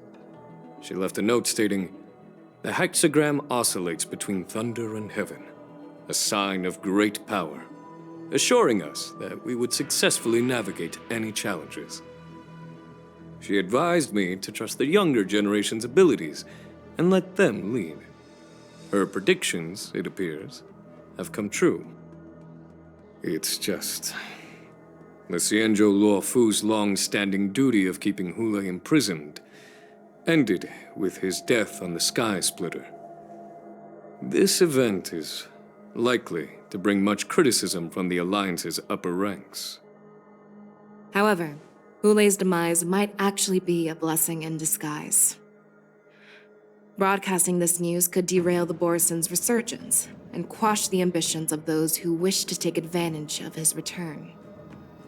Hand over Hulei's remains to the Xianzhou Yaoqing, and I'll handle the explanations to the Alliance. But what about the war dance? While the Wolf Hunt mission was a success, the events on the Sky Splitter remain a secret. However, the news of the Borison's attacks on the streets will spread like wildfire. The war dance was interrupted, so it must be reconvened. As for the people who witnessed the attacks, beyond placating them, we also need to show them the Xianzhou Cloud Knight's fearless dedication.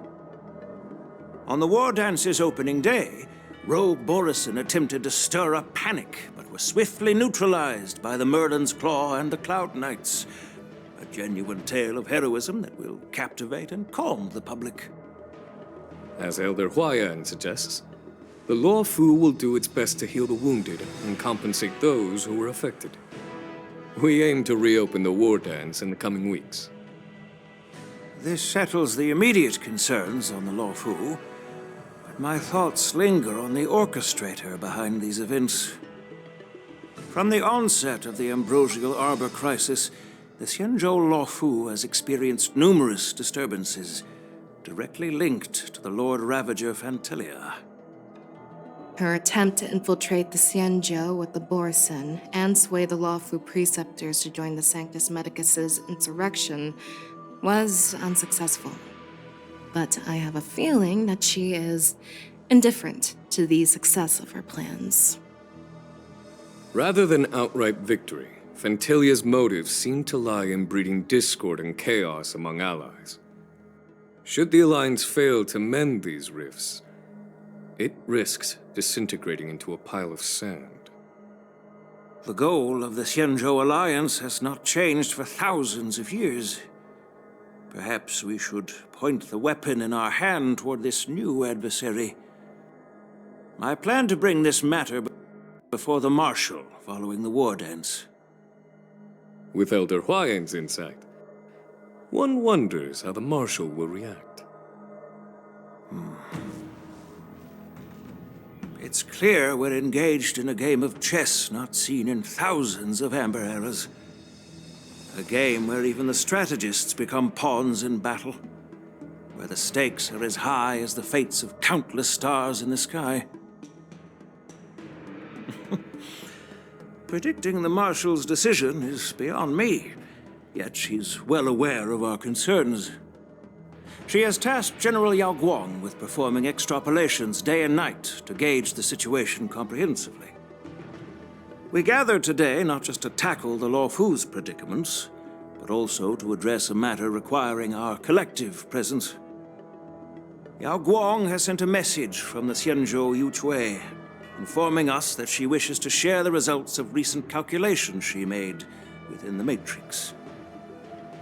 Jingyuin, I'd like to borrow the seat of Divine Foresight's chessboard for this purpose.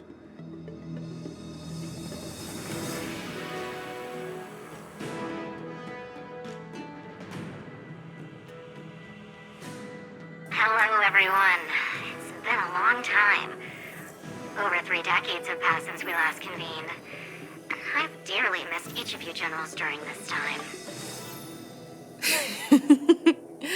Was the seer strategist thinking of us or thinking of the fates we're destined for? The Merlin's Claw. As blunt as always. Though, not everyone's cup of tea, huh? You once told Jingyuin, "You're lucky that I'm the one who came this time. If it were the seer strategist, this conversation might not be so friendly." I'm intrigued. Did the conversation really come to pass? I've never heard anyone mention that the Decalite reflection barrier could eavesdrop on even the quietest whispers. It appears that the Marshal sent not just 2 generals to the Luofu, but an uninvited 3rd guest as well. People have been saying that Mr. Jingyuin's intellect shines as brightly as the seer strategist's. With the Luofu caught in such strife, the Yuchue couldn't just stand by and watch. Seer strategist, our time with the Yellow Bell is limited. Let's get straight to the point. Alright. Thanks to Mr. Jingyuin, the interrogation of the 2 prisoners on the Yuchue has concluded. Mr. Jingyuin's speculations were correct. Of the crimes they confessed to, planting a Stellaron on the Luofu was a complete fabrication meant to mislead. Their real aim was to secure a meeting with the Marshal to present their Godslayer protocol, a strategy they firmly believe in. And what was this grand strategy proposed by Jing Liu and that traveler? The narrative they painted was vast and difficult to put into words. It all revolves around the coffin of the blonde traveler. To be precise, it's the remnants of the propagation. The remains of the swarm author? More accurately, it's a fragment of the divine body. In the future they depicted, this fragment serves as the final nail, sealing the fate of the plague's author and securing its doom. Before reaching that point, battling the gods necessitates a larger alliance. Hence, they sought out an ally for the Xianzhou. I assume you've all heard of the famed Genius Society member number 81, Ron May, haven't you? The Eye of the Yuchue has just seen this uninvited guest arrive on the Xianzhou Luofu. 3, 2, 1. Right on time. Now, as for the best way to receive our distinguished guest, I'll leave that in your capable hands. Do you remember your name? My name is Tingyun. I serve as an ambassador of the Whistling Flames Merchant Guild on the Xianzhou Luofu.